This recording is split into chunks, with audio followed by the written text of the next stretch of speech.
มาเราจะเล่าให้ฟังมาดูรีวิวสวัสดีค่ะทุกคนคลิปนี้ค่ะกุ๊กไก่จะมาเปิดเรื่องใหม่นะคะเป็นซีรีส์ยาวฟอร์มยักษ์ของ VTV ค่ะชื่อว่าเรื่องดาบพิฆาตกลางหิมะนะทุกคนเรื่องนี้มันทำมาจากนิยายกำลังภายในนะมีทั้งหมด38ตอนเรื่องนี้เนี่ยนะนำแสดงโดยจางรั่วหวินกับหลี่เกิงซีแล้วก็ยังมีดาราเบอร์ต้นๆอย่างมากมายคือว่าดูไปแล้วแบบอ้าวตลอดอะค่ะส่วนทีมสร้างเนี่ยนะก็เป็นทีมเดียวกับเรื่องหานท้าชะตาฟ้าดังนั้นเนี่ยไม่ต้องห่วงเลยนะความสนุกกับภาพนี่คือสวยมากอย่างก็ดูหนังเลยอะเปิดเรื่องมานะแผ่นดินนะเคยแตกแยกเป็นแคว้นๆแต่ว่ามีแม่ทัพผู้ยิ่งใหญ่ชื่อว่าสวีเซียวกับกองทัพอาชาเหล็ก 350,000 คนสามารถบุกตีรวมแคว้นได้แล้วก็เลยได้ตำแหน่งเป็นเป่ยเหลียงอ๋องครอบครองเมืองชายแดน3มณฑลภายใต้การครองราชย์ของฮ่องเต้ราชวงศ์หลี่หยางสวีเซียวเนี่ยนะเป็นอ๋องต่างแท้แค่เพียงคนเดียวคืออ๋องเนี่ยเป็นตำแหน่งที่แบบว่าใหญ่ไงปกติแล้วเนี่ยก็จะต้องเป็นญาติของฮ่องเต้ใช่ไหมเป็นน้องเป็นอะไรอย่างนี้เป็นลูกเพื่อไปดำรงตำแหน่งเพื่อไปครอบครองมณฑลพวกนั้นแต่ว่าสวีเซียวเนี่ยไม่ใช่ทั้งหมดที่ว่ามาเนี่ยนะก็คือพระเอกหรือว่าสวีเฟิ่งเหนียนกำลังเล่าบรรยายชาติกำเนิดตัวเองว่าเป็นลูกชายของท่านแม่ทัพหรือก็คือมีฐานะเป็นเป่ยเหลียงอ๋องซื่อจื่อให้กับเจ้าของไร่มันเทศฟังซึ่งซื่อจื่อเนี่ยนะก็คือตำแหน่งผู้สืบทอดคือว่าพระเอกเนี่ยนะออกมาท่องเที่ยวยุทธภพเป็นเวลา3ปีกับเหล่าหวงลูกน้องตอนนี้อยู่ระหว่างทางกลับบ้านแต่สภาพนี่คือแบบขอทานยังยอมแพ้อะพระเอกเนี่ยนะมาจิกมันเทศกินโดนเจ้าของไร่จับได้ก็เลยพยายามจะขอจดบัญชีกินฟรีเอาไว้ก่อนแต่ว่าเจ้าของไร่เนี่ยไม่ยอมเชื่อสภาพนี้เชื่อก็แย่แล้วขายขำกันตั้งแต่5นาทีแรกเลยนะเหล่าห่วงผู้แสนดีนะหนีเอาตัวรอดไปก่อนนายน้อยอีกอะพระเอกหนีไม่พ้นด้วยความไม่มีวรยุทธ์ก็จนใจต้องยกม้าตัวเองให้เจ้าของไร่ไปเพื่อชดใช้ค่ามันเทศกว่าจะตามเหล่าห่วงทันที่ริมน้ำเหล่าห่วงก็ฟาดมันเทศที่จิกมาหมดเกลี้ยงจ้าขำเจ้านายลูกน้องคู่ดีไม่ไหวแล้วพระเอกหิวทำยังไงได้ก็เลยลงไปจับปลากับเหล่าห่วงก็ไม่สำเร็จไปอีกก็เจอเขากับโจรขี่ม้าบอกว่าให้ตามไปที่วัดจะให้ข้าวกินฟรีพระเอกเนี่ยดูออกว่าพวกนี้มันไม่ใช่โจรธรรมดาแต่ว่าก็ดื้อจะไปเพราะว่าพยาธิในท้องมันเรียกร้องปรากฏว่าโจรพวกเนี่ยเรียกขอทานมารวมกันให้กินข้าวฟรีเพื่อบอกว่าให้ทุกคนเนี่ยนะคอยจับตาดูคุณชายท่าทางโอ้อาภูมิฐานที่ชื่อว่าสวีเฟื่องเหนียนแล้วจะให้ข้าวกินตลอดไปโอ้ยอยากบอกคนที่พวกแกตามหากำลังนั่งกินไก่ตกพื้นอยู่เนี่ยหัวหน้าโจรนะเรียกพระเอกไปหาด้วยความสงสัยเพราะว่าพระเอกเนี่ยอายุไล่เลี่ยกับสวีเฟิ่งเหนียนแต่ก็ปล่อยผ่านเพราะว่าพระเอกเนี่ยไม่มีวรยุทธ์คือใครจะไปเชื่อว่าลูกชายแม่ทัพใหญ่เนี่ยไม่มีความสามารถในการป้องกันตัวแม้แต่น้อยมีหน้าล่ะ3 ปีที่ผ่านมาสภาพถึงเป็นขอทานเบอร์นี้พระเอกที่ฉลาดรู้ทันว่าโจรพวกเนี่ยจริงๆแล้วอ่ะเป็นอดีตทหารแคว้นฉู่แล้วที่ตามหาสวีเฟิ่งเหนียนก็เพราะแค้นที่แคว้นฉู่เนี่ยนะตายเรียบยกแคว้นด้วยฝีมือพ่อตัวเองก็แถไปว่าตัวเองเนี่ยเป็นคนแคว้นฉู่เหมือนกันเอาตัวรอดไปได้แบบเนียนๆวรยุทธ์ไม่มีแต่ฝีปากชนะเลิศนะคะพระเอกออกมาเล่าให้เหล่าหวงฟังว่าคนพวกนี้มาฆ่าทั้งนั้นเหล่าหวงก็บ่นเป็นรอบที่100ว่าบอกให้นายน้อยฝึกยุทธก็ไม่เชื่อพระเอกเนี่ยไม่ยอมเอาเด็ดขาดเลยนะเหล่าหวงถอดใจควักจานไก่โรยเกลือมาให้พระเอกกินแม่ไอ้ก่อนหน้านี้ตอนโรยเกลือเราก็ลุ้นใส่ยาพิษให้หัวหน้าโจรหรือว่าวางยาสลบหรือเปล่าที่แท้เป็นเกลือนะคะวันถัดมาพระเอกกับเหล่าหวงก็ออกมาเจอม้าตัวเองที่หนีมาได้จากเจ้าของไร่ก็จะพุ่งไปหาแต่ว่าเจอลูกน้องโจรกดตัวไว้แล้วก็พูดว่าสวีเฟิ่งเหนียนเฮ้ยไอเราก็นึกว่าโจรนี่มันรู้ตัวตนพระเอกแล้วที่ไหนได้พวกโจรเนี่ยนะเจอจอมยุทธชุดขาวบนต้นไม้ที่ม้ายืนอยู่จ้าพวกโจรก็บอกว่านั่นนะสวีเฟิ่งเหนียนพวกโจรก็บอกว่าเจอตัวแล้วสวีเฟิ่งเหนียนให้พระเอกนะรีบไปบอกหัวหน้าแล้วพวกโจรเนี่ยก็ล้อมจับท่านจอมยุทธชุดขาวโอ้ยขำกรามค้างอ่ะท่านจอมยุทธเนี่ยเป็นผู้หญิงนะทุกคนนอกจากนั้นเนี่ยยังโคตรเก่งแค่พริบตาเดียวก็ทำเอาพวกโจรเนี่ยล้มกองบนพื้นกันหมดดาบคู่ที่นางพกมาเนี่ยนะยังไม่ทันจะชักออกจากฝักด้วยซ้ำพระเอกกับเหล่าห่วงเนี่ยนะแอบดูอยู่ตั้งแต่ต้นจนจบด้วยความหมายพระเอกลุ้นมากจนตบมือเข้ากับหินก็เลยโดนจอมยุทธหญิงจับได้อะพระเอกไหวปะวะพระเอกเห็นจอมยุทธหญิงกำลังเดินทางขึ้นเหนือเหมือนกันก็เลยไปเตือนด้วยความหวังดีว่าถ้ามีคนมาไล่ตามอีกก็แค่บอกชื่อตัวเองไปก็รอดแล้วแต่จอมยุทธหญิงไม่ยอมพูดด้วยสักคำ พระเอกกับเหล่าห่วงเนี่ยออกเดินทางไปได้แค่กระติกเดียวห่างจากจอมยุทธแค่59ได้ก็โดนหัวหน้าโจรมาล้อมจับจ้าเพราะว่าหัวหน้าเนี่ยได้ภาพเหมือนของสวีเฟิ่งเหนียนมาแล้ว ความแตก พระเอกถามว่าเอารูปมาจากไหนหัวหน้าก็บอกว่าคนในกองทัพทหารม้าของพ่อพระเอกนั่นแหละที่ส่งมาพระเอกนะผลักให้เหล่าหวงหนีไปแล้วก็หลับตาจะรอรับดาบแต่ว่ารอดเพราะว่าจอมยุทธหญิงยื่นมือเข้ามาช่วยภายใต้ข้อแลกเปลี่ยนว่านางเนี่ยนะต้องการเข้าไปที่ศาลาสดับคลื่นในจวนบ้านพระเอกตอนกลางคืนพระเอกก็ถามจอมยุทธหญิงว่าจะเข้าไปในศาลาทำไม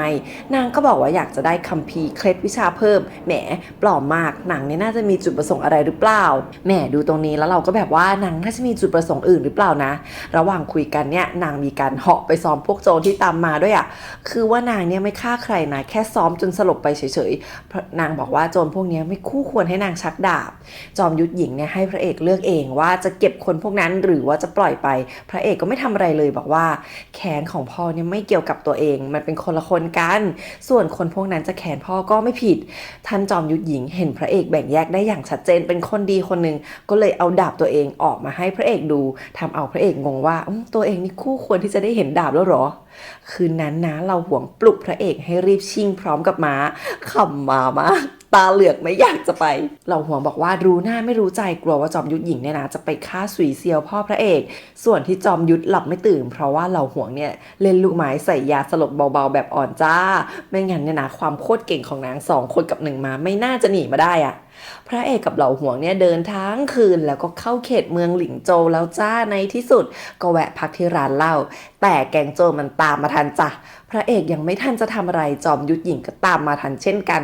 แต่ก่อนที่ทุกคนจะลงมือกันนะพระเอกก็เป่าปากเรียกนกส่งข่าวมาก่อนโอ้ยพระเอกเท่มากเป่าปากทีเดียวนะมาทั้งนกทั้งน้องชายแล้วก็กองทัพสกุลสุยเลยนกเนี่ยนะเป็น CG ที่ทำออกมาเหมือนเนียนโคตรอยากจะขอชื่นชมเป็นนกสีขาวเหมือนเฮดวิกเลยจ้ะแม่ต่อไปนี้จะเรียกว่าเฮดวิกเนาะส่วนน้องพระเอกนี่ก็คลั่งรักพี่ชายมากมาถึงก็กอดเลยนะส่วนแม่ทัพของสกุลศรีที่มารับพระเอกเนี่ยน่านิ่งมากอารมณ์เหมือนจะไม่ชอบขี้หน้าพระเอกเบาๆเคารพแต่น้องชายแต่ไม่เคารพพระเอกเลยพระเอกเนี่ยนะกินดื่มจนเมาจนน้องหามพี่ชายกลับบ้านด้วยความเต็มใจน้องพระเอกเนี่ยนะเกิดมาแรงเยอะกว่าคนปกติธรรมดาเป็นเดอะเฮาส์ค่ะเหล่าห่วงเนี่ยพอถึงบ้านก็รีบย่องกลับห้องตัวเองด้วยความดีใจไปแงะเอาเหล้าที่ซ่อนไว้มากินขำเราห่วงคนนี้เป็นคนที่อยู่เพื่อกินของแท้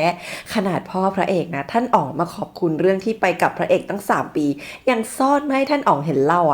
พระเอกอาบน้ำขัดสีชวีวันเสร็จก็หลับยาวมีน้องชายนั่งเฝ้าด้วยความใส่ใจโอ้ยหลงรักน้องแล้วจ้าตกค่ำเลยนะมีคนร้ายใส่ชุดดำปิดหน้าจนรอบฆ่าด้วยการแทงพระเอกแต่ว่าไม่สำเร็จพระเอกรู้ตัวก่อนที่แท้คนลงมือก็คือนางเอกที่เป็นสาวใช้พระเอกชื่อว่าเจียงหนีค่ะยังจะอุตส่าห์ไขขำนะว่า2 คนเนี่ยตีกันชุลมุนแต่ไม่ส่งเสียงดังเพราะว่ากลัวน้องพระเอกจะตื่นพระเอกนะจับนางเอกไว้ได้แต่ว่าพ่อพระเอกเนี่ยกำลังจะมาหาพอดีพระเอกก็รีบคืนให้แล้วบอกว่าไปซ่อนตัวซะแล้วก็เปิดตัวพ่อพระเอกมาอย่างน่าเกรงขามมากท่านอ๋องที่แค่ไอสาวใช้ยังต้องร้องขอชีวิตแต่พอมาถึงหน้าห้องเท่านั้นแหละเห็นสาวใช้เหยียบร้อยที่มายืนหน้าห้องพระเอกท่าทางเป็นคนใหม่ทั้งนั้นก็ให้พ่อบ้านท่องกฎตระกูลให้สาวใช้ฟังนั่นก็คือถ้าท่านอ๋องถูกลูกชายตีจนตายก็ให้ทำเป็นไม่เห็นโอ้ยนี่มันอะไรกันครับเนี่ยพอพระเอกนะเข้าห้องมาเจอลูกชายก็เจอพระเอกอาละวาดเคลื่องของใส่ทันทีด้วยความโมโหเพราะว่าพ่อนี่แหละเป็นคนให้พระเอกนะออกไปท่องเที่ยว3 ปีที่ผ่านมาจ้าไม่ว่าจะเป็นรองเท้าถาดเหล็กพระเอกนี่แบบคว้าอะไรได้ก็เคลื่องมาหมดไล่ตีไล่เตะคนใช้แต่ละคนเนี่ยนะรีบมาเก็บกวาดอย่างไว สงสัยว่าพระเอกนะจะเหวี่ยงพ่อเป็นประจำพอเลยนะรักพระเอกมากยอมลูกแบบสุดๆขนาดรองเท้ายังจะใส่ให้ลูกก็โถพระเอกนะพอหายโกรธก็บอกน้องให้กลับไปพักผ่อนซะน้องก็เชื่อฟังมากนะพี่ให้ทำอะไรก็ทำพี่บอกให้ลาพ่อก็ทำคือบ้านเนี้ยดูทรงแล้วพระเอกใหญ่สุดอยู่บนสุดของห่วงโซ่อาหารใช่ไหมเนี่ยดูออกพระเอกนะก็ให้คนเข้ามาเปลี่ยนชุดให้แล้วก็จะไปที่คุกกับพ่อจะไปหาหัวหน้าโจรหรือว่าอดีตทหารแขวนฉู่นั่นเองพอเดินออกมาพ่อที่เห็นนางเอกแล้วเนี่ยก็เปรยๆว่านางเอกเนี่ยนะไม่รู้จะมีส่วนเรื่องทหารฉู่หรือเปล่าอาจจะเป็นคนส่งภาพวาดพระเอกไปให้ก็ได้แต่ว่าพ่อเนี่ยโดนพระเอกปลายตามองทีเดียวนะพอรีบเปลี่ยนเรื่องเลยจ้าเพราะว่าเรื่องสาวใช้พระเอกเนี่ยพระเอกเขาเคยบอกเอาไว้ว่าจะจัดการเองมีความปกป้องนางเอกหรือเปล่าพระเอกนะเข้ามาสอบสวนอดีตทหารแคว้นฉู่พ่อก็นั่งฟังอย่างเดียวพระเอกเนี่ยนะโคตรฉลาดเดาได้ว่าที่พวกโจรนี่ยอมแพ้ง่ายๆเพราะว่าแก๊งนี้ เนี่ยมีหน้าที่แค่เปิดฉากเฉยๆจริงๆแล้วอะในกองทัพของพ่อเนี่ยนะต้องมีไส้ศึกแคว้นฉู่รอเก็บพระเอกอยู่อีกแน่อีโจนรู้เช่นเห็นชายพระเอกตอนนี้เองว่าที่ผ่านมาเนี่ยแกล้งทำเป็นเสเพลเพื่อปิดบัง IQ 200ของตัวเองเอาไว้ก่อนพระเอกกับพ่อจะออกจากคุกอดีตทหารแคว้นฉู่เนี่ยก็สาปแช่งให้ทั้งคู่ได้รับกรรมตายไปไวๆซะพระเอกหันกลับมาหยิบธงแคว้นฉู่ออกมากางบอกว่าตัวเองเกิดมาช้าไม่ทันได้เห็นความยิ่งใหญ่ของทหารแคว้นฉู่ในฐานะที่หัวหน้าโจรเคยเลี้ยงเหล้ากับเลี้ยงเนื้อก็ขอคืนธงผืนนี้ให้กับท่านแล้วก็ไปโอ้ยขนลุกคือว่าแอดมินเนี่ยนะชอบซีรีส์ยุทธภพก็ตรงเนี้ยแหละชอบที่ตัวละครเนี่ยจะมีความแบ่งแยกบุญคุณความแค้นแล้วก็เน้นคุณธรรมแบบเนี้ยพระเอกเนี่ยนะมีเสน่ห์มากจริงฉันโดนตกแล้วหนึ่งจ้ะพระเอกเดินออกมาบอกพ่อว่าจะกลับไปใช้ชีวิตจอมเสเพลแล้วพ่อก็บอกว่าพระเอกจะหลอกใครก็หลอกได้แต่คนหนึ่งที่เราหลอกไม่ได้ก็คือฮ่องเต้เมื่อ3 ปีที่แล้วที่พ่อให้พระเอกออกจากบ้านไปตลอดทัวร์ก็เพื่อหนีงานแต่งพระราชทานผ่านมา3 ปีงานแต่งก็ยังไม่ล้มเลิกพ่อโอดโอยว่ายังไงพระเอกเนี่ยนะก็ต้องสืบทอดกองทัพต่ออยู่ดีหนีไม่พ้นคมดาบกระบี่หรอกพระเอกกลับบอกว่าจะไม่ขอสืบทอดตำแหน่งจ้ะแต่ว่าไม่ยอมคุยกับพ่อเรื่องนี้ต่อนะเปลี่ยนเรื่องไปบ่นบอกว่าหิวจะไปหาอะไรกินแทนซึ่งพ่อเนี่ยนะความรักลูกจ้าเตรียมจะสปอยลูกรักด้วยของดีๆมากมายแต่พระเอกฉันแจ้นไปห้องเหล่าห่วงจ้ะดูหน้าเหล่าห่วงด้วยทุกคนไม่ได้อยากจะต้อนรับสอบพ่อลูกเลยนะพระเอกลงมือกินเนื้อที่วางบนโต๊ะของเหล่าห่วงแล้วก็ฆ่าโทษพ่อที่เป็นคนประเคนเรื่องยุ่งยากตลอด3 ปีมาให้แล้วก็ยังให้เหล่าห่วงเซาซีให้พระเอกเนี่ยนะฝึกวิชาให้ได้พระเอกนะโมโหไม่ยอมให้พ่อกินเนื้อตัวเองเนี่ยแย่งกับเหล่าห่วงแทบตายพ่อได้แต่เซ็งก็เลยแย่งเหล้าเหล่าห่วงกินจนเกลี้ยงสงสารเหล่าห่วงมากต้องมาเจอ2 พ่อลูกขำจนปวดท้องแล้วนะพระเอกนะล้มตัวลงนอนในห้องเหล่าห่วงพ่อก็กลับออกไปก่อนแต่ก็ไปยืนฟังที่ลูกชายกับเหล่าห่วงเนี่ยคุยกันโถเหล่าห่วงบอกว่าเรื่องหนึ่งนะที่นายน้อยเข้าใจผิดก็คือเรื่องฝึกวิชาเป็นเหล่าห่วงต่างหากที่อยากให้พระเอกปกป้องตัวเองได้พอวันรุ่งขึ้นพระเอกก็ไปตกปลาจ้ะก็คือตกในบ้านเนี่ยแหละจ้าความรวยนี้นะแต่ว่าพระเอกนะมาลากนางเอกไปด้วยกันมาลากถึงห้องนางเอกเลยนะทุกคนมาปลุกนางเอกฉันที่กำลังนอนหลับฝันน้ำลายยืดอยู่ด้วยการเอาเงินมาล่อเพราะว่านางเอกนะไม่อยากจะไปนางเอกน่ารักน่าเอ็นดูพระเอกเนี่ยนะมีสาวใช้ประจำตัวที่แต่ละคนในคาแรคเตอร์ไม่เหมือนกันเลยนางเอกเนี่ยสายซึนเกลียดพระเอกปากไม่ดีเอาแต่ใจแล้วก็เปิดตัวคนใหม่ใส่ชุดสีแดงเหมือนชื่อว่าแม่นางหงสู่หงเนี่ยนะภาษาจีนมันแปลว่าแดงนางเนี่ยดูฉลาดมารยาทงามเป็นอีกคนหนึ่งคาแรคเตอร์ก็คือเงียบๆไม่ชอบพูดใส่ชุดสีเขียวชื่อว่าชิงเหนียวชิงเนี่ยมันแปลว่าเขียวไงทุกคนกว่าพระเอกจะมาเหล่าห่วงกับน้องพระเอกรอจนหลับจอมยุทธหญิงเนี่ยนะก็มารอพระเอกอยู่เหมือนกันพระเอกเนี่ยแนะนำน้องชายแล้วก็สาวใช้ทั้ง3ให้จอมยุทธหญิงฟังแต่ว่านางโนสนโนแคร์เอาแต่จะเข้าศาลาสดับคลื่นให้ได้พระเอกก็เลยบอกว่าอยากจะไปเมื่อไหร่ก็ไปได้แต่ให้อยู่ได้แค่1 ชั่วยามหรือว่า2 ชั่วโมงเท่านั้นโอ้ยชอบพระเอกลุคนี้มากเลยนะหลังจากที่สลัดคราบขอทานไปเนี่ยดูมีความฉลาดมีแผนดูร้ายนิดๆพระเอกก็บอกว่ามีเงื่อนไขก็คือให้จอมยุทธหญิงบอกชื่อกับให้มาเป็นบอดี้การ์ดให้กับพระเอก2 วันเพราะว่ามีคนพยายามจะฆ่าพระเอกเราก็เลยได้รู้ว่าจอมยุทธหญิงคนนี้ชื่อว่าหนานกงผู่เย่หนานกงผู่เย่เนี่ยคิดว่าคนที่จะเก็บพระเอกก็คือคนที่ได้ประโยชน์หรือก็คือ1 ในลูกบุญธรรมทั้ง6ของพ่อพระเอกนั่นแหละเนื้อเรื่องเนี่ยนะมันจะเปิดให้เรามารู้ทีละนิดมีความสนุกเนาะลูกบุญธรรมของพ่อพระเอกเนี่ยนะก็เป็นแม่ทัพใต้บังคับบัญชาพ่อทั้งหมดเฮดวิกมาส่งข่าวว่าฉู่ลู่ซา1 ในลูกบุญธรรมของพ่อมาขอพบซึ่งเปิดตัวมาหามากจ้ามาถึงก็ประจบพระเอกใหญ่ว่าคิดถึงอย่างโง่อย่างนี้เกาะแข้งเกาะขาเลียพระเอกสุดฤทธิ์แล้วทำหน้ามีเล่นในชวนพระเอกไปห่อนางโลมไปพบกับแม่นางจื่อจินคนใหม่ที่ใครๆเขาก็ว่านางเด็ดสาวใช้ของพระเอกแต่ละคนเนี่ยนะหูกระดิกหมดเลยแต่พระเอกมีการเหลือบไปมองนางเอกอยู่คนเดียวนะพระเอกจ้ะไปทันทีจ้าแต่ว่าให้แค่หนานกงผู่เย่ติดตามไปนะน้องชายกับเหล่าห่วงอดแถมพระเอกยังจะลากนางเอกไปด้วยอีกนะบอกว่านางเอกเป็นสาวใช้มีหน้าที่ต้องถือผลไม้ของพระเอกไปกินเองเพราะว่าผลไม้ที่หอนางรมเนี่ยมันไม่สดโอ้ยพระเอกสุดจะเสเพลพระเอกนะเตรียมม้าจะออกไปเที่ยวที่หอคณิกาแต่พระเอกยืนยันเอาม้าตัวที่ไปผจญภัย3 ปีมาด้วยกันคือม้าตัวเนี้ยมันจะไม่ยอมเดินไงถ้ามีคนขี่ทำเอาฉู่ลู่ซานเหมือนตึบมีม้าไว้จูงไม่ได้ไว้ขี่4 คนกับ2 ม้าก็เลยไปที่หอคณิกาด้วยกันแบบนั้นนั่นแหละ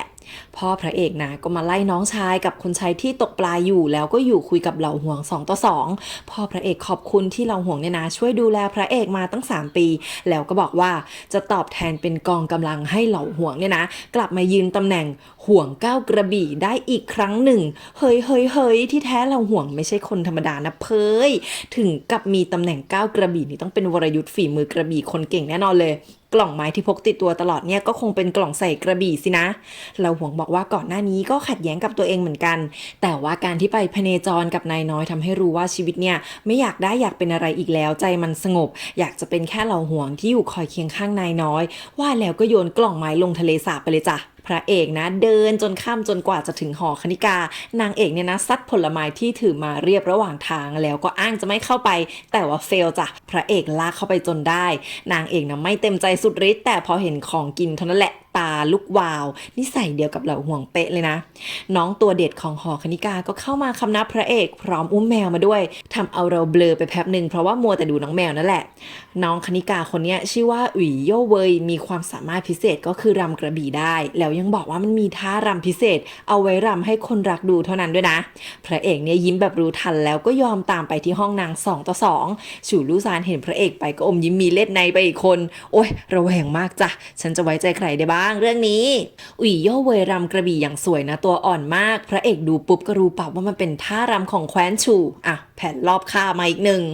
แต่ว่าอุ๋ยโย่เวยนะทำไม่สำเร็จหน่านกงผู่เย่มาขวางเอาไว้ก่อนค่ะฉันละเชียร์หน่านกงผู่เย่ชอบสาวแกร่งนางยอมรับว่าตั้งใจจะฆ่าพระเอกเพราะว่าสวีเซียวพ่อพระเอกเป็นคนล้างบางแคว้นชูแต่พระเอกก็บอกว่าพูดแบบนี้มันก็ไม่ถูกปะวะมันเป็นสงครามระหว่างแคว้นต่อให้ไม่ใช่พ่อพระเอกมันก็ต้องมีแม่ทัพสักคนไปค้นแคว้นชูอยู่ดีถ้าคิดจะล้างแค้นก็ไปล้างแค้นเอากับราชวงศ์หลี่หยางเซ่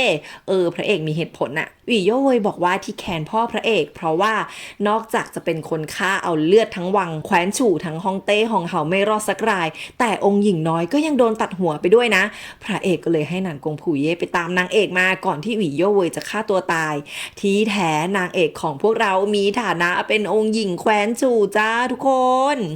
นางเอกตอนแรกก็เข้าห้องมาด้วยความดีใจที่นางรำยังอยากจะฆ่าพระเอกตอนแรกก็ขายคำอยู่ดีๆนั่นแหละแต่พอพระเอกบอกว่านางเป็นคนแคว้นฉู่โอ้ดราม่ามาเต็มจ้ะอุ๋ยโย่เวยนะมีพ่อแม่ทำงานในราชสำนักพอเห็นมีดประจำตัวนางเอกกับเห็นหน้าก็อึ้งไปเลยจ้ะเพราะว่ามีดเนี่ยนะมันมีตราของแคว้นฉู่ส่วนนางเอกเนี่ยหน้าเหมือนแม่หรือว่าฮองเฮาที่ตายไปแล้วมากๆพอตอนเช้าพระเอกคนดีพาอุ๋ยโย่เวยกลับมาที่จวนแหมชื่อเสียงคนเสพเพลย์เพิ่มขึ้นอีก1 เลเวลละข้อหาพาหญิงคณิกาอันดับ1เข้าบ้านมาเลี้ยงดูพอนางเอกกับอุ๋ยโย่เวยเข้าห้องพักที่หงสู่จัดให้นางเอกก็เล่าว่าจริงๆแล้วสวีเซียวพ่อพระเอกเนี่ยนะไม่เคยทำร้ายหรือว่าฆ่าใครเลยแต่คนที่ลงมือก็คือคนใหญ่คนโตราชนิกุลหลี่หยางสวีเซียวเนี่ยไปถึงก่อนพยายามจะปิดประตูวังช่วยคนในแคว้นฉู่แต่ก็ไม่สำเร็จได้แต่ยื้อเวลาสุดท้ายฮ่องเต้กับฮองเฮานะฆ่าตัวตายพ่อพระเอกรับปากช่วยชีวิตองค์หญิงน้อยหรือว่านางเอกเอาไว้ก็พากลับมาที่บ้านแล้วก็ปล่อยข่าวไปว่าองค์หญิงตายไปแล้วเฮ้ยพ่อพระเอกจริงๆแล้วเป็นคนดีศรีสัชนาลัยแล้วนางก็บอกกับอุ๋ยโย่เวยว่านางไม่ใช่เมียพระเอกคือชื่อเสียงเสียหายเรื่องผู้หญิงข้างนอกของพระเอกเนี่ยนะมันเป็นเรื่องหลอกลวงพระเอกเนี่ยนะไม่เคยแตะต้องสาวใช้คนไหนสักคนโอ้ยบทดีมากเลยชอบอุ๋ยโย่เวยเล่าว่านางเองก็โดนจับไปขังไว้ให้ซ้อมรำดับไปเรื่อยๆรอวันที่จะมาเก็บพระเอกพอถึงเวลานะก็มีคนส่งนางมาที่หอคณิกานางไม่รู้จักฉู่ลู่ซานเอาจริงนางเนี่ยรำเป็นอย่างเดียวด้วยซ้ำจะแทงคนให้ตายก็ยังทำไม่เป็นเลยนางเอกรู้แล้วว่าอุ๋ยโย่เวยเนี่ยนะก็เป็นแค่หมากในแผนการอะไรบางอย่างส่วนพระเอกจ้ะลงมือเอาแส้มาโบยฉู่ลู่ซานโทษฐานที่พาตัวเองไปเจอกับการลอบฆ่าจนแม่ทัพนายกองทั้งหลายเนี่ยอึดอัดใจมากแต่ไม่รู้จะทำยังไงส่งคนมาบอกสวีเซียวก็แล้วแต่ท่านพ่อคือชิลมากพระเอกอยากทำอะไรก็ปล่อยไปเขาค้างลูกรักแบบสุดริมทิ่มประตูแหละแม่ทัพนิ่งหรือว่านิ่งเหมยคนที่ไปรับพระเอกเข้าเมืองมาที่ดูไม่ชอบขี้หน้าพระเอกความมีใจรักยุติธรรมจ้าก็จะมาช่วยฉู่ลู่ซานมาขอพบพระเอกแล้วก็ประชดเน็บแนมพระเอกรัวๆแบบไม่กลัวตายพระเอกเลยสั่งขังคุกนิ่งเหมยไปซะเลยแล้วก็ให้หงสู่เนี่ยไปบอกทหารที่รอหน้าจวนว่าใครไม่กลัวก็เข้าไปอีกได้เลยคราวนี้คนที่มาก็คือตงหัวตี้จุนจ้าเสด็จพ่อตงหัวลงมาเผชิญด่านเคราะห์เหรอคะขออภัยค่ะนอกเรื่อง คนที่มาก็คือเฉินจือเป้าลูกบุญธรรมอีกคนของสวีเซียวนำแสดงโดยเกาเหวยกวาง งค่ะเฉินจือเป้าคนนี้นะมีฉายาว่าเทพสงครามอาพรขาวแม่ทัพอันดับหนึ่งเสาหลักของเป่ยเหลียงเป็นคนที่ประชาชนลงความเห็นว่าควรจะสืบทอดตำแหน่งของสุยเซียวมากที่สุดส่วนพระเอกของเราค่ะอยู่ด้านตรงข้ามค่ะเป็นจอมเสเพลอันดับหนึ่งของเป่ยเหลียงนางเอกเนี่ยนะตากหนังสือพระเอกอยู่ตามหน้าที่เห็นเฉินจือเป้าเดินผ่านไปก็เป็นห่วงก็แอบตามมาเหมือนกันเฉินจือเป้ามาถึงหน้าพระเอกจ้าโยนหัวคนทรยศที่เป็นคนส่งรูปพระเอกกับส่งอุ๋ยโย่เวยมารอบฆ่าให้พระเอกทันที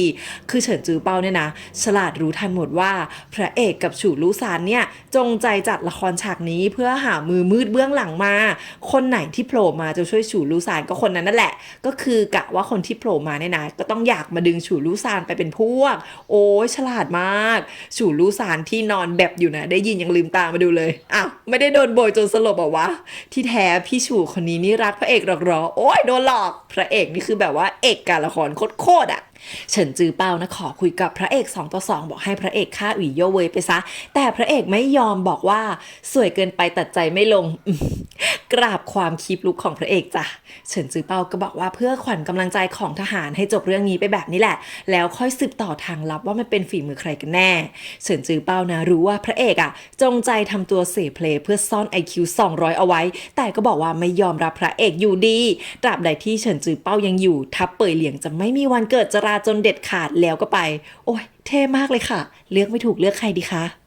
นางเอกนะออกมาเยาะเย้ยพระเอกที่เฉินจือเปาไม่ยอมรับพระเอกแต่จริงๆนางปากแข็งไปอย่างนั้นแหละตะเกียนางที่แอบตามมาตลอดนะตั้งใจส่งเสียงให้เฉินจือเปาได้ยินเพราะนางก็กลัวว่าเฉินจือเปาเนี่ยจะทำร้ายพระเอกแต่พระเอกรู้ทันจ้ะพอเนี่ยมาหาพระเอกละหลังเรื่องจบที่เห็นว่ารักพระเอกนะตามใจอย่างงู้นอย่างนี้ก็พอรู้ว่าพระเอกเนี่ยกำลังหาวิธีสืบหาตัวมือสังหารอยู่พระเอกเนี่ยให้พ่อหาเรื่องปล่อยนิ่งเหมยทีเพราะว่าก็เป็นคนดีใช้ได้คนนึงส่วนการลอบฆ่าถ้ามีครั้งหน้าเนี่ยพระเอกน่าจะเดาได้แล้วว่าฝีมือใครพ่อก็พูดเนียนๆเลยจ้ะว่าหลังพระเอกขึ้นรับช่วงต่อต้องปราบพยศเฉินจือเป้าคนแรกพระเอกไปทันทีบอกว่าไม่รับตำแหน่งโถพระเอกเนี่ยนะมาที่ทะเลสาบหน้าศาลาสดับคลื่นที่เคยมาตกปลาไงก็โยนไก่ย่างลงไปตัวหนึ่งจ้ะแล้วก็พาหนันกงผู่เย่เข้าไปในศาลาสดับคลื่นเพยมีตัวอะไรไม่รู้อยู่ในน้ำมันลากไก่ไปกินข้ามันเป็นคนหรือเปล่าหรือว่าเป็นสัตว์ประหลาดโอ้ยอยากรู้พระเอกเนี่ยนะบอกหนันกงผู่เย่ว่าชั้น1ถึงชั้น4เนี่ยมีตำราล้ำค่าหายากมากมายเชิญดูได้ตามสบายแต่ชั้น5กับชั้น6เนี่ยขึ้นไปไม่ได้ต้องบอกให้พ่อรู้ก่อนหนันกงผู่เย่ก็งงว่าพระเอกมีของดีขนาดนี้จะทำตัวเสเพลไปทำไมพระเอกบอกว่าขี้เกียจมีอะไรแม่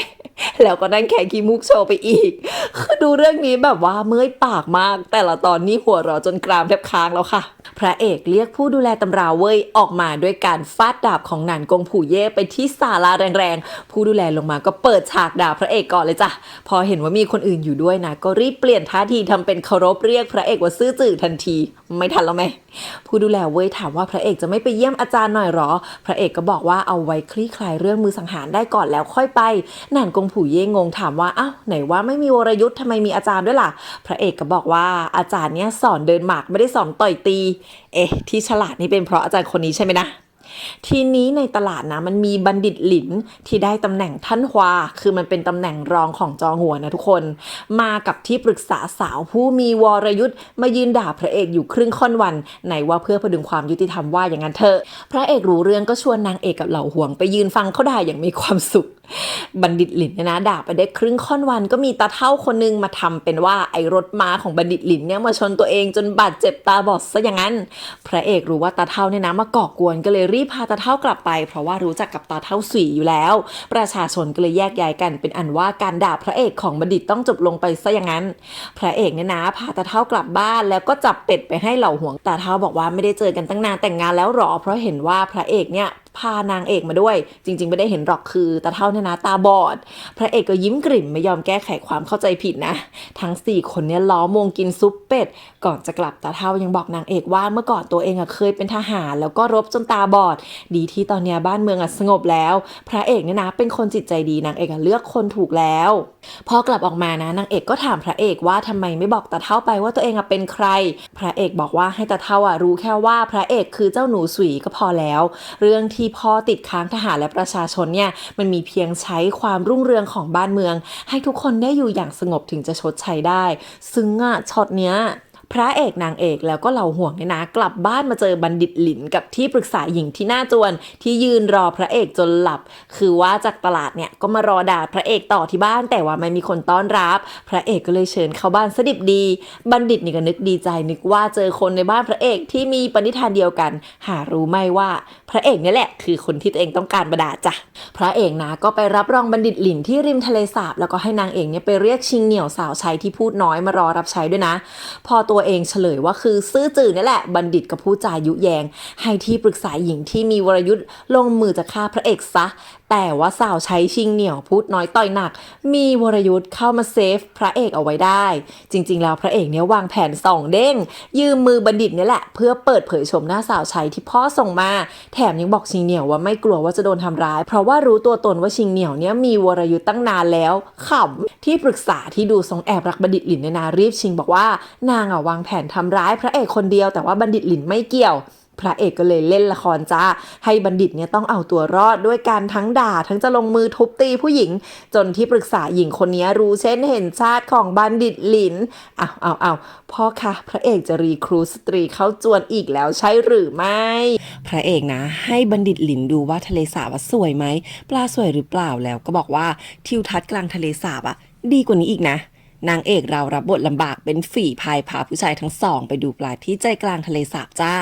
พระเอกเนี่ยนะถามบัณฑิตหลินว่ามาจากตระกูลหลินแห่งเหอตงหลินใช่ไหมแล้วก็บอกให้ตระกูลหลินเนี่ยต้องรับผิดชอบอะไรบ้างกับการลงมือลอบสังหารพระเอกในคราวนี้บัณฑิตหลินเนี่ยนะก็ยิ้มเหี้ยมเลยจ้ะแล้วก็ควักมีดออกมาบอกว่าที่ผ่านมาก็แค่แกล้งทำให้พระเอกตายใจเท่านั้นต่อให้ต้องแลกด้วยชีวิตหรือว่าคนในตระกูลขอแค่กำจัดทรราชแผ่นดินอย่างพระเอกได้ก็ถือว่าเกิดมาคุ้มแล้วไหวไหมพระเอกก็ยิ้มแล้วพูดว่าในที่สุดก็รู้แล้วว่าใครเป็นคนบงการการลอบฆ่าทั้ง3ครั้งแล้วก็ทำไปเพราะอะไรผู้จบก็กระโดดลงทะเลสาบไปเฉยเลยบัณฑิตหลินผู้มีจิตสังหารเต็มเปี่ยมก็กระโดดตามลงไปเหมือนกันทิ้งนางเอกเรายืนอึ้งอยู่บนเรืออยู่คนเดียวยินได้แป๊บเดียวเท่านั้นแหละก็โดดตามเราไปอีกคนจ้ะแหม่ปากกับใจไม่เคยตรงกันเลยน้องเอ้ยแต่ว่าที่ใต้น้ำนะนอกจาก3คนนี้ยังมีอีกคนค่ะเป็นท่านจอมยุทธนักดาบแห่งเป๋ยม่างชูขวางหนูที่ถูกล่ามโซ่เอาไว้เป็น10 ปีนะถูกล่ามเอาไว้เนี่ย4 เส้นที่แขนที่ขาคนนี้ก็คือคนที่กินไก่ที่พระเอกโยนลงมาถูกไหมเพราะว่าบนผืนใต้เขาเนี่ยมีก้างปลากับกระดูกไก่เพียบพระเอกนะส่งสัญญาณบอกว่าตัวเองนั่นแหละเป็นคนที่ส่งไก่มาเส้นไหว้เป็นประจำให้ช่วยลงมือกับไอ้คนข้างหลังให้ทีด้วยความเห็นแก่ไก่ที่กินไปนะชูขวางหนูพระเอกเนี่ยเรียกคนนี้ว่าเหล่าขุยก็เรียกร้องจะกินเนื้อแล้วก็ช่วยพระเอกจ้ะผู้อาวุโสคนนี้เนี่ยโคตรเก่งนะกำลังภายในล้ำลึกมากใช้แค่มือเดียวก็ทำร้ายบัณฑิตหลินจนสลบไปเลยพระเอกเนี่ยขึ้นฝั่งพร้อมบัณฑิตหลินที่สลบไปแล้วก็หันไปขอบคุณนางเอกที่ลงไปช่วยนางเอกก็ปากแข็งอยู่จ้าบอกว่าไม่ได้จะลงไปช่วยจะลงไปดูว่าพระเอกตายยังไง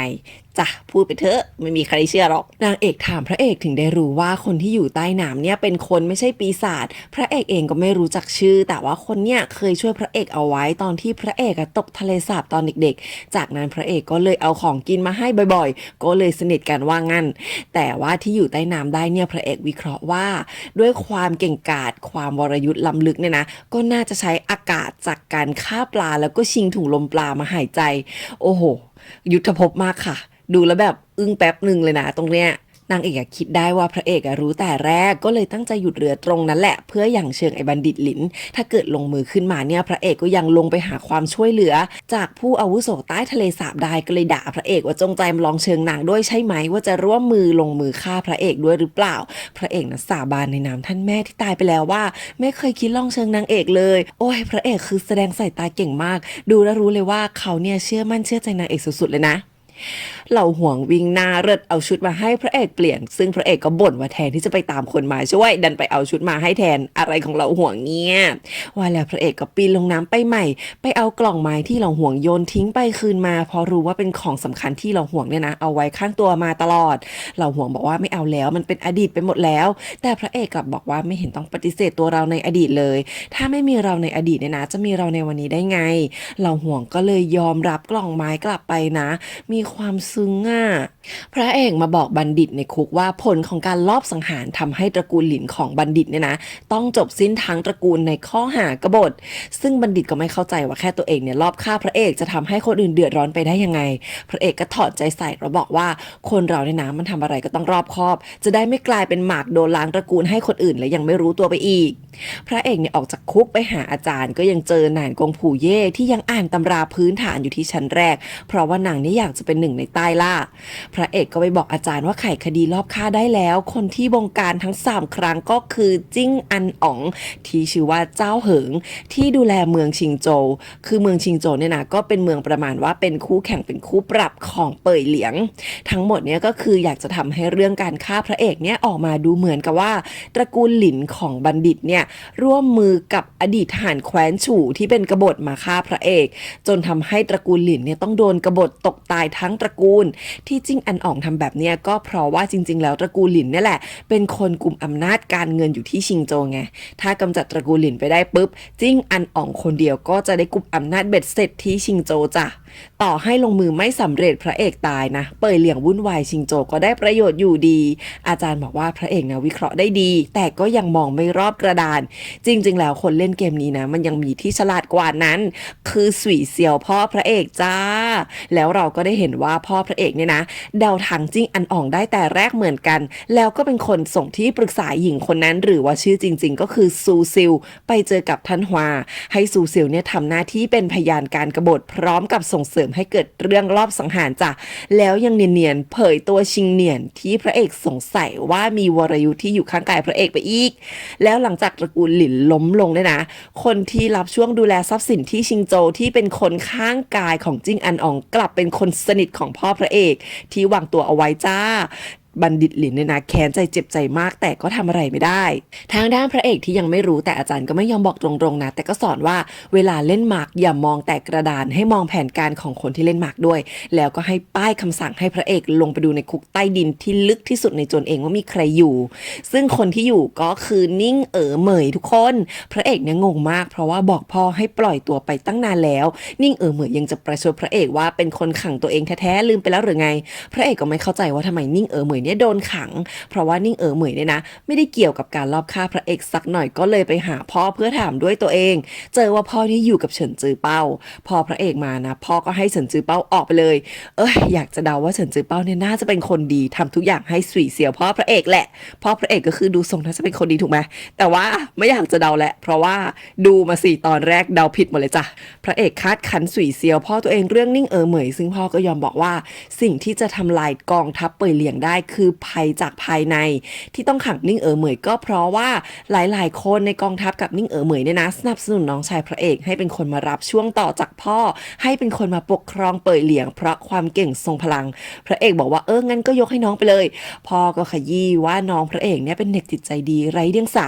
ตามพวกคนชั่วทั้งหลายแหลกกับราชวงศ์ไม่ทันหรอกถ้าน้องพระเอกขึ้นมาจริงก็คงเป็นได้แค่โนมินีสกุลสวยถึงคราวพังพินาศแน่นอนพ่อบอกว่านิ่งเหมยเนี่ยก็ไม่ใช่คนร้ายอะไรจิตใจดีแต่ว่าโดนผลักออกมาเป็นหมากอีกทีเหมือนกันซึ่งพ่อก็ยังสืบสวนไม่ได้ว่ามันเป็นฝีมือใครกันแน่ในกองทัพพ่อบอกให้พระเอกเนี่ยนะออกคำสั่งฆ่านิ่งเหมยซะถือว่าเป็นการเตือนคนพวกนั้นด้วยข้อหาเป็นคนให้รูปเหมือนของพระเอกกับอดีตทหารแคว้นชูซึ่งจริงๆแล้วคนที่ให้ไปไม่ใช่ใครพ่อพระเอกเองจ้าแม่กำลังสืบสวนซีเรียสอยู่ดีๆโบ๊ะบะหาเฉยเลยอะ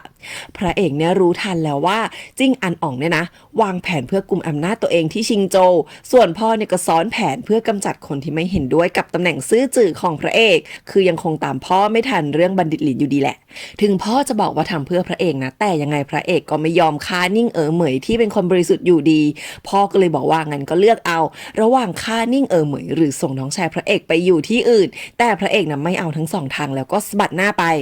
พระเอกกลับมาเจอชิงเหนียวคุกเข่าบอกลาเพราะว่าโกหกพระเอกปิดบังตัวตนมาตลอดนางบอกว่าหน่วยกล้าตายรอบตัวพระเอกที่สุยเซียวส่งมาเนี่ยมีทั้งหมด4คนตายไปแล้ว2แต่ว่านางไม่รู้ตัวตนของคนที่เหลือเลยเพราะว่าต่างคนต่างแยกย้ายกันทำงานพระเอกนะลงโทษนางด้วยการดีดหน้าผากแล้วบอกให้กลับมาเป็นสาวใช้ไม่ต้องตายเพื่อใครอีกแล้วโอ้ยดีขนาดนี้ไม่หลงรักยังไงไหวจ๊ะ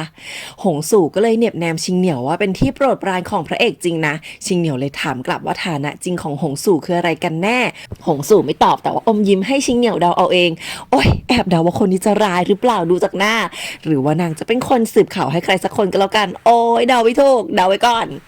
พระเอกก็แอบสงสัยว่าหน่วยกล้าตายคนสุดท้ายเนี่ยจะใช่เหล่าห่วงหรือเปล่าแต่พอไปถามนะเหล่าห่วงก็บอกว่าไม่ใช่จริงๆเหล่าห่วงบอกว่าตัวเองนะมีวรยุทธ์เหมือนกันทำเอาพระเอกเนี่ยขึ้นเลยเพราะว่า3 ปีที่ไปผจญภัยด้วยกันมาเจออะไรก็ตามเหล่าห่วงเนี่ยเพ่นเร็วก่อนเพื่อนเลยนะแถมเวลาไปจิกของกินทีไรก็โบ๊ะบะทำเอาโดนเขาจับได้ตลอดพระเอกเนี่ยไว้ใจเหล่าห่วงที่สุดกับเล่าเรื่องที่พ่อเนี่ยให้ตัวเองต้องเลือกระหว่างฆ่าคนบริสุทธิ์นิ่งเหมยหรือส่งน้องชายไปที่อื่นโอ้ยอยากจะบอกว่าพระเอกมันก็มีทางเลือกที่3คือต้องเก่งเทพกว่าน้องไงไปฝึกวรยุทธ์สิวะพระเอกก็บอกเหล่าห่วงด้วยความเศร้าใจว่าถึงจะไม่ยอมยังไงก็รู้ว่าทำอะไรไม่ได้พี่สาวของพระเอกเนี่ยก็ต้องออกจากบ้านไปทั้งคู่ทั้งที่พระเอกก็ไม่ยินยอมเหมือนกันโอ้ยพระเอกเนี่ยมีความรักครอบครัวรักพี่น้องมากเลยนะเหล่าห่วงก็บอกว่าแม้ตัวเองจะไร้ประโยชน์แต่ก็อยากจะช่วยนายน้อยว่าแล้วก็กระซิบว่าให้พระเอกนะไปปล่อยคนที่อยู่ใต้ทะเลสาบที่พระเอกเรียกว่าเหล่าขุยออกมาสิสิ่งที่ต้องการนะก็แค่กระบี่คมๆไปตัดโซ่เองพระเอกนึกได้นะก็เลยไปยืมกระบี่หนานกงผู่เย่มายังจะขายขำกันชุดใหญ่ก่อนพระเอกจะลงไปอีกนะเหล่าขุยเนี่ยเห็นแววว่าถ้ารอพระเอกตัดโซ่ขาดอาจจะต้องรอไปถึงชาติหน้า ก็เลยลงมือแย่งดาบมาฟันเองก่อนจะฟันนะยังจะส่งพระเอกขึ้นมาบนบกด้วยกำลังภายในมาแบบติดเทอร์โบโอ้ยขับจนปอดโยกแล้วโอ้ยพอเหล่าขุยพ้นน้ำมาปุ๊บผู้ดูแลผู้ดูแลตำราของหอสดับคลื่นก็ออกมาเลยจ้าที่แท้คนนี้เป็นยอดฝีมืออีกคนโอ้พ่อพระเอกนี่จะมีลูกน้องเทพๆกี่คนกันเนี่ยนี่มันโจรแม่ทัพหรือว่าสุดยอดสำนักอะไรกันแน่คะผู้ดูแลเนี่ยก็ไล่ให้เหล่าขุยกลับไปใต้น้ำแล้วก็เปิดฉากตีกันกำลังภายในไม่ธรรมดาทั้งคู่เลยจ้าแต่ว่าผู้ดูแลโดนถีบจนกระอักเลือดเหล่าขุยนะถามหาหลี่อี้ซันทันทีหรือว่าก็คืออาจารย์พระเอกเพื่อจะชำระแค้นอ้าวที่แท้อาจารย์พระเอกไม่ใช่คนธรรมดาแต่ว่าเป็นเมธีหรือว่าเป็นปราชญ์ของแผ่นดินที่เป็นตำนานโอ้ยจวนนี้รวมตัวอเวนเจอร์เลยไหมจ๊ะพระเอกเนี่ยนะหันไปด่าเหล่าห่วงว่าเป็นคนแนะนำให้ปล่อยเหล่าขุยมาตอนนี้เหล่าขุยอาละวาดใหญ่แล้วทำไงล่ะเนี่ยเหล่าห่วงบอกว่าไม่เป็นไรหรอกสู้จนชนะก็ปราบพยศได้แล้วว่าแล้วก็งัดสกิลออกมาปราบจ้าที่แท้กล่องไม้ของเหล่าห่วงนี่มันคือกล่องเก็บกระบี่ลุงเนี่ยมาอย่างเท่นะกรีดมากใช้แค่3กระบี่ก็เอาชนะเหล่าขุยได้เหล่าขุยเนี่ยแก้เกินหลังจากแพ้ว่าหิวข้าวและเลิกสู้เลิกหนานกงผู่เย็นนะก็บอกพระเอกที่ปากอ้าตาค้างไปแล้วว่าเหล่าห่วงเนี่ยคือห่วง9กระบี่เป็นตำนานนักกระบี่ที่ยังเดินได้อีก1คนระหว่างกินข้าวนะเหล่าห่วงก็ให้เหล่าขุยเนี่ยทดแทนบุญคุณพระเอกที่ปล่อยออกมาหรือไม่งั้นก็ลงไปแช่น้ำอยู่ตามเดิมจ้ะ เหล่าขุยคงอยากจะร้องเพลงว่าแล้วฉันเลือกอะไรได้ไหมเหล่าขุยก็เลยยอมเลือกทดแทนบุญคุณนะซึ่งก็คือให้คุ้มครองพระเอกเป็นเวลา2 เดือนระหว่างที่เหล่าห่วงเนี่ยจะไม่อยู่คืนนั้นพระเอกนะเอาเหล้ามาให้เหล่าห่วงแล้วก็คุยกันเหล่าห่วงบอกว่าพรุ่งนี้จะออกเดินทางแล้วเริ่มจากไปที่เขาหลงหูที่มีสำนักอันดับ1ของราชวงศ์เพื่อไปทำการค้าเล็กๆต่อด้วยไปที่เมืองอู่ตี้ไปจบการต่อสู้ที่ค้างไว้เมื่อ30 ปีที่แล้วกับจอมยุทธอันดับ1ของแผ่นดินหวังเซียนจื้อ1ในกระบี่ของเหล่าห่วงเนี่ยนะก็ยังอยู่บนกำแพงเมืองอู่ตี้อยู่เลยด้วยซ้ำคือเมื่อ30 ปีที่แล้วเหล่าห่วงเนี่ยสู้ไปได้ครึ่งทางก็รู้ตัวว่าแพ้แน่ก็เลยหนีเพราะว่ากลัวแพ้กลัวตายหนีมาทางเหนือหนีมาทางเป่ยเหลี่ยงเพราะว่ามันไกลจากเมืองอู่ตี้มากๆแต่ว่าจากการที่ไปผจญภัยกับพระเอก3 ปีเนี่ยพระเอกที่ไม่มีวรยุทธ์กลับไม่เคยหนีไม่เคยกลัวไม่เคยถอยทำให้เหล่าห่วงในนั้นเลิกกลัวแล้วก็ผ่านด่านในใจด่านเนี้ยไปได้พระเอกฟังเสร็จก็บอกว่าเหล่าห่วงสู้เสร็จก็รีบกลับมานะจะรอกินมันเทศที่เหล่าห่วงเผาแล้วก็ชนแก้วกันโอ้ยฉันร้องหนักมากอะซีนเนี้ยลางไม่ดีเลยอะขอร้องเหล่าห่วงต้องกลับมานะพระเอกเนี่ยให้เหล่าห่วงร้องเพลงกล่อมพระเอกให้ฟังอีกครั้งนะฟังไปก็ร้องไห้ไปร้องมันทั้งพระเอกร้องมันทั้งคนดูนี่แหละจ้ะเหล่าห่วงบอกว่าในการผจญภัย3 ปีที่ผ่านมาในที่สุดเหล่าห่วงก็สามารถสร้างกระบี่ที่9ได้แล้วก็ให้พระเอกตั้งชื่อให้ซึ่งพระเอกก็ตั้งชื่อว่า 6,000 ลี้ซึ่งมันก็คือการเดินทางของทั้ง2คนใน3 ปีที่ผ่านมานั่นเองโอ้ยพูดไปจะร้องไห้ไปนะเนี่ย ตอนเช้าพระเอกเนี่ยออกมาส่งเหล่าห่วงนะต่างคนต่างใจตรงกันเอาเกลือไว้ให้อีกฝ่ายเก็บไว้เป็นของฝากเหล่าห่วงเนี่ยทิ้งคำพูดฝากเอาไว้ว่าเรียนวรยุทธ์ไม่เสียเปรียบไม่หลงกลแล้วถ้าเจอเรื่องอันตรายนะให้รีบหนีพ พระเอกไปส่งเหล่าห่วงถึงหน้าประตูเมืองไกลที่สุดเท่าที่ตัวเองจะไปได้แต่ว่าส่งกันพันลี้สุดท้ายก็ต้องจากกันนางเอกเนี่ยนะตามมาส่งเหล่าห่วงด้วยก็ถามว่าทำไมพระเอกไม่รั้งเอาไว้พระเอกก็บอกว่าเหล่าห่วงที่กล้าเผชิญหน้ากับโชคชะตาตัวเองไม่มีใครมีสิทธิ์ไปรั้งไว้ทั้งนั้นน้องชายคนดีพระเอกก็ตามมาเอาซาลาเปามาจะมาให้เหล่าห่วงกินระหว่างทางแต่ก็ไม่ทันน้องก็บอกว่าถ้าทุกคนไม่ต้องไปไหนอยู่ด้วยกันหมดก็คงจะดีพระเอกเนี่ยนะกอดน้องแรงๆในใจก็คงนึกห่วงแหนไม่อยากให้น้องต้องไปตามที่พ่อสั่งให้ตัวเองเลือกฤดูหนาววนเวียนมาถึงพ่อพระเอกเนี่ยมาคุยกับอาจารย์พระเอกที่หอสดับคลื่นบอกว่าสายสืบต่อกี่คนเนี่ยก็ไม่สามารถจะสืบหาประวัติของหนานกงผู่เย่ได้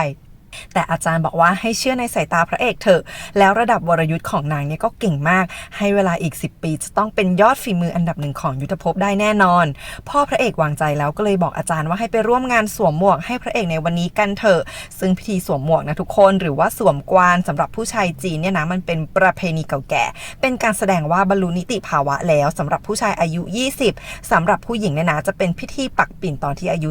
15แต่ว่าอาจารย์เนี่ยก็ไม่ยอมออกจากหอสดับคลื่นเพราะรู้สึกผิดกับการที่ร่วมรบด้วยกันกับพ่อพระเอกในสงครามจนคนตายไปเป็นแสนๆเหมือนว่า2 คนนี้จะเป็นสหายรักกันเลยนะหนานกงผู่เย่เข้าใจแล้วว่าเพราะว่าพระเอกเป็นศิษย์ของหลี่อี้ซานพระเอกถึงไม่ยอมเรียนวรยุทธ์เพราะอยากจะใช้ปัญญาสยบปัญหามากกว่าใช้แรงแต่ว่ายังไงคนแบบนี้มันก็เป็นได้แค่ที่ปรึกษานะคุมกองทัพไม่ได้อยู่ดีพระเอกบอกว่าซื่อจืดที่เก่งทั้งบุญและบูมีใครอายุยืนบ้างคนข้างนอกนะรู้จักพระเอกแค่ว่าเป็นคนไร้ประโยชน์ดีที่สุดแล้วพอก็ลงมาจากหอแล้วก็ได้ข่าวด่วนนะว่าเหล่าห่วงเนี่ยออกจากเขาหลงหูไปที่เมืองอู่ตี้แล้วพ่อเนี่ยพาพระเอกไปทำพิธีสวมหมวกที่สุสานของแม่แหวกขนบธรรมเนียมประเพณีไม่ไหว้ฟ้าดินไม่ไหว้บรรพชนสุสานแม่พระเอกนะอยู่บนยอดเขามีบันไดประมาณ800ขั้นได้แค่เห็นก็เหนื่อยแทนละเนี่ยสาวใช้คนสนิทของพระเอกมาพร้อมหน้านะแต่ว่าน้องชายไม่ได้มาพ่อบอกว่าเวลาที่น้องมาสุสานที่ไรเนี่ยร้องไห้ฟ้าถล่มดินทลายก็เลยไม่ให้มาดีกว่าพิธีสวมหมวกเนี่ยนะมันมีทั้งเปลี่ยนชุดแล้วก็ใส่หมวก3 ใบพ่อพระเอกเป็นคนใส่ให้เองทุกใบหมวกใบแรกหมายถึงว่าเป็นผู้ใหญ่แล้วสามารถเป็นขุนนางเจ้าครองแคว้นได้หมวกที่2หมายถึงกุมอำนาจทหารได้ฉากนี้คือแบบว่าขนลุกมากดนตรีก็ทำดีสุดๆก่อนจะสวมหมวกใบที่3อยู่ดีๆหิมะก็โปรยปลายลงมาจริงๆหมวกใบนี้เนี่ยนะมันต้องเป็นหมวกสัญลักษณ์การเส้นไหว้บรรพชนแต่พ่อตัดสินใจเปลี่ยนเป็นหมวกที่แม่พระเอกเย็บให้ที่ทิ้งเอาไว้หมวก2 ใบแรกนะจะมีความหมายดีแค่ไหนมันก็สู้ใบนี้ไม่ได้น้ำตาคลอด้วยความซึ้งไปเลยหลังจากจบพิธีพ่อก็บอกพระเอกว่าต่อไปเนี้ยเป็นผู้ใหญ่ทุกเรื่องสามารถจะตัดสินใจเองได้แล้วก่อนที่จะถึงวันนี้เนี่ยนะไม่ว่าจะเกิดเรื่องอะไรพ่อก็เป็นร่มคอยบังลมฝนให้อะไรที่พระเอกตัดสินใจไม่ได้พ่อก็ช่วยเลือกให้ที่แท้พ่อที่พูดนี่คือมีความหมายโดยในว่าพ่อตัดสินใจส่งตัวน้องพระเอกออกจากบ้านไปแล้วจ้าบอกว่าในเมื่อพระเอกนะไม่ยอมเลือกทั้ง2 ทางพ่อก็เลยเลือกทางที่3ให้ด้วยการส่งตัวน้องไปเขาบูตึงเพื่อชำระกระดูกเส้นเอ็นให้น้องเนี่ยกลายเป็นคนธรรมดาไร้พลังถ้าทำเสร็จเมื่อไหร่น้องก็จะกลับมาอยู่ด้วยกันที่บ้านได้โดยที่ไม่มีใครสนับสนุนน้องแล้วนิ่งเหมยเองก็ไม่ต้องตายพระเอกเนี่ยปรี๊ดแตกแล้วก็เตรียมตัวเดินทางไปที่บูตึงทันทีเพื่อไปเซฟน้องตอนแรกเนี่ยก็มาชวนหนานกงผู่เย่จ้าบอกว่าให้ไปเป็นบอดี้การ์ดให้หน่อยแต่ว่าหนานกงผู่เย่ไม่เล่นด้วยเพราะกลัวว่าถ้าช่วยพระเอกก็จะโดนพ่อเชิญออกจากหอสดับคลื่นสำหรับนางนะการเป็นยอดฝีมืออันดับ1เท่านั้นถึงจะบรรลุคำสาบานเลือดทวงแค้นให้กับคนที่จากไปได้นี่ก็แอบเดานะหรือว่านางเองก็มีญาติโกโหติกาโดนหวังเซียนจือฆ่าไปหรือเปล่าเพราะว่าตอนนี้อันดับ1ในแผ่นดินนี่คือหวังเซียนจือไงหนานกงผู่เย่ไม่ไปนะแต่ก็แนะนำให้พระเอกเนี่ยพาเหล่าขุยไปแล้วก็ยังเอาดาบของนางให้พระเอกยืมไปด้วย1 เล่มตอนแรกเหล่าขุยก็จะไม่ไปนะแต่โดนพระเอกขู่ว่าเหล่าขุยจะทำตัวไร้สัจจะที่ให้ไว้กับเหล่าห่วงไม่ได้นะตอนจะออกไปกลายเป็นว่าไม่มีม้าสักตัวจ้ะเพราะว่าพ่อสั่งย้ายเรียบด้วยความรู้ทันคนที่มาเซฟพระเอกไว้ก็คือนางเอกที่รู้เรื่องแอบสอยม้าไว้2 ตัวเอามาให้อ้างว่าเอามาแลกกับเงินอีกแหละแหมคอยช่วยพระเอกรัวๆขนาดนี้ไม่รักยังไงไหวคะนางเอกนะกลับมาหาอุ๋ยโย่เวยที่รู้ข่าวแล้วว่านางเอกแอบช่วยพระเอกแล้วก็เลยสงสัยว่าหรือว่าพระเอกนางเอกจะกิ๊กกันนางเอกบอกว่ามันใช่ที่ไหนนางเนี่ยรอบฆ่าพระเอกหลายครั้งยังไม่สำเร็จเฉยๆคือจริงๆนางเอกก็บอกว่าอยากให้พระเอกเคยชินไว้ว่าระหว่างเรา2 คนมันต้องมีชะตาแบบนี้แหละจะดราม่าใช่ไหมนะ พระเอกกับเหล่าคุยนะออกจากเมืองไม่ได้เพราะว่ามีคำสั่งพ่อห้ามเปิดประตูเมืองเด็ดขาดฉู่ลู่ซานคนที่คอยช่วยพระเอกก็โดนส่งนอกเมืองไปกับน้องชายพระเอกนะคิดขึ้นมาได้ก็เป็นลากนิ่งเหมยจากในคุกให้มาออกคำสั่งเพราะว่าคนเฝ้าประตูเมืองเนี่ยเป็นลูกน้องของนิ่งเหมยไงตอนแรกนิ่งเหมยจะไม่ช่วยนะแต่พอพระเอกบอกว่าถ้าไม่ทันนะน้องชายตัวเองจะโดนทำร้ายกระดูกแล้วนิ่งเหมยด้วยความรักเคารพในตัวน้องพระเอกก็ไปทันทีจ้ะพระเอกเหล่าคุยกับนิ่งเหมยพอออกจากประตูได้นะก็เจอกับฉู่ลู่ซานที่เพิ่งกลับมาฉู่ลู่ซานเพิ่งรู้เรื่องนะก็เลยรวมตัวกันว่าจะไปบูตึงแต่ว่าตอนนี้เองเฉินจือเป้าก็ตามมาทันหลังจากที่พ่อพระเอกรู้แล้วก็เป็นคนส่งมาแต่ว่าที่มาเนี่ยไม่ได้มาขวางนะแต่มาบอกคำพูดของพ่อว่าในเมื่อพระเอกเป็นผู้ใหญ่แล้วก็ต้องเรียนรู้การตัดสินใจและผลลัพธ์ของมันด้วยตัวเองจะไปบูตึงก็ได้ไม่ห้ามแต่ว่าตอนกลับมาพระเอกก็จะมีแค่2ทางเลือกเหมือนเดิมแล้วเฉินจือเป้าเนี่ยก็เรียกตัวฉู่ลู่ซานกับนิ่งเหมยกลับไปบอกว่าเป็นทหารไม่อนุญาตให้ออกนอกเมืองพระเอกกับเหล่าขุยก็มาถึงบูตึงเจ้าสำนักนำมาต้อนรับกับหงสี่เซี่ยงซึ่งเป็นศิษย์น้องของเจ้าสำนักมีฐานะเป็นว่าที่เจ้าสำนักคนต่อไปพระเอกมาถึงนะต่อยหงสี่เซี่ยงทันทีเพราะว่าเป็นคนรับตัวน้องพระเอกไว้ตามคำสั่งของพ่อคือ2คนนี้เขามีอดีตด้วยกันว่าหงสี่เซี่ยงเนี่ยเป็นคนรักเก่าของพี่สาวคนโตพระเอกแต่ว่าหงสี่เซี่ยงเนี่ยไม่ยอมลงจากเขาเพราะว่าหงสี่เซี่ยงอยากจะเป็นอันดับ1ในใต้ล่าจนพี่สาวพระเอกใจสลายแต่งงานไปที่อื่นเรื่องนี้ทำไมมีแต่คนอยากจะเป็นที่1พระเอกนะพอได้เจอหน้าน้องก็พุ่งไปถามทันทีว่าพลังยังดีอยู่ไหมพอรู้ว่ายังไม่ได้ทำการชำระกระดูกก็เบาใจแล้วก็จะพาน้องกลับบ้านแต่ว่าน้องไม่ยอมไปเพราะพ่อบอกไว้แล้วว่าการกลับไปของน้องจะทำให้พระเอกต้องลำบากเจ้าสำนักก็บอกให้พระเอกใจเย็นๆลองคิดให้ดีถ้ากลับไปแบบนี้มันจะมีอันตรายแบบไหนรออยู่บ้างพระเอกไม่มีทางปกป้องน้องไว้ได้24ชั่วโมงเป็นแน่ระหว่างที่พระเอกนะอึ้งกิมกี่ไปเจ้าสำนักเนี่ยก็พาน้องไปเดินเล่นแล้วก็ให้พักอยู่กับหวังเสี่ยวผิงมือกระบี่อันดับ1ของบูตึงที่ป่าไผ่ม่วงเพราะว่ามีนิสัยคล้ายๆกันส่วนพระเอกเนี่ยไปนั่งคุยกับหงสี่เซี่ยงถึงความเป็นมาของเรื่องนี้หงสี่เซี่ยงก็เลยบอกว่างั้นก็ให้น้องอยู่ที่นี่ไปก่อนแต่พระเอกไม่แน่ใจว่าบูตึงจะต้านทานไหวหรือเปล่าเพราะว่ายังมีราชวงศ์หลี่หยางที่ยังต้องการทำร้ายน้องพระเอกเพื่อก่อความวุ่นวายให้กับเป่ยเหลียงอยู่อีกไงพระเอกนะมาบอกเราคุยว่าตอนนี้ยังคิดไม่ออกให้อยู่ที่นี่ไปก่อนนางเอกก็โผล่มาพร้อมห่อสัมภาระมากมายบอกว่าพ่อรู้แล้วเรื่องที่นางเอกไปช่วยเรื่องม้านางก็เลยโดนลงโทษให้มารับใช้พระเอกที่นี่โธ่น่าสงสารมาแบบห่อผ้าเริ่มเทิ่มเลยนะตอนดึกในบ้านหลังน้อยดันมีเตียงนอนเดียวแล้วก็เล็กด้วยพระเอกคนดีนอนบนเตียงให้นางเอกไปนั่งหลับสับประงกความเป็นห่วงพระเอกนี้ยังอุตส่าห์จะเอาดาบไปค้ำหัวนางเอกไว้ด้วยนะนางเอกก็คงเหนื่อยมากกันหลับเป็นตายตอนเช้าหงสี่เซี่ยงมากินข้าวนะเห็นสภาพนางเอกยังนอนหลับแบบนั้นอยู่หงสี่เซี่ยงก็งงแต่พระเอกก็บอกว่านางเอกเนี่ยนะชาติกำเนิดน่าสงสารแต่ว่าหยิ่งมากไม่ชอบให้ใครมาสงสารที่แท้พระเอกเราเนี่ยคือเข้าใจนางเอกดีมากก็เลยเป็นคนยอมนอนที่เตียงเองว่างั้นเถอะถ้าฉันเป็นนางเอกเนี่ยควรจะดีใจหรือเสียใจดีคะนางเอกตื่นมาออกไปแปรงฟันแล้วก็กลับมาออกคำสั่งให้หงสี่เซี่ยงพานางไปเอาเมล็ดพืชกับต้นอ่อนผักเพราะนางจะทำแปลงผักที่นี่หงสี่เซี่ยงปฏิเสธไม่ได้ต้องพานางไปเอาผักตาปริบๆเดือดร้อนคนครัวที่มาโวยวายกับเจ้าสำนักว่ามีคนมาขโมยผักแต่เจ้าสำนักก็ปล่อยผ่านขายขำมากค่ะจุดนี้พระเอกนะบ่นกับน้องว่าบนเขาบูตึงดีทุกอย่างยกเว้นต้องกินเจน้องก็เลยพาพระเอกไปที่ป่าไผ่ม่วงแต่ว่าพอพระเอกเหยียบเข้าไปเขานั่นแหละโดนรังสีกระบี่ของเจ้าของป่าไผ่ซัดจนสลบพระเอกฟื้นมานะก็เห็นน้องนั่งรออยู่ที่เดิมพร้อมกับไก่ย่างโถน้องรักพี่ไปเอาไก่ย่างมาให้ไง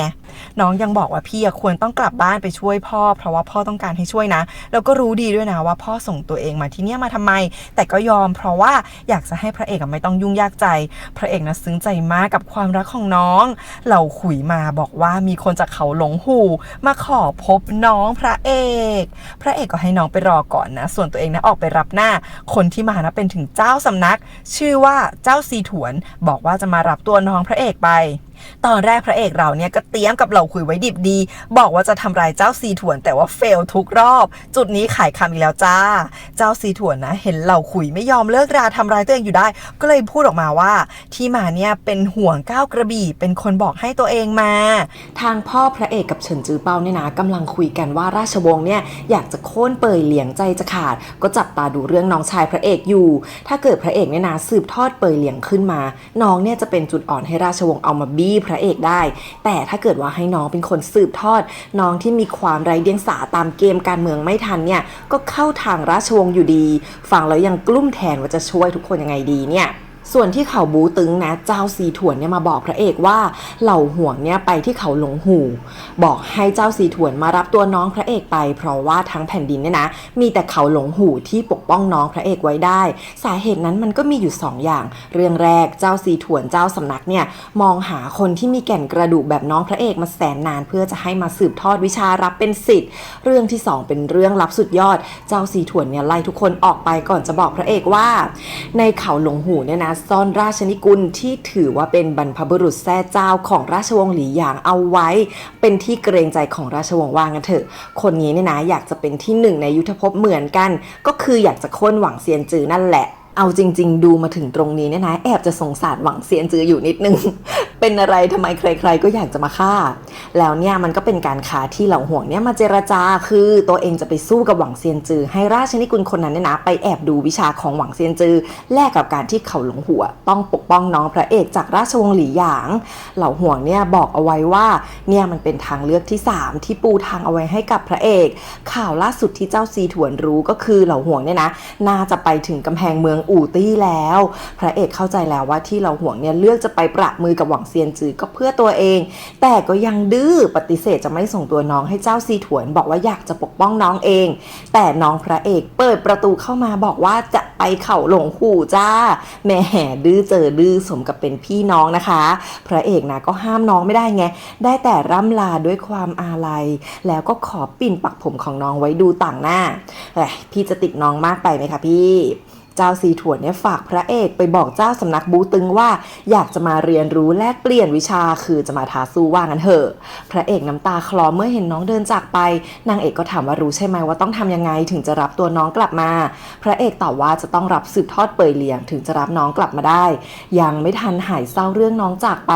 เจ้าซีถวนได้รับข่าวด่วนก็เดินหน้าเครียดมาหาพระเอกเป็นข่าวการตายของเหล่าห่วงจดหมายในนั้นเนี่ยนะเขียนเอาไว้ว่าการต่อสู้ของเหล่าห่วงกับหวังเซียนจือเนี่ยนะสู้ได้สมศักดิ์ศรีมากๆกระบี่ 6,000 ลี้ที่เป็นกระบี่ที่9เนี่ยนะบีบหวังเซียนจือถึงกับต้องลงมือให้เต็มที่แขนเสื้อหวังเซียนจือก็โดนเหล่าห่วงทำขาดสุดท้ายเหล่าห่วงไม่ได้แพ้แต่ว่าด้วยความอายุเยอะหมดแรงจนสิ้นใจโอ้ยเศร้าหวังเซียนจือเองก็ยอมรับนะว่าการต่อสู้เนี้ยตัวเองเป็นรองแต่เป็นเพราะว่าเหล่าห่วงหมดแรงซะก่อนการต่อสู้ก็เลยจบลงคำสั่งเสียสุดท้ายของเหล่าห่วงเนี่ยมีแต่หวังเซียนจือที่ได้ยินกล่องไม้หีบกระบี่ก็ทิ้งเอาไว้ที่นั่นก่อนตายนะเหล่าห่วงเนี่ยนั่งมองไปทางทิศเหนือซึ่งก็คือเป่ยเหลียงแล้วก็ฮัมเพลงประหลาดจนวินาทีสุดท้ายร้องไห้ตาบวมไปหมดแล้วพระเอกนะเอาจดหมายมาอ่านซ้ำวนไปวนมาจนค่ำมืดดึกดื่นข้าวปลาก็ไม่กินนางเอกทนไม่ได้ต้องมาด่าบอกว่าเหล่าห่วงตายไปแล้วเข้าใจหรือยังพระเอกบอกว่าไม่อยากจะให้เหล่าห่วงเป็นตำนานกระบี่อะไรทั้งนั้นอยากให้เป็นแค่เหล่าห่วงที่จะอยู่ข้างกายพระเอกก็พอแล้ววันถัดมาพระเอกนะก้าวขึ้นมาจากความเศร้าไปให้เหล่าขุยสอนวรยุทธ์ให้พระเอกจะไปสู้กับหวังเซียนจือเพื่อไปเอาหีบกระบี่เหล่าห่วงกลับมาจ้าเหล่าขุยกลับบอกพระเอกว่าไปนอนฝันเอาเถอะง่ายกว่าแต่ความดื้อพระเอกไงไม่มีใครห้ามได้เหล่าขุยก็เลยเริ่มจากให้ถือดาบที่วางก้อนหินเอาไว้ที่ปลายดาบครึ่งชั่วยามหรือว่า1 ชั่วโมงให้หินไม่ตกก้อนพระเอกลาดื้อผู้มีความมุ่งมั่นก็ทำได้นะมีพยานเป็นหงส์4 เสี้ยงที่มาคอยเรียบๆเคียงๆถามว่าพระเอกทำอะไรอยู่ถัดมาเหล่าขุยก็สอนท่าเบสิกของดาบ4 ท่าให้ไปทำอย่างละ 4,000 ครั้งพระเอกนะไปซ้อมริมน้ำตกหงสีเซียงก็มาพลาดอีกว่าหวังเซียนจือมันคือระดับไหนนั่นมันอันดับ1ในยุทธภพเชียวนะพระเอกก็ไม่ฟังค่ะแล้วก็ยังบอกว่าเจ้าสีถวนน่ะฝากมาท้าสู้บูตึงหงสีเซียงก็รีบไปบอกสิทธิพี่เจ้าสำนักทำเอาถึงกับเครียดกันว่าถ้าเกิดว่าสู้แล้วชนะบูตึงเนี่ยต้องถูกหมายหัวขึ้นบัญชีดำของสำนักหลงหูซึ่งเป็นนิกายอันดับ1ที่มีราชสำนักหนุนหลังถ้าแพ้ชื่อเสียงบูตึงก็พินาศไปเพราะเขาหลงหูก็จะเอาบูตึงเป็นบันไดก้าวสูงขึ้นไปอีกสรุปชนะก็ไม่ได้แพ้ก็ไม่ดีโอ้กลุ้มแทนเลยอะ พระเอกที่หอบแฮกเนี่ยบอกเราขุยว่าตัวเองก็คงมีพรสวรรค์อยู่แหละไม่งั้นเราขุยคงไม่ยอมอยู่สอนทั้งที่มันครบ2 เดือนที่สัญญากับเหล่าห่วงไปตั้งนานแล้วเราขุยนะยอมรับว่าพระเอกเก่งจริงมีพรสวรรค์แต่กำลังภายในกับลมปราณเราจะฝึกยังไงพระเอกมาเริ่มเอาตอนนี้ยังไงก็ตามไม่ทันคนที่สะสมมานานเพราะว่ากำลังภายในกับลมปราณเนี่ยนะมันไม่มีทางลัดไงมันต้องค่อยๆสะสมเอาเราขุยบอกว่ามากสุดนะพระเอกก็สามารถขึ้นไปได้จนถึงยอดฝีมืออันดับ2เลเวลนั่นแหละพระเอกเนี่ยก็ไปยืนใต้น้ำตกหวังจะลองใช้ดาบตัดน้ำให้ขาดจนมือเจ็บหงสีเซียงมาอีกแล้วบอกว่าทำไม่ได้หรอกตัวเองก็ทำไม่ได้นะแต่อย่างน้อยก็รู้วิธีไม่ทำให้ตัวเองเจ็บพระเอกเลยบอกว่าไหนแน่จริงหงสีเซียงลองเซหงสีเซียงจ้าตัดน้ำไม่ได้นะแต่ว่ามีกำลังภายในซัดน้ำออกไปเป็นคลื่นเลยจ้าคนธรรมดามีไหมคะเรื่องนี้เนี่ยโอ้ยหงสีเซียงนะบอกว่าตัวเองไม่ได้เป็นวรยุทธ์แต่เมื่อกี้มันเป็นวิชาหมัดมวยที่คิดขึ้นมาเองแล้วก็เอาตำรากระบี่พื้นฐานของบูตึงมาให้บอกว่าสรรพสิ่งรวมเป็น1นะลองอ่านดูเผื่อจะช่วยได้คืนนั้นนางเอกมาดูมือพระเอกที่เจ็บแล้วก็บอกว่าทำแบบนี้ไปเหล่าห่วงก็ไม่ฟื้นขึ้นมาหรอกนะพระเอกบอกว่าที่ทำไปเพราะอยากจะไปเอาหีบกระบี่เหล่าห่วงขึ้นมาอีกอย่างหนึ่งนะก็คือถ้าในอนาคตพระเอกต้องตกอยู่ในสถานการณ์แบบนี้หวังว่าจะไม่มีใครต้องมาเสียสละชีวิตเพื่อตัวเองอีกแล้วคือพระเอกเหมือนโตขึ้นมาทันทีเลยหลังการตายของเหล่าห่วงก่อนจะนอนนะพระเอกให้นางเอกรับปากว่าถ้าในอนาคตนะพระเอกเจอเรื่องลำบากให้นางเอกหนีไปเลยไม่ต้องสนใจแต่นางเอกไม่รับปากแล้วยังด่าว่าพระเอกเสียงดังก่อนจะดับเทียนแล้วนอนคู่นี้เป็นความรักแบบใส่ซึ้งใช่ไหมแต่ก็ดูแล้วฟินนะพระเอก IQ 200ไงดูหงสีเซี่ยงตัดน้ำตกอีกรอบก็เข้าใจแล้วก็ฝึกด้วยตัวเองจนทำได้สำเร็จมีความหล่อเท่มากกรี๊ดมากค่ะพระเอกเนี่ยไปได้มันเทศที่นางเอกบ่นว่าไม่เอาซึ่งก็นางเอกก็ปากแข็งอีกตามเคยนะคืออยากจะขอแซวว่าส่วนผักนางเอกเนี่ยผักสลบมากสงสารผักจังเลยลูกพระเอกก็เอามันเทศไปใช้หงสีเซี่ยงมาล้างเผาให้ตัวเองกินส่วนตัวเองรับหินเป็นตัวหมากขาวดำเพื่อฝึกความแข็งแรงของข้อมือทั้ง2 คนก็คุยกันนะหงสีเซี่ยงให้พระเอกเชื่อมั่นในตัวเองว่าต้องสามารถเอาหีบกระบี่คืนมาได้แน่เหมือนที่หงสีเซี่ยงก็คิดว่าวันหนึ่งตัวเองจะได้เป็น1ในใต้ล่าแม้จะไม่ฝึกวรยุทธ์เลยก็ตามพระเอกบอกว่าฟังดูแล้วเหมือนคนไร้สติ2 คนคุยกันมาก หงสีเซี่ยงลุกขึ้นมาพูดว่าถ้าเราไม่เชื่อตัวเองเราจะเชื่อใครเล่าแล้วก็ตะโกนว่าสวีเฟิงเหนียนต้องเข้าเมืองอู่ตี้ได้แน่พระเอกก็เอามั่งตะโกนว่าหงสีเซี่ยงข้าจะรอเจ้าเป็น1ในใต้ล่าระหว่างนั้นเองนะนางเอกก็กำลังตีกับองค์หญิงสุยจูซึ่งเป็นคนที่ราชวงศ์เคยจะให้มั่นหมายกับพระเอกจ้ะองค์หญิงเนี่ยนะมาถามหาพระเอกกับน้องชายแต่พอนางมาถึงนางก็บุกมาเหยียบแปลงผักของรักของห่วงนางเอกก็เลยโมโหนะผลักนางคืนจนองค์หญิงสั่งให้ทหารกับขันทีหรือแปลงผักทิ้งนางเอกนะโดนองค์หญิงตบไปทีหนึ่งแต่ว่าก่อนจะโดนทำร้ายไปมากกว่านี้พระเอกก็มานางเอกนะบอกว่าเอาคืนหมดแล้วยกเว้นเมื่อกี้ที่โดนตบก็ไม่ได้เสียเปรียบเท่าไหร่หรอกพระเอกนะเรียกให้องค์หญิงขอโทษแต่นางไม่ยอมพระเอกนี่คือเกือบแพ้มีเหล่าขุยจักมาช่วยเอาไว้ทันพระเอกนะบอกว่ารู้อยู่แล้วว่าเนี่ยก็คือองค์หญิงสุยจูเพราะนางเล่นถือไข่มุกราตรีมาด้วยจ้าไข่มุกราตรีนะมันมาจากแคว้นสุยไงซึ่งคำว่าจูภาษาจีนกลางมันแปลว่าไข่มุกนะทุกคนส่วนที่เขาเรียกกันว่าไข่มุกราตรีเนี่ยนะเพราะเขาว่ากันว่ากลางคืนไข่มุกเนี่ยมันส่องแสงได้ไม่เคยเห็นเหมือนกันแหละองค์หญิงเนี่ยสั่งให้พระเอกคุกเข่าคำนับขอโทษแต่พระเอกบอกว่า3 ปีก่อนเราเคยมั่นกันต่อให้ไม่ได้แต่งเพราะว่าพระเอกไปผจญภัย3 ปีแต่ก็ถือว่านางเนี่ยเป็นภรรยาพระเอกครึ่งตัวแล้วก็สั่งองค์หญิงคุกเข่าให้สามีถึงจะถูกต้องโอ้ยขำแต่ว่าไม่เป็นไรพระเอกไม่เคร่งเท่าไหร่ไม่ต้องคุกเข่าก็ได้แต่ให้ขอโทษนางเอกก็พอโทษฐานที่ฝั่งพระเอกเก่งกว่าซึ่งหลังจากไฟกันนะฝั่งองค์หญิงก็แพ้จริงแหละคือแพ้เหล่าขุยไงพระเอกก็เลยให้องค์หญิงจ่ายค่าชดเชยสวนผักเป็นเงินถ้าไม่มีก็เอาไข่มุกราตรีมาจ่ายก็แล้วกันเจ้าสำนักบูตึงมาพอดีก็มาเข้าข้างพระเอกแสดงจุดยืนว่าบูตึงจะขอเข้ากับทางเป่ยเหลียงไม่ใช่ราชสำนักองค์หญิงนะเสียหน้ามากน้องพระเอกก็ไม่ได้เจอเพราะว่าน้องนี่คือไปเขาหลงหูแล้วไงนางก็เลยสะบัดหน้ากลับไปด้วยความอารมณ์บจอยส่วนนางเอกนะร้องไห้แค้นใจว่าชีวิตนี้อะไรที่เป็นของตัวเองนะต้องถูกพรากไปทั้งหมดพ่อแม่ครอบครัวแล้วก็แผ่นดินแล้วก็วิ่งหนีร้องไห้กลับเข้าบ้านไปเลยโถสงสารนางเอกนะเห็นนางแบบนี้จริงๆนางก็เก็บกดมากเหมือนกันดูแลแบบน้ำตาคลอตามนางเอกเลยพระเอกก็เข้าไปแย่ให้นางเอกอารมณ์ดีด้วยแตงกวาจากส่วนที่พังไปนั่นแหละนางเอกรู้ทันว่าพระเอกจงใจปิดบัง IQ 200ด้วยการทำเป็นคนโมโหอารมณ์ร้อนให้องค์หญิงตายใจนะ แหมเกลียดความรู้ใจซึ่งองค์หญิงเนี่ยก็ตกหลุมพระเอกจริงจ้ะก็วางใจละกะว่าถ้าวันไหนพระเอกเนี่ยนะขึ้นมาสืบทอดเป่ยเหลียงก็คือคราวพินาศย่อยยับของสกุลสวี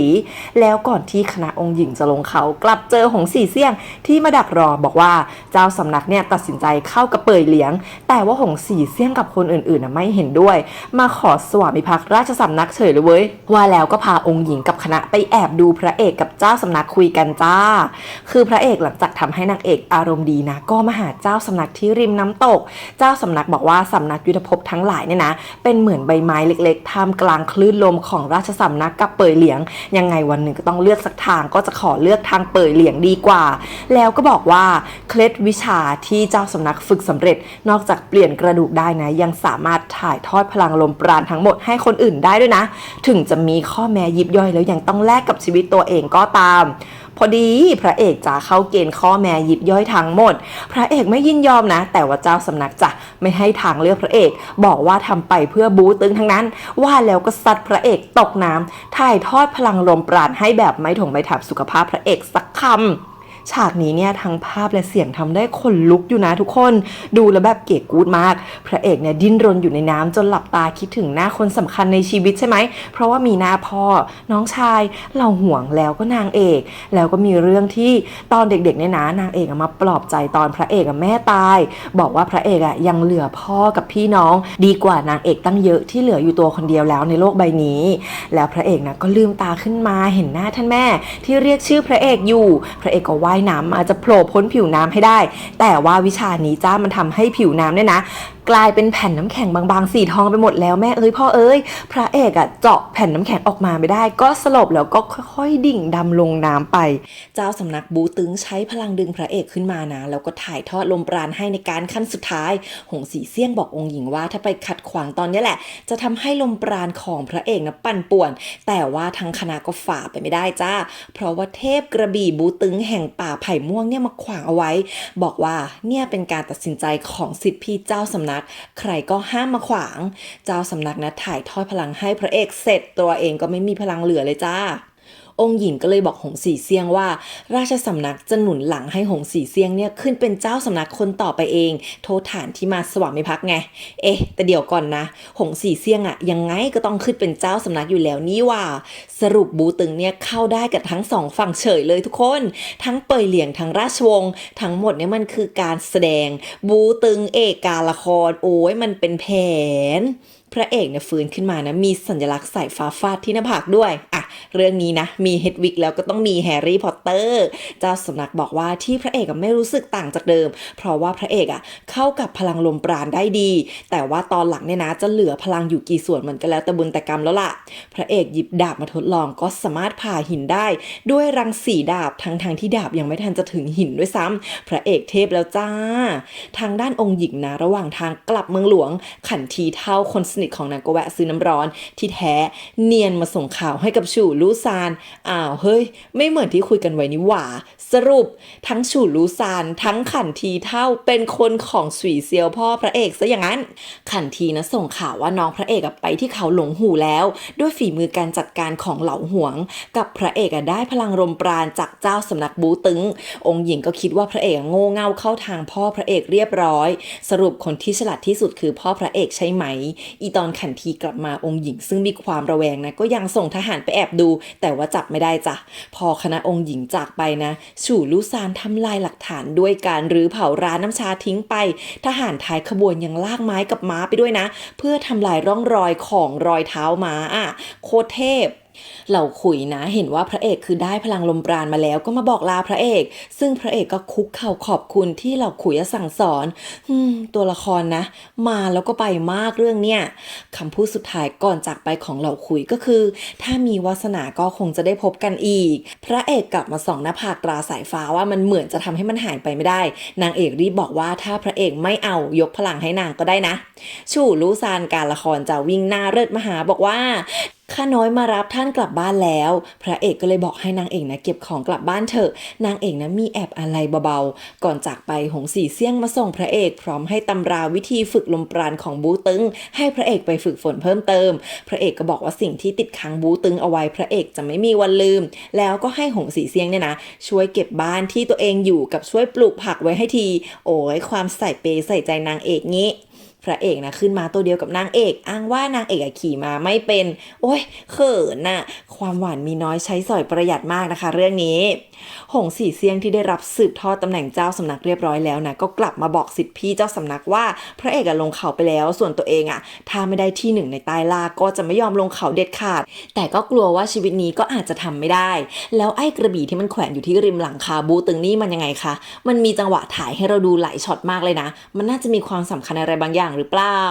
เจ้าสำนักนะเรียกหงสีเซี่ยงให้ไปประมือกันก็คือการไปตะโกนแข่งกันจ้ะเจ้าสำนักบอกให้หงสีเซี่ยงเป็นตัวของตัวเองเถอะเพราะว่าเจ้าสำนักกับอาจารย์ดูไม่ผิดหรอกว่าหงสีเซี่ยงเนี่ยคือที่หนึ่งในใต้ล่าในอนาคตเป็นแน่พระเอกนะมาถึงร้านเหล้าก่อนจะเข้าเมืองก็เจอหงสู่ชิงเหนียวกับพ่อมารอพระเอกก็งงว่าแห่กันมารับทำไมเยอะแยะที่แท้พี่สาวคนร้องของพระเอกกลับมาบ้านจ้าทั้งบ้านตั้งแต่พ่อยันสาวใช้นี่คือกลัวพี่สาวหัวหดกันหมดพ่อถึงขนาดบอกว่าเจอผียังดีสักกว่าขายคำอีกแล้วไหมล่ะคือฉากนี้ต้องไปดูเองนะตลกน้ำตาไหลมากพระเอกที่โดนพ่อผลักให้มารับหน้าจำใจต้องย่องกลับบ้านไปหาพี่สาวมาประจบเอาหมากที่ตัวเองทำขึ้นมาตอนอยู่บูตึงมาให้แต่เจเจนะไม่เล่นด้วยเจเจประชดว่าพระเอกเรียนวรยุทธ์เพราะว่าเหล่าหวงแต่กลับไม่คิดจะรับช่วงต่อเป่ยเหลียงช่างเห็นกันหน้าของเหล่าหวงยิ่งกว่าเป่ยเหลียงซะอีกนะแล้วเจเจก็ไปเลยจ้าบอกว่าจะกลับสำนักการศึกษาสร้างอินแล้วนะพระเอกก็ตามมาง้อแต่ว่าพี่สะบัดกล่องของฝากทิ้งพระเอกก็ขึ้นเหมือนกันว่าทุกคนเนี่ยเอาแต่บังคับไม่มีใครถามความสมัครใจพระเอกเลยสักคนเจเจบอกว่าพระเอกอยากทำอะไรก็ทำไปเถอะเชิญใช้ชีวิตล่องลอยไม่รับผิดชอบต่อไปดุมากโหดมากสมกับที่ทุกคนนะกลัวนางกันทั้งบ้านแล้วเจเจก็บุกมาที่ห้องนางเอกมาขู่ว่าถ้านางเอกทำร้ายพระเอกอีกนางเอกไม่ตายดีแน่เจเจพูดได้ทำได้แล้วก็สั่งให้นางเอกเขียนคำสาบานซะให้เขียนลงพื้นด้วยผู้กันอันทไมถูพื้น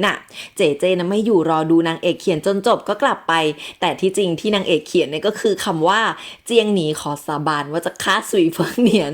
ส่วนเจเจนะในมือเนี่ยกำเม็ดหมากที่พระเอกทำให้อยู่ตัวหนึ่งคือจริงๆแล้วพี่น้องบ้านเนี้ยเขารักกันมากเวอร์ที่หน้าประตูเมืองนะเจเจก็ได้เจอกับเฉินจือเป้าที่มาดักรอเพื่อบอกว่าถ้าไม่จำเป็นก็ให้นางอยู่ที่สำนักศึกษาไปซะไม่ต้องกลับมาตอนแรกไอเราก็จิ้น2 คนนี้นะแต่พอพี่เป้าพูดออกมาดับฝันไปเลยจ้ะวันถัดมานะสัญลักษณ์สายฟ้าที่หน้าพระเอกก็หายไปแล้วจ้ะพระเอกก็ไม่รู้ว่าทำไมพระเอกนะเรียกนางเอกมาอ่านตำราบูตึงที่หงสีเซียงให้บอกว่าจะจ่ายเงินค่าอ่านคิดตามตัวอักษรหรือจะเป็นแผนให้นางเอกมีวิชาติดตัวเงี้พระเอกก็ถามนางเอกว่าทำไมเจเจนะต้องอยากให้พระเอกสืบทอดตำแหน่งให้ได้กันแน่นางเอกก็เลยถามกลับว่าแล้วทำไมพระเอกไม่อยากรับตำแหน่งมาตลอดเลยพระเอกตอบว่าเพราะว่าไม่อยากจะเห็นคนเสียสละเพื่อตัวเองตลอดเวลานางเอกก็เลยย้อนกลับว่าการที่พระเอกไม่ทำอะไรเลยคนพวกนั้นก็เสียสละไปเสียเปล่าสินะโอ้โหตรงเขาแสกหน้าพระเอกอึ้งไปทันทีพระเอกนั้นเหลือบไปมองของบนโต๊ะมีเกลือของเหล่าหวงปิ่นของน้องชายแล้วก็เม็ดหมากที่ทำให้เจเจนะแล้วพระเอกก็ออกไปเลยจ้า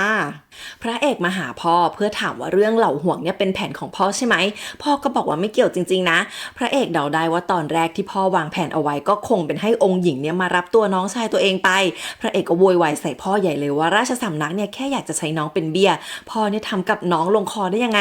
พระเอกโมโหสุดขีดแล้วก็ตัดสินใจจะยอมรับช่วงต่อเป่ยเหลียงแล้วนะเพราะอยากจะพาน้องกลับบ้านพ่อบอกว่าเหตุผลพระเอกน้อยนิดเกินแต่ไม่เป็นไรนะเดี๋ยวข้าจะหาเหตุผลเพิ่มให้แล้วก็ไล่ให้พระเอกไปหาอาจารย์แล้วไปรอพบพ่ออยู่ที่นั่นแหละพระเอกก็ถึงกับมึนตึบในท่าทีของพ่อนะพอพระเอกคล้อยหลังไปนะพ่อดีใจจนเนื้อเต้นแล้วจ้ะแล้วก็รีบไปคว้ากุญแจลับอันทบ้านมากำไว้ส่วนพระเอกเนี่ยมาที่หอสดับคลื่นมาเจอหน่านกงผู่เย่ที่กำลังสงสัยว่าใต้ฐานหอเนี่ยมันมีอะไรกันแน่พระเอกก็บอกว่าบ้าไม่มีข้าเดินเล่นที่นี่มาตั้งแต่เด็กถ้ามีก็ต้องรู้แล้วสิหน่านกงผู่เย่เงยหน้ามาก็รู้ทันทีว่าพระเอกเนี่ยนะได้รับสืบทอดลมปราณมาแล้วก็เอ่ยปากทวงคืนดาบนางจ้ะพระเอกมีแอบยุกยิกจะไม่คืนเขาอีกนะแต่ก็ยอมคืนแล้วก็ขึ้นไปหาอาจารย์แหม พ่อพระเอกเนี่ยเข้ามาที่หอแล้วก็จัดการเปิดห้องลับใต้ดินแล้วก็เดินลงไปทำเอาหนานกงผู่เย่ที่ยืนอ่านหนังสืออยู่ตาปริบๆพระเอกลงมาตามคำสั่งอาจารย์หลังจากรู้ว่าพระเอกยอมสืบทอดเปยเหลียงก็อึ้งกิมกี่ไปเหมือนกันนึกว่าหนานกงผู่เย่เนี่ยหาทางเข้าห้องลับจนเจอพระเอกลงไปเจอพ่อที่ทางเข้าพ่อก็บอกว่าถ้าพระเอกไม่รับปากสืบทอดพ่อจะไม่พามาที่นี่เด็ดขาดพระเอกก็พูดกับพ่อตามที่อาจารย์บอกไว้ว่าให้บอกความในใจว่าพระเอกไม่อยากสืบทอดแล้วก็แค้นพ่อมาตลอดเพราะสิ่งที่พ่อทำเนี่ยนะทำให้พี่สาวคนโตต้องแต่งงานไปเจียงหนานเพื่อแลกกับกำลังทหารเจ๊คนรองเนี่ยก็ต้องไปสำนักศึกษาอันดับหนึ่งเพื่อให้ปัญญาชนในใต้ล่าเนี่ยยอมรับเปยเหลียงขนาดน้องก็ไปเขาหลงหูทั้งหมดเนี่ยมันเพื่ออำนาจของพ่อคือคนในครอบครัวเนี่ยนะยังสำคัญสู้อำนาจไม่ได้เลย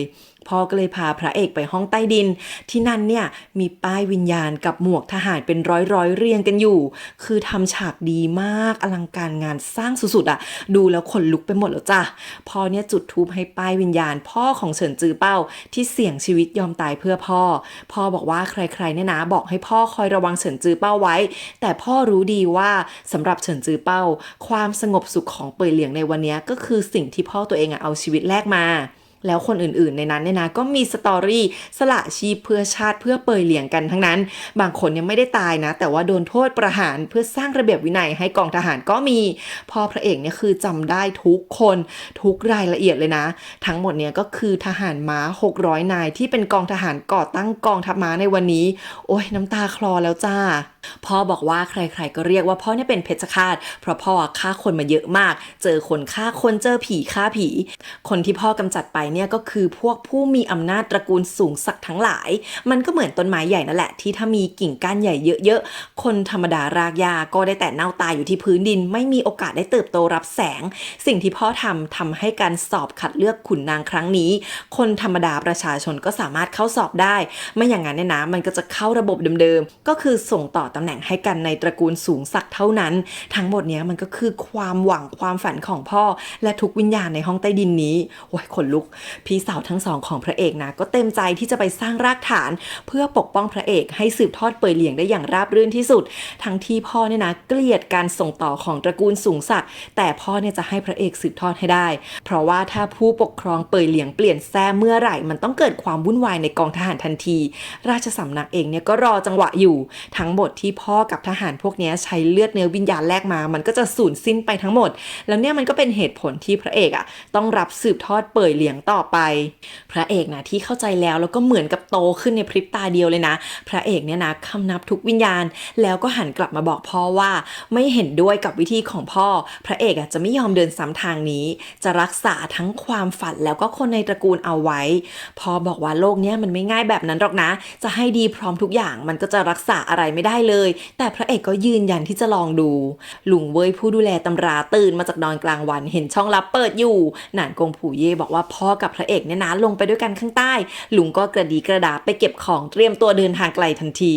พอดีกับที่พ่อก็บอกพระเอกว่าให้ออกเดินทางเพื่อรับสืบทอดตำแหน่งเริ่มจากไปเอาหีบกระบี่เหล่าห่วงซะสิแค่ไปเอาหีบเนี่ยนะไม่ต้องไปสู้กับหวังเซียนจือหรอกแล้วก็วนไปรับพี่สาวทั้งสองกลับไปเยี่ยมน้องชายด้วยก็ได้ส่วนพ่อเองเนี่ยนะก็จะออกเดินทางเหมือนกันไปเมืองหลวงไปคุยกับราชสำนักว่าพ่อจะถอนกำลังจากเจียงหนานกับซั่งอินแล้วให้ราชสำนักยอมให้พระเอกขึ้นรับตำแหน่งได้แบบไร้ปัญหา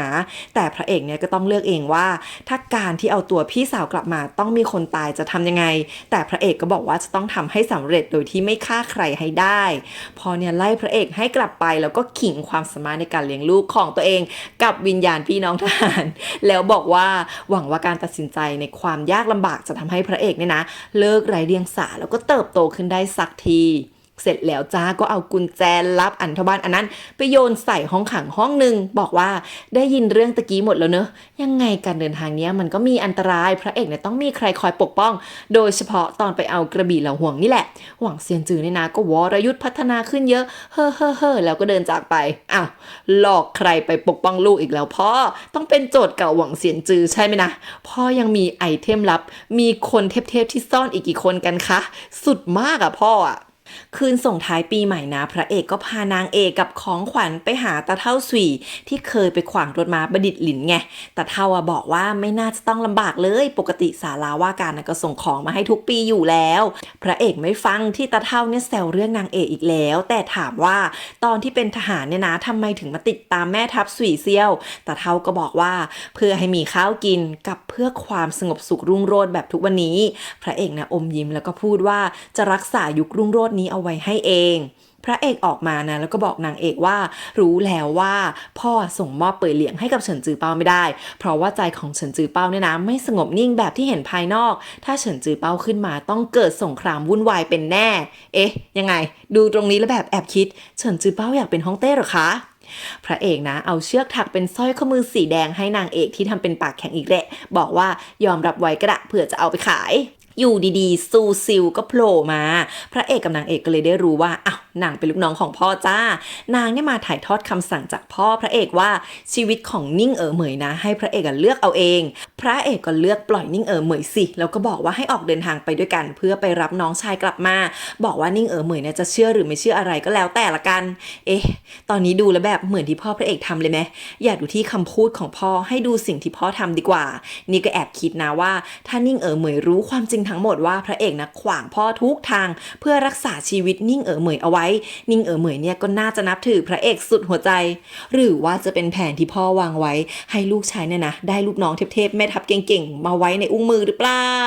หลังพระเอกกลับไปนะพ่อพระเอกก็พาคนกับของมาให้ตาเฒ่าที่บ้านเหมือนกันตาเฒ่าสวีเนี่ยเข้าใจมาตลอดว่าพ่อพระเอกเป็นคนของศาลาว่าการเอาของมาแจกปีใหม่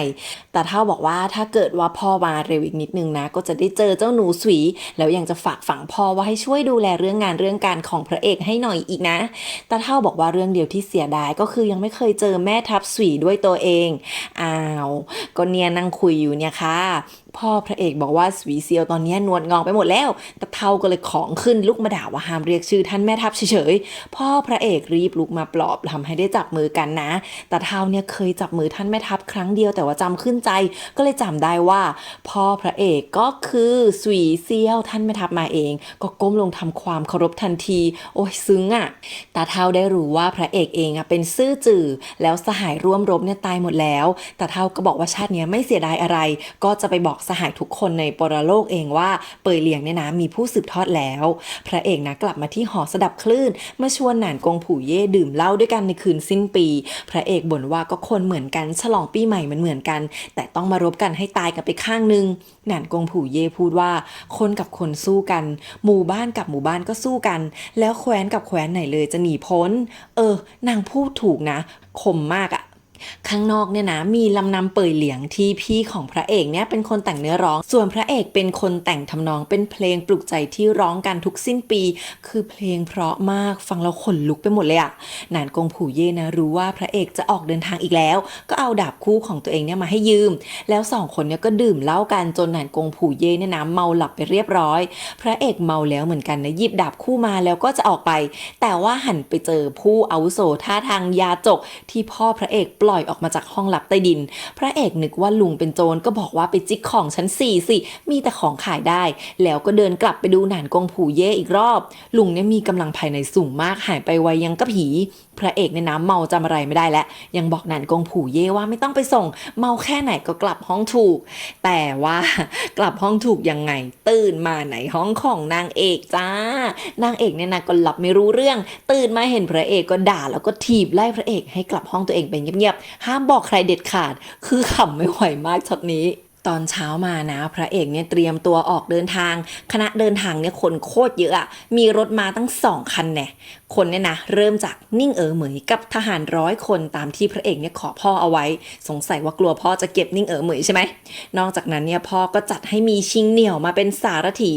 ลุงเว่ยที่เหมือนตำราเดินได้แถมยังมีวรยุทธ์แล้วก็ซูซิลที่รู้ทุกเรื่องในยุทธภพ หวี่โย่เวยก็ตามไปด้วยเพราะว่านางเอกไปไงพ่อเนี่ยอ้างว่านางเอกนะต้องไปดูแลพระเอกถ้าทิ้งไว้ที่บ้านเนี่ยนะเดี๋ยวก็โดนบริวารของเจเจรองมาทำร้ายเอาหรอกแล้วก็มีตะลุงในห้องใต้ดินที่พ่อคำนับเลยนะบอกว่าฝากดูแลพระเอกด้วยพ่อบอกว่าคนผู้นี้คือจอมมารที่ห้ามให้ถือกระบี่เด็ดขาดกระบี่ไม้ก็ไม่ได้อะไรก็ไม่ได้ทั้งนั้นแต่ว่าคนนี้จะเป็นคนคุ้มครองความปลอดภัยให้พระเอกแล้วก็คนสุดท้ายคือบัณฑิตหลินที่เปลี่ยนชื่อเป็นหลี่เฉียนถังพอบอกว่าเดินทางคราวเนี้ยนะต้องผ่านชิงโจวของจิ้งอันอ๋องหลี่เฉียนถังเนี่ยมีประโยชน์แล้วตัวเองก็ไปคุยกับหลี่เฉียนถังว่าลมหายใจเฮือกสุดท้ายของสกุลหลินเนี่ยนะขึ้นอยู่กับหลี่เฉียนถังแล้วพ่อบอกให้พระเอกเนี่ยเดินทางปลอดภัยการสืบทอดตำแหน่งของพระเอกเนี่ยนะขึ้นอยู่กับเราสองคนแล้ว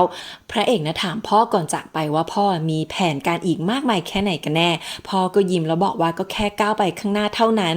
จังหวะมองส่งกันทำเอาเราใจหายนะถึงพ่อจะร้ายแต่พ่อต้องไม่ตายนะเจเจรองเนี่ยได้จดหมายจากนกพิราบสื่อสารเรื่องพระเอกเจ้าขายคนในสำนักศึกษาที่มาจีบเจเจแต่ว่าโดนเจเจเนี่ยนะคว้าดาบไล่ตะเพิดไปเจ้าขายยังห้อยอยู่บนหลังคาก็ได้เจอกับอาจารย์ตัวเองที่เป็นหัวหน้าขันทีในวังชื่อหานเตียวซื่อท่าทางมีวรยุทธ์ใส่เสื้อคลุมมาแบบผู้คุมวิญญาณเลยอะหานเตียวซื่อมาบอกให้เจ้าขายเนี่ยนะไปเก็บพระเอกซะเพื่อทำให้เป่ยเหลียงกับแผ่นดินเนี่ยนะเกิดวุ่นวายเจ้าขายถึงจะมีโอกาสเจ้าขายก็เลยยิ้มร้ายเลยบอกว่าตกลงเจ้าขายเนี่ยนะมันแซ่เจ้าเดียวกับราชวงศ์แง่เลยชาติกำเนิดของคนนี้มันเป็นยังไงกันแน่เนี่ยแล้วตัวร้ายเนี่ยนะเหตุอันใดต้องเป็นขันทีแทบทุกเรื่องเลยค่ะพอเริ่มออกเดินทางนะพระเอกกับนิ่งเอ๋อเหมยเนี่ยก็กัดกันเบาๆนิ่งเอ๋อเหมยบอกว่าจะทำตามคำสั่งทหารไปส่งพระเอกให้ถึงที่ส่วนเรื่องน้องชายพระเอกนิ่งเอ๋อเหมยเนี่ยนะจะหาทางไปช่วยด้วยตัวเองไม่เกี่ยวกับกองทัพพระเอกยังไม่ทันไปถึงไหนจ้าก็เจอลูกน้องเฉินจือเป้าทหารม้าเกราะเหล็กมาขวางไว้บอกว่าให้รอพี่เป้าก่อนแป๊บหนึ่งพระเอกบอกไม่รอมีอะไรปะชู่ลู่ซานก็มาพร้อมลูกน้องทหารม้าถือหน้าไม้เตรียมจะไฟกับทหารม้าเกราะเหล็กของพี่เป้าแล้วนะนิ่งเอ๋อเหมยกับทหารก็มาเหมือนกันจ้าบอกว่ายังไงก็จะพาพระเอกออกไปให้ได้แต่ว่าก่อนที่จะมีใครลงมือนะเฉินจือเป้าก็มาซักทีบอกว่าลูกน้องตัวเองจะเป็นคนติดตามพระเอกเพื่อคุ้มครองความปลอดภัยเพื่อเป่ยเหลียงพระเอกยังจะตายไม่ได้ฉู่ลู่ซานเลยบอกว่าเพื่อเป่ยเหลียงงั้นเฉินจือเป้าตายก่อนเลยดีไหมภายในกองทัพของพ่อจะตีกันเองแบบนี้ได้หรอคะแต่ว่าพระเอกนะปฏิเสธเฉินจือเป้าบอกว่าเทียบกันแล้วเนี่ยตัวเองไว้ใจนิ่งเอ๋อเหมยมากกว่าเฉินจือเป้าก็เลยยอมให้ลูกน้องกลับไปหลังเฉินจือเป้าได้ฟังที่พระเอกประกาศว่าจะรับช่วงต่อเป่ยเหลียงก็พูดขึ้นมาว่าพระเอกเนี่ยนะขาดทุกคุณสมบัติอันได้แก่ใจเหี้ยมมากเล่ห์กลแล้วก็เส้นสายแล้วก็ไม่ฟังพระเอกพูดอะไรขี่ม้ากลับไปเลยพระเอกเนี่ยนะบอกให้ฉู่ลู่ซานกลับไปปกป้องพ่อตัวเองไม่ต้องตามไปด้วยแล้วฉู่ลู่ซานก็เลยยอมกลับไปทุกอย่างก็เลยกลับเข้าสู่ความสงบคณะเดินทางที่รวมตัวกันแบบหาความสามัคคีไม่ค่อยจะได้ก็เลยได้ออกเดินทางกันต่อนางเอกเนี่ยอยู่บนรถม้ากับตะลุงที่เห็นนางเอกว่าหน่วยก้านดีก็เลยพยายามจะหว่านล้อมให้นางมาเป็นลูกศิษย์แต่นางไม่เอาด้วยตะลุงบ่นงึมงำว่านานขนาดนี้ตัวเองก็เกือบลืมไปแล้วว่าเคยเป็นใครยังจะมีใครจำม้าโคไม้ได้อีกเราก็เลยเพิ่งเห็นตอนนี้นะว่าตะลุงเนี่ยไม่มีแขนซ้ายส่วนนางเอกทำหน้าอึ้งไปเลยแสดงว่าตะลุงเนี่ยนะต้องเป็นยอดฝีมือแน่นอนถูกไหมพระเอกเนี่ยหยุดพักที่ริมน้ำคิดถึงที่เคยมาจับปลากับเหล่าหวงแล้วก็เดินมาคุยกับหลี่เฉียนถังที่บอกว่าการที่พระเอกไม่ตายพ่อพระเอกถึงจะยอมช่วยสกุลหลินที่ตอนนี้โดนกวาดล้างไปเรียบร้อยพระเอกก็ถามว่าทำไมถึงไม่ไปขอร้องจิ้งอันอ่องล่ะหลี่เฉียนถังนะได้แต่มองหน้าแล้วก็บอกว่าพระเอกไม่รู้เลยว่าพ่อตัวเองน่ากลัวแค่ไหนพระเอกนะไปถามหานางเอกกับตะลุงแต่ว่าโดนตะลุงแค่เล็บเท้าเป่าใส่หน้าโอ้ยขำมากส่วนนางเอกนะอยู่กับหวี่โย่เว่ยที่มาชวนนางเอกหนีไปนางเอกบอกว่าที่พ่อพระเอกนะตั้งใจเก็บนางไว้เพราะว่าชีวิตของนางเอกมีประโยชน์เอาไว้ทำการค้าแลกเปลี่ยนได้นางเอกเองก็ไม่ทำอะไรสักหน่อยกำลังอ่านตำราเพื่อเก็บเงินจากพระเอกอยู่ไงแล้วที่นางนะรักเงินมากก็เพราะว่านางเอกเนี่ยนะหาเงินไว้จัดงานศพให้ตัวเองโอ้ยสงสารชิงเหนียวนะมาตามนางเอกไปอ่านตำราให้พระเอกฟังตามคำสั่งนางเอกไปถึงก็หันไปดุตะลุงเลยบอกว่าให้ไปล้างหน้าล้างเท้าซะก่อนพระเอกนี่อ้าปากวอว่านางเอกคนเดียวนี่แหละที่ทำให้ตะลุงเชื่อฟังได้คืออยากได้เขาเป็นลูกศิษย์ว่างั้นเถอะ นางเอกนะเริ่มอ่านตำรากระบี่แต่ไม่ว่านางเอกนะอ่านเล่มไหนตะลุงที่กลับมาก็บอกว่าแย่ไปหมดเล่มนั้นก็ไม่ดีเล่มนี้ก็ขี้โม้แล้วพอนางเอกนะอ่านตำรากำลังภายในบูตึงตะลุงก็บอกว่าพระเอกนะคิดจะเปลี่ยนลมปราณในตัวให้เป็นพลังตัวเองตำราอะไรมันก็ช่วยไม่ได้นะต้องพึ่งตัวเองจนพระเอกเลิกให้นางเอกอ่านตำราทำเอานางเอกโมโหที่ตะลุงเนี่ยนะตัดทางทำมาหากินของนาง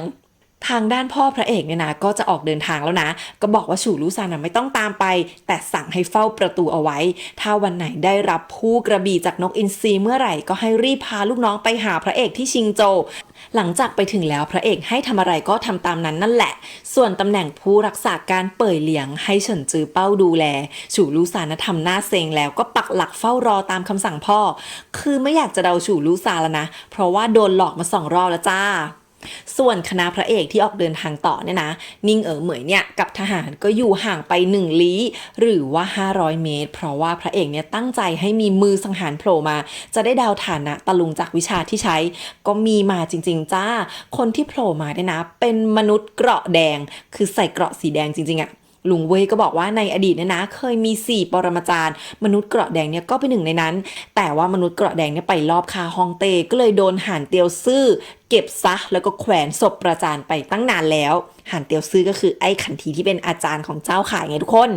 พระเอกนะให้ซูซิลกับหลี่เฉียนถังไปลงมือดาบที่พ่อพระเอกให้หลี่เฉียนถังไปนี่คืออย่างเทพพอควักออกมาใช้นี่มีออร่าสีแดงเวลาใช้ด้วยนะแต่ว่าทั้ง2 คนนี้ก็ทำอะไรมนุษย์เกราะแดงไม่ได้ตะลุงนะเปิดม่านในรถม้ามาบอกว่าเกราะแดงเนี่ยมันเป็นเกราะโบราณแยกร่างได้เป็น5 คนตามธาตุดินน้ำลมไฟทองซึ่งตัวเนี้ยเนี่ยนะมันเป็นธาตุน้ำยิ่งฝนตกก็ยิ่งโหดซูซิลกับหลี่เฉียนถังนะไม่ชนะหรอกแล้วตะลุงค่ะทุกคนดีดนิ้วใส่เม็ดฝนทำให้เม็ดฝนเนี่ยนะค่อยๆรวมตัวกันเป็นกระบี่พุ่งไปแทงมนุษย์เกราะแดง CG คือขั้นเทพนะเนียนมากเหมือนสุดๆดูแล้วแบบตื่นตาตื่นใจกับสกิลของลุงมากโดนกระบี่ขนาดนี้มนุษย์เกราะแดงยังไม่ตายอีกนะตาลุงนะเหาะไปเหยียบมนุษย์เกราะแดงแล้วก็หมุนร่มในมือจนฝนที่มันตกอยู่เนี่ยค่อยๆโดนร่มดูดเข้าไปรวมกลายเป็นกระบี่ยักษ์แทงมนุษย์เกราะแดงซ้ำอีกครั้งนะโหลุงนี่คือแบบว่าขนาดไม่มีกระบี่ยังเสกออกมาเองได้สุดยอดเคล็ดวิชากระบี่อยู่ในใจมันเป็นแบบนี้เองใช่ไหมคะลุงเนี่ยนะยังหูทิพตาทิพซัดพลังใส่เจ้าข่ายที่แอบอยู่เจ้าข่ายเนี่ยนะเห็นทีว่าลงมือฆ่าพระเอกไม่ได้ก็เลยเรียกเกราะแดงอีก3 คนหนีไปเงียบๆลุงนะกลับมายังมาชวนนางเอกเป็นลูกศิษย์อีกบอกว่านางเอกเนี่ยมีพรสวรรค์พอๆกับพระเอกเลยนะแต่นางเอกก็ยืนยันไม่เอาด้วยเอาเรื่องนี้เดี๋ยวนางเอกจะต้องเป็นวรยุทธ์ถูกไหมเนี่ยพระเอกนะเอาเศษเกราะแดงขึ้นมาบนรถม้าแล้วก็พูดอ้อมๆหลอกถามว่ามันมีความลับอะไรตะลุงเนี่ยก็รู้ทันแหละพอนางเอกถามนะรีบบอกทันทีจ้ะว่าเกราะแดงเนี่ยนะสลักลายเอาไว้ข้างในพูดง่ายๆว่าคนที่ใส่เนี่ยนะจะถูกควบคุมความคิดกลายเป็นหน่วยกล้าตายกามิกาเซ่ให้เจ้านายทันทีชั่วร้ายโคตรแล้วที่ตะลุงต้องฆ่าก็เพราะว่าคนในเกราะเนี่ยไม่มีวันยอมจำนนพระเอกนะสั่งฝั่งคนตายดิบดีแล้วก็ออกเดินทางต่อลุงก็บอกว่าเกราะเนี้ยไม่ได้มาคนเดียวแต่มีอีก3ซ่อนตัวในป่าแต่ว่าเพนหนีไปแล้วเพราะว่ากลัวลุงพระเอกก็เลยเอะใจว่าคนที่5เนี่ยหายไปลงมือกับฝั่งนิ่งเหมยหรือเปล่าพอดีกับที่นิ่งเหมยนะมาแบบเลือดโชคมารายงานว่าโดนบุกโจมตีในทหาร100 คนนะเจ็บตายไปเกือบครึ่งแต่ก็บีบให้มันถอยไปได้แต่ว่าจับตัวไว้ไม่ทันแล้วก็เลยขอรับโทษซึ่งตามกฎทหารนี่คือถ้าแพ้ศึกก็คือไม่โบยก็โดนตัดหัวพระเอกบอกว่าสู้จนตัวตายแต่ว่าไม่ถอยนะถือว่ามีความดีความชอบแล้วก็ให้นิ่งเหมยเนี่ยนะพาคนที่ตายกลับเปยเหลียงไปก่อนแล้วค่อยย้อนมาสมทบกันใหม่พระเอกเนี่ยจะชะลอการเดินทางเพื่อรอเรื่องนี้ทำเอาซูซิลกับหลี่เฉียนถังนะถึงกับอึ้งตะลุงเองก็บอกว่าพระเอกนะซื้อใจลูกน้องได้ไม่เลวแต่พระเอกก็พูดว่าทหารเปยเหลียงนะมันไม่ได้ซื้อใจง่ายปานนั้นแล้วที่ตัวเองสืบทอดเปยเหลียงเนี่ยก็อยากจะลบล้างคำบัญชาสวรรค์ที่ให้คนอื่นนะต้องมาตายเพื่อตัวเองพระเอกนับถือวรยุทธ์ตะลุงมากก็เลยถามว่าตะลุงชื่ออะไรนางเอกบอกว่านี่ก็คือหลี่ฉุนกังเทพกระบี่ชื่อดังเมื่อ60 ปีที่แล้วท่านเทพหลี่เนี่ยนะกระบี่หักไปแล้วเพราะว่าไปสู้แพ้หวังเซียนจือนางเอกก็หันไปวินใส่พระเอกทันทีว่าหวังเซียนจือเก่งเบอร์นี้พระเอกยังจะไปสู้อีกเหรอพระเอกก็รีบบอกว่าแค่ไปเอาหีบกระบี่เราห่วงเองไม่ได้ไปสู้คือสรุปผู้ชายเรื่องนี้กลัวเมียทุกคนใช่ไหมนะนางเอกเนี่ยงงว่าเทพหลี่รู้ว่าพระเอกจะไปเมืองอู่ตี้แล้วเทพหลี่เนี่ยยังกล้ามาได้ยังไงเทพหลี่บอกว่าที่หลบอยู่ใต้ดินเนี่ยนะไม่ได้หลบเพราะว่ากลัวหวังเซียนจือแต่หลบเพราะว่าพบว่าตัวเองเนี่ยก็เป็นแค่คนโง่คนหนึ่งดูตรงนี้แล้วแอบสงสัยว่าพ่อพระเอกเนี่ยเป็นนักสะสมผู้พ่ายแพ้หวังเซียนจือใช่ไหมคะ พอทั้งคณะรู้ตัวตนเทพหลีเนี่ยนะลุงเว่ยกับซูซิลก็คือตื่นเต้นมากมีชิงเหนียนกับหลี่เฉียนถังที่ไม่สนใจคณะพระเอกนะเดินทางมาจนถึงเขาชิงเฉิงก็มาแวะพักที่อารามร้างที่เคยมากับเหล่าหวงซูซิลกับหลี่เฉียนถังเนี่ยเป็นล่าไก่มาย่างเป็นอาหารให้ทุกคนในค่ำนั้นพระเอกน่ารักนะให้นางเอกกับคนอื่นเนี่ยกินที่ชอบก่อนพระเอกก็เล่าว่าเมื่อ3 ปีที่แล้วว่าติดอยู่ที่นี่โดนโจรภูเขาจับตัวไว้แต่โจรภูเขาแก๊งเนี่ยพอเห็นพระเอกกับเหล่าหวงยาจุกยิ่งกว่าก็แบ่งของกินให้แถมก่อนพระเอกจะจากไปก็ยังให้เงินให้ทองอีกต่างหากไม่ทันขาดคำโจรภูเขาก็เข้ามาทันทีค่ะสมพรปากแต่ว่ามันเป็นคนละทีมกับที่พระเอกเคยเจอนะพระเอกนะส่งซูซิลคนเดียวจัดการโจรยกแก๊งโจรก็บอกว่า2 เดือนที่แล้วเนี่ยหลานสาวของเหล่าเมิงแก๊งโจรที่พระเอกเคยเจอเนี่ยนะโดนเซียนผู้เฒ่าของพักชิงเฉิงจับตัวไปเหล่าเมิงก็เลยไปตามหลานสาวแต่ว่ากลายเป็นว่าไม่มีใครได้กลับมาอีโจรแก๊งเนี่ยมันก็เลยมายึดที่นี่แทนพระเอกเนี่ยนะให้ลุงเว่ยไปย้อนดูที่ค่ายส่วนซูซิลเนี่ยเฝ้าแก๊งโจรเอาไว้ตัวเองกับชิงเหนียวเนี่ยไปศาลาที่พระเอกเคยสอนให้หลานสาวเหล่าเมิงหรือว่าเชื่อหัดเป่าใบไม้พระเอกนะนั่งวาดรูปทิวทัศน์หรือก็คือแผนที่ของที่นี่นั่นแหละรอลุงเว่ยที่กลับมาบอกว่าอีโจรแก๊งเนี่ยมันไม่ใช่คนดีจับผู้หญิงมาตั้งเยอะแต่ว่าลุงเว่ยเนี่ยช่วยปล่อยไปแล้วพระเอกเนี่ยก็เลยตัดสินใจที่จะฆ่าโจรทั้งหมดอุ๋ยโย่เว่ยลากนางเอกไปนอกบ้านชวนนางเอกหนีอีกแล้วแต่นางเอกไม่ยอมไปด้วยพอกลับมาในบ้านเทพหลี่เนี่ยได้ยินหมดบอกว่าตัวเองหูทิพย์แล้วก็ขายของชวนนางเอกมาฝึกวิชาสิจะได้หูทิพย์บ้างแล้วจะไปไหนก็ตัดสินใจเองได้แต่ว่าเฟลจ้ะลุงนี่ขยันชวนนะส่วนนางเอกก็ขยันปฏิเสธแหละลุงเว่ยนะกลับมารายงานพระเอกว่าจัดการโจรเรียบร้อยแล้วก็ถามว่าทำไมไม่ส่งโจรให้กับทางการพระเอกนะบอกว่าส่งไปทางการก็คงไม่ทำอะไรเพราะว่าราชสำนักเนี่ยนะเป็นอริกับเป่ยเหลียงถึงเป็นโจรธรรมดาพระเอกก็ไม่อยากจะให้มีอะไรผิดพลาดอีกอย่างคนพวกนี้มันก็ชั่วจริงไม่เหมือนเหล่าเมืองที่เรียกว่าโจรก็ยังไม่ได้เลยเป็นแค่คนธรรมดาที่ไม่มีทางทำมาหากินก็เท่านั้นลุงเว่ยบอกว่าพรรคชิงหยางเนี่ยนะก่อตั้งโดยอู่หลิงสู้หรือว่าชิงเฉิงอ๋องซึ่งเป็นทั้งสำนักในยุทธภพแล้วก็เป็นหูตาให้ราชสำนักจับตาดูเป่ยเหลียงมาตลอดพระเอกนะเข้าใจดีว่าควรจะต้องหลีกเลี่ยงแล้วก็พึมพำว่าคิดการใหญ่ใจต้องนิ่งแค่นี้นะพระเอกจะกลับมาทวงในภายหลังแต่ถ้าเกิดว่าคนยังไม่ตายขึ้นมาล่ะลุงเว่ยได้ยินพระเอกพูดนะก็รีบมาเตือนว่าสถานการณ์โดยรวมสำคัญกว่าแต่ว่าพระเอกนะตัดสินใจแล้วก็บอกลุงไปว่าเกรงว่าข้าจะไม่ใช่คนทำงานใหญ่แล้วก็ตัดสินใจจะบุกเขาชิงเฉิงพระเอกมาถึงพักชิงหยางอย่างไวแต่ว่าโดนลูกศิษย์พักขวางไว้หน้าประตูมีแต่ผู้หญิงทั้งนั้นเลยอะเริ่มมาเนี่ยนะเหล่าลูกศิษย์นี่ก็ตั้งค่ายกลกระบี่ขวางพระเอกไว้หลี่เฉียนถังพยายามจะทลายค่ายกลด้วยการระเบิดพลังจนดาบเนี่ยเปล่งแสงออร่าสีแดงซึ่งพระเอกเนี่ยก็งงว่าหลี่เฉียนถังเนี่ยเก่งขึ้นหรือเปล่าลุงเว่ยกับเทพหลี่บอกว่าเนี่ยก็คือเพลงดาบสนธยาแดงใช้การระเบิดลมปราณจากเลือดเพื่อเพิ่มพลังแต่ว่ายิ่งใช้มากยิ่งบาดเจ็บภายในแล้วก็ยิ่งตายไวนะที่จริงแล้วพ่อพระเอกเนี่ยไม่ได้บังคับแต่ว่าเป็นหลี่เฉียนถังเนี่ยแหละเลือกเองซูซิลพูดมากว่าหลี่เฉียนถังเนี่ยคงจะยืนหยัดได้แค่ช่วยยามเดียวก็เลยโดนพระเอกสั่งให้ไปช่วย สมน้ำหน้าพอเห็นคนมาเพิ่มนะทางลูกศิษย์พักชิงหยางก็เลยเล่นท่ายากกว่าเดิมจ้ะดูทรงทางฝั่งพระเอกเนี่ยไม่น่าจะผ่านด่านไปได้เทพหลี่ก็ยังไม่ยอมลงไปช่วยนะบอกว่าให้นางเอกเนี่ยนะยอมกราบตัวเองเป็นอาจารย์ก้อนโอ้ยยังจะมาเล่นเกมกันอีกพระเอกเนี่ยก็บอกว่าจะลงไปไฟเองเพราะว่าการเลือกมาป่วนที่เนี่ยคือสิ่งที่ตัวเองนะตัดสินใจนิ่งเหมยที่ย้อนไปส่งทหารที่ตายก็ย้อนตามกลับมาทันพอดีก็เลยสั่งจัดทัพทหารเตรียมจะบุกพระเอกนะประกาศว่าตัวเองเป็นใครเป็นซื่อจื่อของเป่ยเหลียงพร้อมสาเหตุที่มาคือต้องการมาตามหาเชื่อกับเหล่าเมิงอยู่ต้องเห็นตัวตายต้องเห็นศพแต่ยังไม่ทันจะไฟกันน้องเชื่อก็มาขวางจ้ามาพร้อมกับเจ้าสำนักพักชิงหยางอู่หลิงสู้ที่มีตำแหน่งเป็นชิงเฉิงอ่องนะอู่หลิงสู้เนี่ยเชิญพระเอกเข้าไปคุยในพักด้วยกันแต่ว่าให้เข้าไปได้แค่คนเดียวพระเอกนะไม่กลัวอะไรเลยยอมเข้าไปท่ามกลางความเป็นห่วงของคณะเทพหลี่ยังชมพระเอกในความกล้าแล้วก็หันไปถามนางเอกว่าไม่เป็นห่วงบ้างหรอนางเอกบอกว่าพนันกันไหมล่ะว่าไม่ต้องให้ถึงมือเทพหลี่หรอกยังไงพระเอกก็เอาตัวรอดออกมาได้แล้วก็ชวนเทพหลี่ที่ยอมรับพนันตามไปดูอ่ะหลอกเทพหลี่ไปช่วยผู้ชายใช่ไหมอ่ะเนียนชนะ อูหลิงซูบอกว่าส่งคนคืนให้พระเอกก็ได้แต่มีข้อแม้ก็คือต้องการชีวิตของซูซิลกับหลี่เฉียนถังที่ล่วงเกินลูกศิษย์พักชิงหยางด้วยการให้พระเอกเนี่ยนะไปฆ่าด้วยตัวเองคุยกันไม่รู้เรื่องพระเอกก็เลยสู้จ้ะทั้งที่พระเอกนะยังฝีมือไม่ถึงขั้นเพราะว่าพระเอกรู้ทันไงว่าอูหลิงซูไม่กล้าลงมือกับพระเอกเพราะไม่อย่างนั้นเนี่ยนะก็จะต้องโดนเป่ยเหลียงมาเหยียบที่นี่ราบเป็นหน้ากลองเป็นแน่พระเอกเราเจ้าเล่ห์ที่สุดไม่มีใครเกิน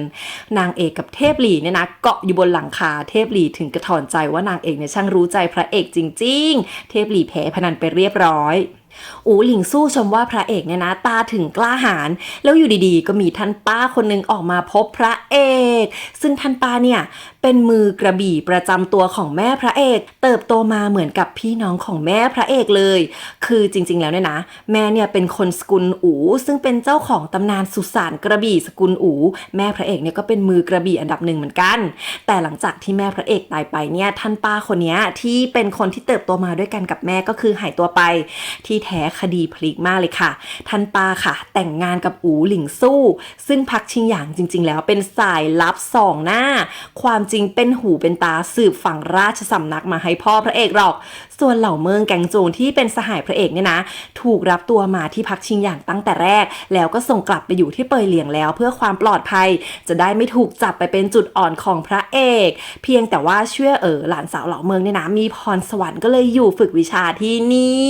โอ้โหเรานี่คือโดนแกงแบบว่าหม้อใหญ่มากท่านป้าบอกพระเอกว่ามีเรื่องสำคัญยิ่งกว่านี้ก็คือเรื่องการตายของแม่พระเอกท่านป้าเนี่ยนะตามสืบอยู่หลายปีทำเอานางเอกเนี่ยนะที่แอบฟังอยู่ก็ตกกระจายจนท่านป้าจับได้ว่ามีคนลอบฟังอยู่เทพหลีค่ะสวมตีนหมาโกยแนบไปอย่างไวเลยนะ หลังจากพระเอกเอาบันไดให้นางเอกปีนลงมาพระเอกก็บอกท่านป้าว่านางเอกเนี่ยเป็นสาวใช้มีเรื่องอะไรไม่ต้องปิดบังนางก็ได้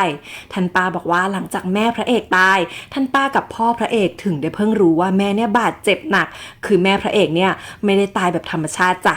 ส่วนที่มีข่าวแย่ๆของพักชิงหยางว่าจับเด็กๆมาเพิ่มพลังก็เป็นแผนพ่อพระเอกทั้งหมดพ่อเนี่ยนะฝากมาบอกพระเอกว่าถึงแม้พระเอกยืนยันจะไม่ยอมเดินเส้นทางเดียวกับพ่อแต่พอถึงเวลาต้องลงมือฆ่าคนพระเอกก็ลงมือได้เหมือนกันจริงๆแล้วเราพ่อลูกเนี่ยนะเป็นคนแบบเดียวกันเส้นทางของพระเอกพ่อเนี่ยปูทางไว้ให้แล้วแต่พระเอกก็ส่วนว่าจะไม่มีวันสละคนในบ้านแบบพ่อเด็ดขาดโอ้จังหวะนี้เนี่ยกำมือนางเอกแบบแน่นเลยนะ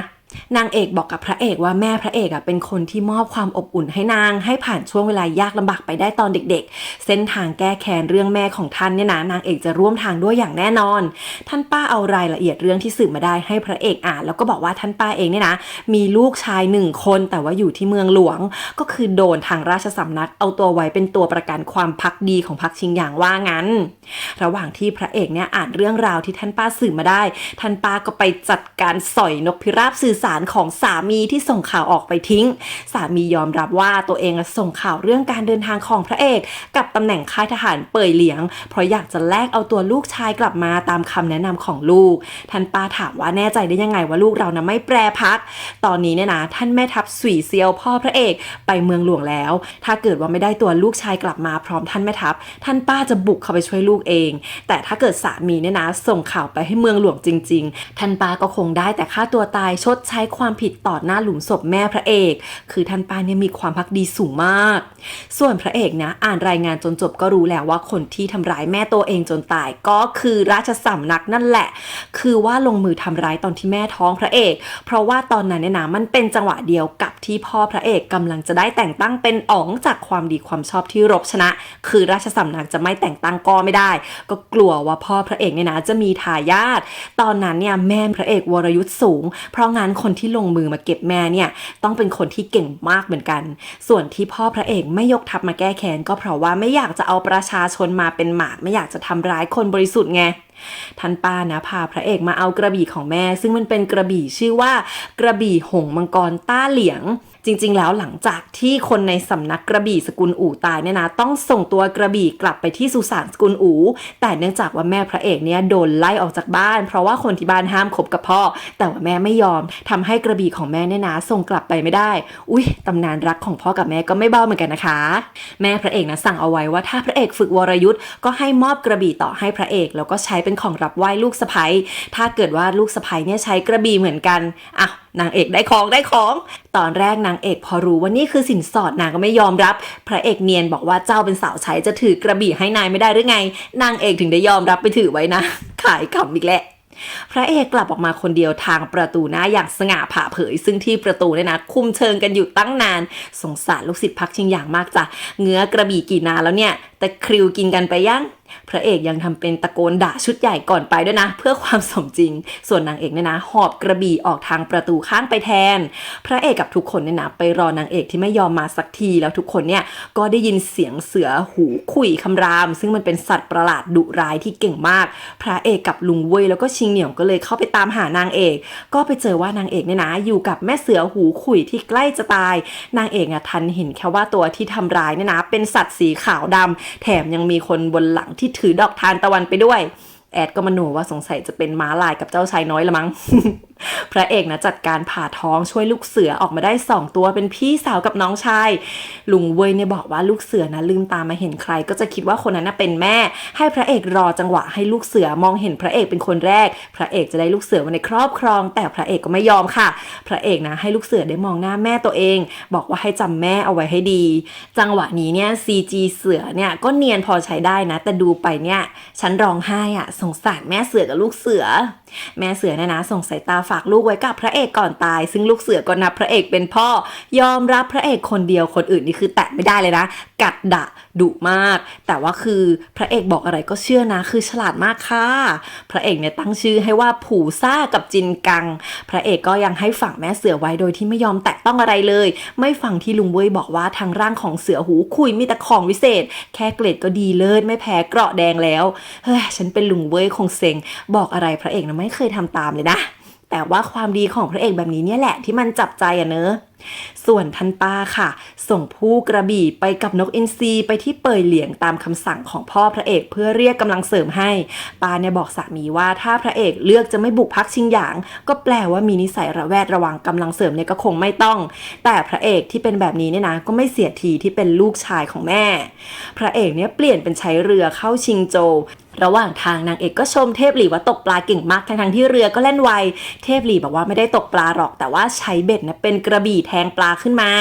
ที่พ่อพระเอกห้ามเทพหลี่ถือกระบี่อีกก็เพราะว่ากลัวว่าเทพหลี่ที่แพ้หวังเซียนจือจะอายจนแค้นถ้าเกิดได้จับกระบี่อีกครั้งก็คงเปิดฉากฆ่าคนครั้งใหญ่แต่จริงๆแล้วอะเทพหลี่เลิกจับกระบี่เพราะว่าตัวเองเนี่ยนะพลั้งมือฆ่าผู้หญิงคนสำคัญที่ติดตามเทพหลี่มาตลอดเหมือนกับที่นางเอกติดตามพระเอกนี่แหละแล้วก็เป็นสาเหตุที่เทพหลี่เนี่ยนะอยากจะรับนางเอกมาเป็นศิษย์จะให้นางเอกเก่งกว่าพระเอกถ้าวันไหนพระเอกเกิดเสียสติขึ้นมานางเอกเนี่ยจะได้หยุดพระเอกได้ไม่ต้องลงเอยแบบตัวเองที่ฆ่าสตรีคนนั้นไปแล้วโอ้ยสงสารท่านเทพตัวละครแต่ละตัวเนี่ยนะมีปมมีสตอรี่ทั้งนั้นเลยนะ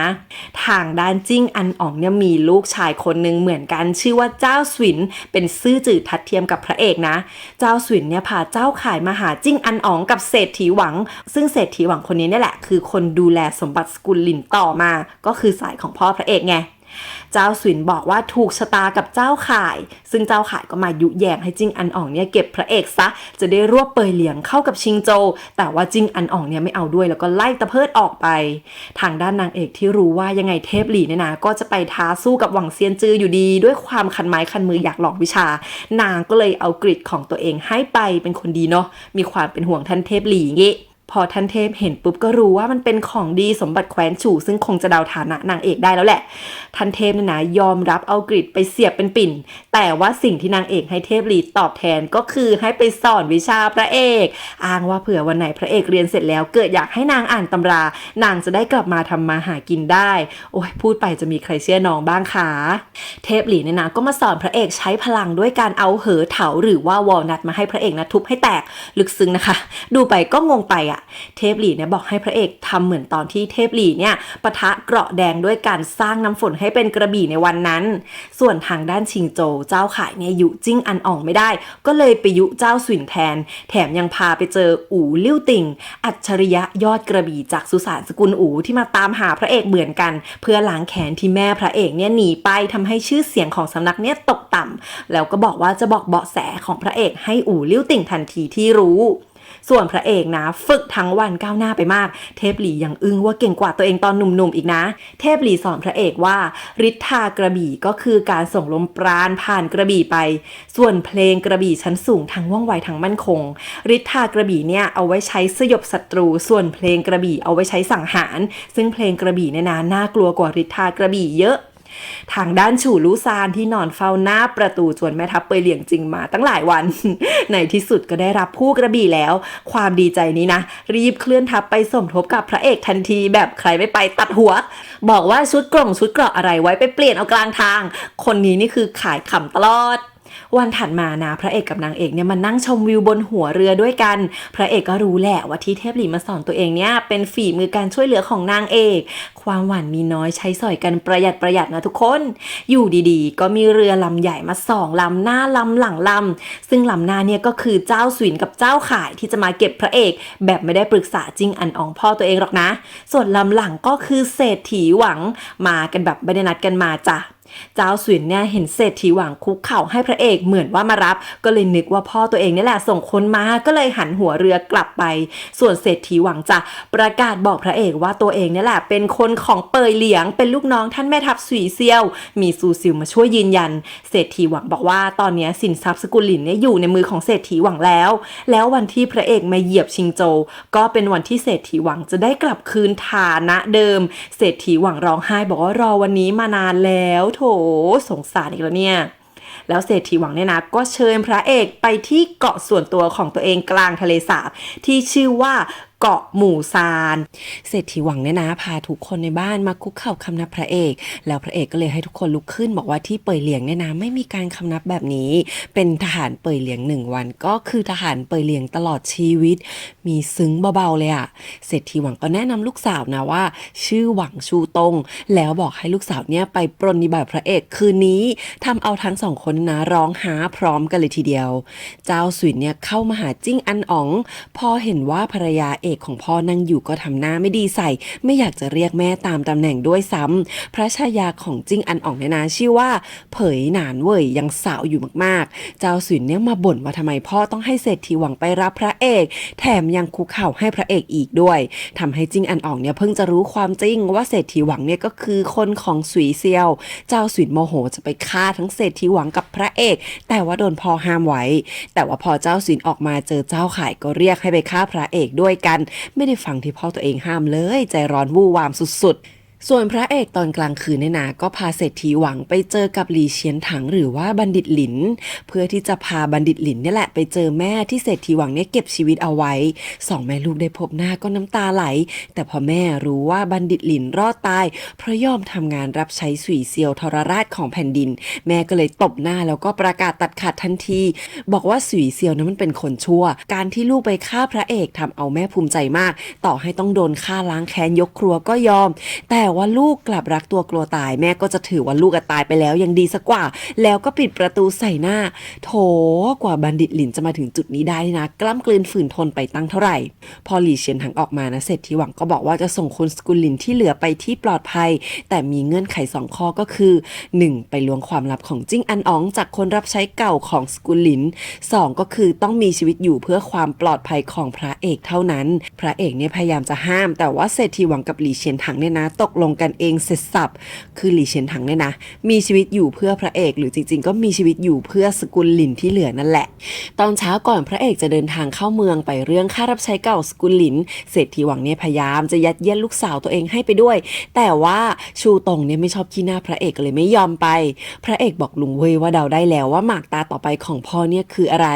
พระเอกกับลูกน้องเนี่ยนะไปกันหมดแต่ว่าทิ้งลูกเสือเอาไว้กับอุ๋ยโย่เว่ยที่เลี้ยงแมวดูสภาพและ สงสารนางเบาๆพระเอกนะออกมาจากเกาะได้แป๊บเดียวก็เจอเข้ากับเจ้าสวินที่พาเรือลำใหญ่มา3 ลำขนาดนี้ต่างกับเรือของพระเอกลิฟเลยนะเศรษฐีหวังกับลูกสาวมารอดูที่ริมฝั่งด้วยความเป็นห่วงเจ้าสวินเนี่ยสั่งให้ทหารเรือลูกน้องเอาไม้ทุบเรือพระเอกดูแลวแบบ กว่าจะขันไม้ขึ้นไปได้เรือทั่วไปปกติเขาไม่แจวหนีไปหมดราคาเนี่ยนิ่งเหมยเนี่ยเหาะขึ้นไปฟันไม้ทุบเรือทิ้งเรียบไม่ธรรมดาเก่งชอบถัดมานะเจ้าสวินเนี่ย เนี่ยก็ให้ลูกน้องปาทวนปาหอกใส่เรือพระเอกแต่ว่าทุกคนนี่ช่วยกันปัดทิ้งไปหมดนี่มันคือการแข่งพุ่งเหล่านี่หว่ามาแบบรัวๆมากแต่ว่าสรุปก็ทำอะไรใครไม่ได้นะนางเอกนี่ก็ปลอดภัยเพราะว่ามีชิงเหนียวคอยปกป้องตามคำสั่งพระเอกเนี่ยเห็นลูกน้องนิ่งเหมยเริ่มบาดเจ็บก็เลยสั่งให้นิ่งเหมยเนี่ยชิงเรือทหารซะหลี่เฉินถังเนี่ยลากเรือทหารด้วยพลังดาบสนธยาแดงอีกแล้วไม่มีใครกล้าพุ่งมาตัดเชือกเพราะว่าใครแหลมมาเนี่ยนะโดนชิงเหนียวเก็บโคตรมันเลยอะพอลากเรือได้ใกล้พอนะซูซิวชิงเหนียวลุงเว่ยก็ขึ้นไปช่วยนิ่งเหมยต่อยตี4-100ยังไหวอยู่เลยนะเพราะว่าแต่ละคนนี่คือเทพๆทั้งนั้นเจ้าสุนเนี่ยคว้าธนูมายิงพระเอกแต่ว่าพระเอกเราเลเวลอัพแล้วปัดธนูเจ้าสุนทิ้งไปอย่างง่ายดายหล่อเทพหลี่เนี่ยหัวเราะฮิฮะบอกว่าพระเอกเนี่ยหลอมพลังลมปราณบูตึงมาเป็นของตัวเองได้เกือบสมบูรณ์แล้วนะอู่ลิ่วติ่งมือกระบี่สุสานสกุลอู่เพิ่งจะโผล่มาแบบเรือแจวลำน้อยคนเดียวมาถึงก็บอกว่ามาทวงความอัปยศที่แม่พระเอกก่อเอาไว้เลยจ้าเทพหลี่ที่นั่งเกาเท้าถึงกับลุกมามองดูเลยนะคืออยากจะให้ลุงไปรักษาฮ่องกงฟุตก่อนไหมคะเห็นคันเขยเยอมาหลาย EP แล้วนะอู่ลิ่วติ่งเนี่ยเอาไม้แจวมางัดเรือทหารลำเบิ่มจะยกไปทับเรือพระเอกโอ้โหกำลังภายในเก่งเหมือนกันแฮะแต่ว่าเทพหลี่เหาะไปกระโดดบนเรือลำนั้น2 ทีจนไม้แจวของอู่ลิ่วติ่งหักนี่คือแข่งทรงพลังใช่ไหมคะ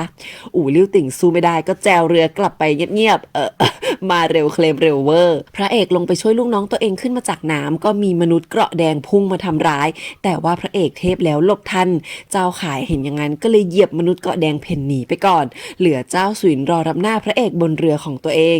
พอพระเอกขึ้นเรือมาเจ้าสวินก็แท้ทันทีว่าออกมาซ้อมแล้วก็โดนยึดเรือดีนะที่จับโจรได้ก่อนโจรที่ว่าเป็นลูกชายผู้บัญชาการทัพเรือแล้วก็ฆ่าคนกับมือเพื่อทวงความยุติธรรมให้พระเอกโอ้โหมันโหดเหมือนกันนะเนี่ยเจ้าสวินแถต่อว่าในฐานะที่ปกครองลูกน้องไม่ดีขอเลี้ยงเหล้าชดเชยพระเอกก็แล้วกันพระเอกนะเอื้อมมือไปเช็ดเลือดที่เปื้อนหน้าเจ้าสวินแล้วตบหน้าไปอย่างแรง1 ทีบอกว่าเราก็ไม่ต้องแล้วล่ะแล้วก็ลงจากเรือไปสะใจมากค่ะทั้งคณะพระเอกเนี่ยนะก็เข้าเมืองแล้วนะนางเอกเนี่ยหดหู่เล็กน้อยเพราะว่าเมืองนี้มันเคยเป็นเมืองของแคว้นฉูมาก่อนพระเอกบอกว่าสวีเซียวพ่อตัวเองเนี่ยเคยล้อมที่นี่อยู่3 ปีคนฉูเนี่ยไม่ยอมแพ้สู้จนตัวตายขนาดชาวบ้านนะก็ไม่เว้นจากคน200,000เหลือแค่10,000เดียวนางเอกก็ของขึ้นคิดว่าพระเอกนะขิงโชว์แต่พระเอกกลับบอกว่าวิญญาณคนเหล่านั้นก็คือสิ่งที่สวีเซียวเนี่ยแบกรับเอาไว้เพื่อเตือนใจตัวเองว่าไม่ว่าจะต้องสูญเสียอีกเท่าไหร่ก็จะไม่ยอมให้เกิดกลียุคแบบคราวนั้นขึ้นอีกแต่พระเอกไม่เหมือนพ่อเพราะถ้ารักษาคนสำคัญไว้ไม่ได้ส่วนรวมกับใต้ล่ามันจะไปมีความหมายอะไรนางเอกฟังแล้วก็อึ้งนะแต่ก็ได้แต่ด่าพระเอกว่าไร้เดียงสาจน2 คนเนี่ยทะเลาะกันตะกี้ยังหล่ออยู่ดีๆตอนนี้กลายเป็นเด็ก3 ขวบไปเรียบร้อยแล้วพระเอกฉันลุงเวยรีบยื่นตัวเองมาขวางไว้แล้วถามว่าเอาไงต่อพระเอกก็บอกว่าไม่ต้องไปหาคนรับใช้สกุลหลินหรอกจิ้งอันอ่องนะไม่น่าเก็บไว้เราไปหาโรงเตรียมแล้วรอเข้าจวนจิ้งอันอ่องกันดีกว่าเจ้าสุนนี่ก็มารายงานพ่อว่าตัวเองเก็บพระเอกไม่ได้เพราะว่าข้างกายพระเอกมีแต่ตัวประหลาดมาแบบแกมคางที่โดนพระเอกตบอย่างแดงอยู่เลยสมน้ำหน้าเจ้าสุนบอกว่าตัวเองเนี่ยนะเตรียมแพ้รับบาปไว้เรียบร้อยแล้วไม่เดือดร้อนมาถึงเราพ่อก็รู้ทันไงกระด่าลูกว่าไม่มีความเมตตาเอาซะเลยแต่ว่าตัวเองนะกลับสังเกตครอบครัวของแพะหรือครอบครัวของผู้บัญชาการทหารเรือซาเฮียนบอกว่าคนแค่คนเดียวเนี่ยนะชดใช้โทษสังหารพระเอกไม่เพียงพอโอ้โหโหดกว่าลูกไปอีกจิ้งอันอ่องได้ข่าวว่าพระเอกส่งจดหมายมาเชิญไปพบที่โรงเตรียมแล้วคนที่ส่งมาเนี่ยเป็นบัณฑิตสกุลหลินเจ้าสุนก็เลยบอกว่าดีเราเนี่ยหาเหตุจับพระเอกได้แล้วข้อหาหลอกลวงเบื้องสูงซ่อนตัวบัณฑิตหลินเอาไว้แต่พ่อก็ห้ามอีกนะว่าให้อยู่เฉยๆรอเจ้าข่ายก่อนเจ้าข่ายเนี่ยนะมาหาเจ้าสุนที่จวนสวนกับหลี่เฉียนถังแบบเส้นยาแดงผ่า8พอเจ้าข่ายเข้าไปเนี่ยนะก็เข้าไปยุจิ้งอันอ่องให้ไปทวงตำแหน่งฮ่องเต้เพราะว่าตามฐานะแล้วจิ้งอันอ่องเนี่ยเป็นน้องชายฮ่องเต้ไงจิ้งอันอ่องกลับเปิดโปงว่าเจ้าข่ายเนี่ยนะมายุยงเพราะว่าทำเพื่อตัวเองเพราะว่าชาติกำเนิดของเจ้าข่ายก็คือลูกชายนอกสมรสของฮ่องเต้แล้วสั่งขังเจ้าข่ายในคุกซะเลยว่าแล้วไงเห็นแซ่เจ้าโถอย่างน้อยก็มีสักเรื่องนะที่เราเดาถูกเนี่ยจิงอันอ่องนะบอกลูกว่าให้รอข่าวก่อนเพราะว่าสวีเซียวเนี่ยเข้าเมืองหลวงไปแล้วรอสวีเซียวตายเราค่อยฆ่าพระเอกก็ไม่สายแต่ถ้าสวีเซียวไม่ตายเราก็ไม่ต้องรีบร้อนลงมือหรอกมันฉลาด ทางด้านพ่อพระเอกเข้าเมืองหลวงแล้วจริงก่อนเข้าประตูเมืองเนี่ยก็แวะที่ต้นไม้ที่ตัวเองกับภรรยาเคยทำสัญลักษณ์เอาไว้อยู่ดีๆรถม้าของท่านอัครเสนาบดีจางจุยลู่ก็โผล่มาอย่างยิ่งใหญ่เลยนะมาตอนแรกนี่เรานึกว่าฮ่องเต้เลยทีเดียวอัครเสนาบดีจางบอกว่าบังเอิญผ่านมาแหมปลอมๆพอรู้ว่าพ่อพระเอกนะมีความหลังกับต้นไม้ต้นนี้ก็สั่งลูกน้องตัดต้นไม้ทันทีเลยจ้าบอกว่าให้พ่อพระเอกนะเอากลับไปเป็นที่ระลึกแต่พ่อพระเอกนะไม่พูดอะไรซักคำเข้าเมืองต่อไปแบบไม่หันหลังกลับมามองเลยอะการยอมอ่อนข้อของพ่อพระเอกนะทำเอานกพิราบบินกันว่อนส่งข่าวกันใหญ่โถไปรษณีย์หลี่ย่างใจนกพิราบกันล้วนๆเลยนะพ่อพระเอกมารอขอเข้าเฝ้าฮ่องเต้ที่หน้าท้องพระโรงอยู่ดีๆก็มีข้าราชการขุนนางขั้น3ชื่อว่าหลิวทีเหรินที่รู้ว่าพ่อพระเอกเนี่ยยอมอัครเสนาบดีจางก็เลยมาทำเป็นข่มให้พ่อพระเอกเนี่ยนะสำรวมกิริยามารยาทพ่อพระเอกเนี่ยเอาเสื้อขุนนางมาสวมทับมั่งขิงว่าตัวเองเนี่ยนะเลเวลเหนือกว่าตั้งเยอะแล้วลงมือตีคนทันทีโอ้ยอย่าหาเรื่องอันธพาลไม่มีใครเคยสอนหรอแล้วก็ไม่มีใครกล้ามาช่วยอีกต่างหากขำอะอัครเสนาบดีจางซึ่งก็ยังอยู่ที่หน้าต้นไม้อยู่นะได้ข่าวจากลูกน้องก็หัวเราะเยาะแล้วสั่งลูกน้องให้ส่งข่าวไปบอกจิ้งอันอ่องว่าไม่ใช่ภายนอกบังคับแต่ว่าเกิดจากภายในส่วนพ่อพระเอกหยุดตีคนได้แล้วเพราะว่ามีพระมาห้ามพระอย่างไทซุยมาบอกว่าฮ่องเต้ป่วยยังให้เข้าเฝ้าไม่ได้พ่อก็เลยลากพระไปเดินเล่นแทนพ่อพระเอกนะถามพระตรงๆว่าทำไมฮ่องเต้ไม่ให้ตัวเองเข้าเฝ้าพระก็บอกว่าไม่น่าจะถามนะสุยเซียวจะได้เจอฮ่องเต้เมื่อไหร่เนี่ยอยู่ที่ว่าพระเอกเนี่ยนะออกจากเมืองชิงโจวยังไงแล้วพ่อเนี่ยก็หัวเราะใส่ว่าพระไม่โกหกพูดตรงดีมากแล้วยังจับหัวของพระเล่นอีกโอ้ยพ่อ ขายขำไปเลิกส่วนจิ้งอันอ่องเนี่ยได้ข่าวแล้วเรื่องที่สุยเซียวกับอัครเสนาบดีจางปะทะกันก็รู้ทันว่าอัครเสนาบดีจางเนี่ยจงใจไปยุให้สุยเซียวเนี่ยก่อเรื่องจะได้หาเหตุให้ฮ่องเต้เนี่ยนะสั่งลงโทษฆ่าสุยเซียวซะเพราะว่าอัครเสนาบดีจางเนี่ยอยากจะกำจัดพวกขั้วอำนาจราชนิกูลมากเริ่มจากเป่ยเหลียงก่อนเลยแต่ว่าฮ่องเต้เองเนี่ยอยากจะให้สุยเซียวนั้นแก่ตายแล้วก็ให้พระเอกคนเสเพลงเนี่ยขึ้นมารับสืบทอดเป่ยเหลียงขอแค่พระเอกขึ้นมาก็คือการล่มสลายของเป่ยเหลียงแล้วแบบไม่ต้องลงแรงแล้วเรื่องที่ฮ่องเต้นี่ไม่ยอมพบสุยเซียวก็เพราะว่ารอข่าวจากทางจิ้งอันอ๋องถ้าพระเอกเนี่ยนะผ่านชิงโจไปง่ายๆก็แปลว่าเป่ยเหลียงกับชิงโจเนี่ยร่วมมือกันแต่ถ้าฆ่าพระเอกเนี่ยก็ต้องมีคนมาล้างแค้นแทนเยอะแน่จดหมายที่อัครเสนาบดีจางส่งมาคำพูดที่สุดมือนั่นน่ะมันหมายถึงให้จิ้งอันอ๋องเนี่ยเก็บพระเอกซะคือกะว่าพระเอกตายปุ๊บจิ้งอันอ๋องเนี่ยก็ต้องโดนคนมาล้างแค้นตายเหมือนกันแผนการลดอำนาจราชนิกุลก็เสร็จสมอารมณ์หมายเลยนะแถมการที่ส่งจดหมายมาแบบกำกวมแบบเนี้ยมันก็ไม่หลงเหลือหลักฐานอะไรไว้เลยอีกต่างหากเอาคำพูดสาระอะไรไม่ได้โอ้โหฉลาดเกินมีหน้าตอนแรกเราอ่านจดหมายเราก็งงหมายความว่าไงวะส่วนพระเอกที่ก็กำลังระเหยรอข่าวอยู่เหมือนกันได้เจอกับหวังชูตงที่หนีออกจากเกาะมาบอกปฏิเสธจะไม่ขอเป็นสตรีของพระเอกทำเอานางเอกที่นั่งอยู่ด้วยนี่หันขวับเลยนะพระเอกรีบหันไปมองนางเอกแล้วก็แก้ตัวพลวันซูซิวเนี่ยมาบอกว่าจิ้งอันอ่องมาขอพบถึงโรงเตรียมพระเอกก็เลยบอกว่าเดี๋ยวเราค่อยกลับมาคุยเหตุผลกับชูตงแล้วก็ออกไปพระเอกเข้ามาพบจิ้งอันอ่องแค่คนเดียวมาถึงนี่ก็แสดงบทคุณชายเสเพลเหล่ชายาท่านอ่องใหญ่เลยนะจิ้งอันอ๋องบอกว่าเราคนกันเองเป็นอาเป็นหลานบอกว่าพาลูกชายมาขอโทษเรื่องเข้าใจผิดกันจิ้งอันอ๋องเอ่ยปากพูดถึงเศรษฐีหวังพระเอกก็ยอมรับทันทีว่าอ๋อเศรษฐีหวังนั่นเป็นผู้อาวุโสของข้าเป็นคนของเป่ยเหลียงเดี๋ยวจะกลับไปเป่ยเหลียงละไม่อยู่ที่นี่แหมพระเอกประกาศศึกชัดเจนเลยนะจิ้งอันอ่องก็ถามว่าพ่อพระเอกจัดการแบบนี้หรอพระเอกก็บอกว่าเปล่าหรอกแต่ว่าตัวเองจัดการเองแล้วหันไปบอกว่าจะเอาลูกประคำไปให้ชายาอ่องพอจิ้งอันอ่องกลับไปพระเอกยังทำเจ้าชู้จับมือชายาอ่องบอกว่าจะส่งลูกประคำไปให้ที่จวนด้วยนะเอากับเขามีแผนอะไรช่วยบอกพวกเราด้วยค่ะจิ้งอันอ่องบอกเจ้าสวินลูกชายว่าหมากตาเนี่ยสวีเซียวเป็นคนวางไว้ก็คือให้เศรษฐีหวังเนี่ยนะเปิดเผยฐานะให้จิ้งอันอ่องเนี่ยใช้การสั่งฆ่าล้างตระกูลเป็นบันไดลงให้ฮ่องเต้เข้าใจว่าทางเป่ยเหลียงกับชิงโจเนี่ยยืนกันคนละข้างแลกกับการให้พระเอกเนี่ยได้ออกจากชิงโจอย่างปลอดภัยซึ่งเศรษฐีหวังเองก็รู้ในจุดนี้ดีขอบคุณมากเราก็งงพระเอกที่รู้เรื่องจากเทพลีกับนางเอกว่าเห็นเศรษฐีหวังเข้าจวนจิ้งอันอ่อง อ๋องไปแล้วพระเอกก็เลยรีบกลับไปหาชูตงเพื่ออธิบายเรื่องนี้พระเอกเราเนี่ยเดาออกแต่แรกแล้วเหมือนกันแล้วก็บอกให้ชูตงเนี่ยพากลับไปที่หมู่เกาะหมู่ซานเดี๋ยวนี้แบบไม่ให้เศรษฐีหวังรู้ตัวก่อนชิงเหนียวรีบห้ามว่าถ้าปกป้องสกุลหวังแล้วพระเอกจะออกจากชิงโจยังไงพระเอกก็บอกว่าจะสร้างเส้นทางใหม่เองไม่เดินทางที่พ่อปูไว้ให้โอ้ยเท่มากส่วนเศรษฐีหวังกับจิ้งอันอ่องเนี่ยนะก็มาตกลงกันอย่างดิบดีว่าเศรษฐีหวังกับทุกคนในบ้านจะยอมอยู่ที่นี่หรือยอมตายว่างั้นเถอะจิ้งอันอ่องก็จะส่งพระเอกออกจากชิงโจอย่างปลอดภัยไร้รอยขีดข่วนจังหวะเศรษฐีหวังเดินกลับนะเจ้าสุยเนี่ยทนไม่ได้ตะโกนถามว่าไม่แค้นสุยเซียวบ้างหรอเศรษฐีหวังนะไม่หันกลับมาแต่หัวเราะแล้วก็บอกว่าท่านไม่เข้าใจว่าอะไรคือกองทัพเป่ยเหลียงจิ้งอันอ่องบอกลูกชายว่าเป่ยเหลียงนะเข้มแข็งได้เพราะใจคนที่น่ากลัวที่สุดเนี่ยมันคือความสามารถของสีเซียวไงที่ทำให้ลูกน้องรักแล้วก็ยอมตายถวายหัวแบบยูนิตี้น้ำหนึ่งใจเดียวกันมากๆหลังเจ้าสวินกลับออกไปนะจิ้งอันอ่องก็เป็นไบโพล่าเห็นก่อนหน้านี้ชอบพูดว่าเมตตาสวดมนต์ตอนนี้ค่ะทุกคนโมโหทำร้ายตบตีเมียตัวเองด้วยความหึงหวงว่าเล่นหูเล่นตากับพระเอกสงสารเมียเลยอะที่ต้องแต่งกับจิ้งอันอ่องเนี่ยก็เพราะว่ากลัวตายเหมือนกันตอนเดินออกมานะเจ้าสวินนะดักรอเมียพ่อด้วยความเป็นห่วงอ่ะมีปมแน่ๆสองพ่อลูกมีจุดอ่อนให้ตีกันเองแล้วหนึ่งชูตงรู้ว่าพ่อตัวเองเนี่ยนะกักเรือไปเกาะเอาไว้หมดนางก็เลยเรียกตะภาพยักษ์มาจ้าบอกว่าเคยเจอกันตอนเด็กๆก็เลยคุ้นๆกันไปเอง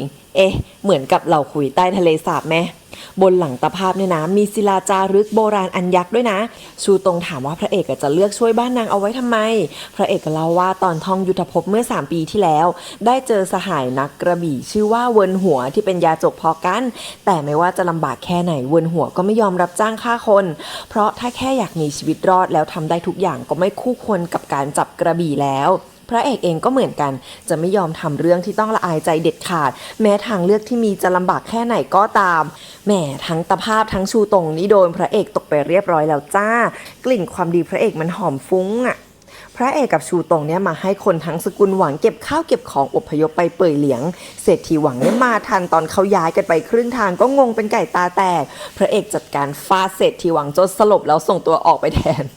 เพราะรู้ว่ายังไงเศรษฐีหวังก็คงไม่ทำตามตัวเองไงพระเอกสั่งให้ชูตงนะอพยพคนที่เหลือให้ดีแล้วก็กลับไปชูตงที่เปลี่ยนความคิดเรื่องพระเอกแล้วนะก็ยังถามเป็นครั้งสุดท้ายว่าพระเอกขาดสาวใช่หรือเปล่าแต่พระเอกก็บอกว่าไม่จ้าระหว่างทางกลับพระเอกจัดการซื้อสร้อยประคำไม้แบบกากๆแต่ว่าใส่กล่องแพงๆให้ลุงเว่ยส่งไปที่จวนจิ้งอันอ๋องพร้อมจดหมายลุงเว่ยนะรายงานว่าเจ้าสวินเคยตามจีบชายาอ๋องจริงแต่นางกลับต้องมาแต่งให้จิ้งอันอ๋องซึ่งคนทั้งเมืองรู้ดีว่าท่านอ๋องเนี่ยนะโปรดชายาคนนี้มากจิ้งอันอ๋องกับชายาได้รับของพร้อมจดหมายที่นัดให้ชายาอ๋องออกมาเจอกันพรุ่งนี้ที่บึงต้นอ้อเจ้าสวินนาเริดมาบอกพ่อตัวเองว่าเศรษฐีหวังหนีไปหมดทั้งบ้านแล้วแต่ว่าพระเอกยังอยู่แต่ก็เก็บของจะไปแล้วเหมือนกันจิ้งอันอ๋องก็เลยสั่งให้เมียออกไปเตรียมตัวไปพบพระเอกตามจดหมายแล้วก็หันไปบอกลูกว่าตอนเนี้ยพระเอกบีบให้จิ้งอันอ๋องทำอะไรไม่ได้นอกจากต้องเก็บพระเอกซะจิ้งอันอ๋องก็ไปปล่อยเจ้าไข่ออกมาจากคุกแล้วก็ตกลงกันว่าให้ไปเก็บพระเอกเจ้าไข่นะพายอดฝีมือมาทดสอบฝีมือของอู่ลิ่วติ่งกับมือกระบี่ของตัวเองที่เป็นผู้หญิงตอนแรกก็งงนะนึกว่านางตาบอดเพราะว่านางหลับตาตลอดเลยที่แท้ถ้าสถานการณ์อันตรายนางถึงจะลืมตาขึ้นมาดูจ้ะคืออารมณ์ประมาณว่าจอมยุทธถนัดซ้ายเพราะว่าเห็นใช้แต่มือซ้ายแต่จริงๆถนัดขวาจะใช้มือขวาก็ต่อเมื่อเจอคู่ต่อสู้โหดๆอะไรอย่างนี้ไหมยอดฝีมือเนี่ยนะบอกเจ้าข่ายหลังสู้กันไปยกนึงว่า2 คนเนี่ยใช้ได้เจ้าข่ายเนี่ยนะมานัดเวลาให้อู่ลิ่วติ่งไปฆ่าพระเอกด้วยกันส่วนยอดฝีมือคนนี้ก็คือหวังหมิงอินยอดฝีมือลำดับ11ในใต้ล่าที่พี่ชายตัวเองเนี่ยนะโดนพ่อพระเอกฆ่าตายตอนสงครามที่จริงก็ไม่ได้แค้นอะไรแต่ว่าหวังหมิงอินเคยสาบานเอาไว้ถ้าคนสกุลสุยเหยียบเมืองนี้อีกก็จะไม่ละเว้นซึ่งแผนก็คือนอกจากอู่ลิ่วติ่งกับเจ๊ตาหลับหวังหมิงอินยอดฝีมือลำดับ11แล้วก็มนุษย์เกราะแดงทั้ง4ตัวของเจ้าข่ายเนี่ยนะจิ้งอันอ๋องก็ยังจะส่งทหารมาช่วยด้วยนะทุกคนคือร่วมมือกันเพื่อเก็บพระเอกซะโอ้ยฝั่งพระเอกจะไหวไหมเนี่ย พระเอกเนี่ยก็ได้ข่าวเรื่องยอดฝีมือลำดับ 11 แล้วเหมือนกันแต่ก็ไม่รู้ว่าใครเป็นคนส่งข่าวมาพระเอกยังจะชิลออกไปเดินเล่นในเมืองมีแค่ชิงเหนียวนะตามไปด้วยยังบังเอิญไปเจอสหายเวินหัวจอมยุทธพเนจรที่เคยเล่าให้ชูตรงฟังเพื่อนก็ยังมอมแมมเหมือนเดิมพระเอกพูดให้ตายยังไงเวินหัวเนี่ยก็ไม่ยอมเชื่อว่าพระเอกเป็นซื่อจือพระเอกเลี้ยงกับข้าวกับเหล้าเวินหัวที่บอกว่ามาเมืองนี้เพราะติดหญิงพอเวินหัวรู้ว่าเหล่าหัวไม่อยู่แล้วหลุมศพก็ไม่มีเวินหัวเนี่ยเศร้าแต่พอหันไปเห็นพระเอกเศร้าก็บอกว่ายุทธภพมีจากเป็นเรื่องธรรมดาให้พระเอกทำใจแล้วก็ซัดเหล้ากับไก่เสเรียบเห็นแล้วหิวเลยนะความขายขำของซีรีส์กินเสร็จยังไปนั่งด้วยกันอีกสงสารชิงเหนียวมากพระเอกชวนเวินหัวไปด้วยกันแต่ว่าเวินหัวปฏิเสธบอกจะไปฝึกกระบี่เองคนเดียวดีกว่าเวินหัวที่นับพระเอกเป็นน้องชายบอกว่าไว้เจอกันคราวหน้าค่อยใช้หนี้ที่พระเอกเลี้ยงเล่า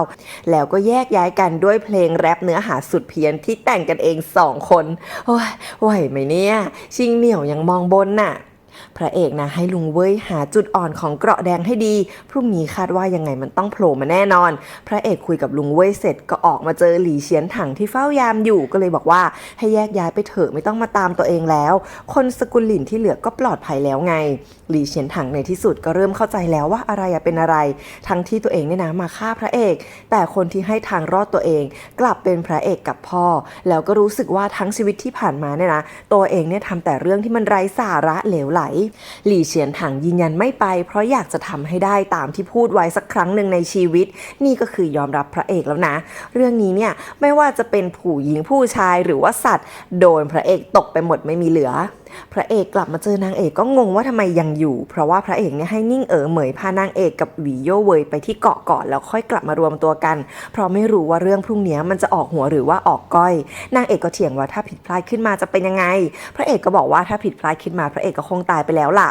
นางเอกก็บอกว่าไม่ไปเพราะว่าถ้าพระเอกจะตายก็ต้องตายด้วยมือของนางโอ้ยคู่รักสายซึนที่พูดว่าจะฆ่าก็คือหมายความว่าเป็นห่วงอะแหละเทพหลี่มาแทรกกลางความหวานบอกว่าไม่มีใครต้องตายทั้งนั้นเทพหลี่บอกว่าตัวเองมาทันได้ยิน2 คนนี้คุยกันเรื่องรักๆใคร่ๆตั้งนานแล้วนางเอกก็รีบโวยว่าไม่ใช่สักหน่อยแต่เทพหลี่ไม่ฟังจ้ะเรียกพระเอกออกไปเดินเล่นด้วยกันก่อนพระเอกจะไปยังหันมายิ้มรู้ทันนางเอกอีกนางเอกเขินแล้วจ้า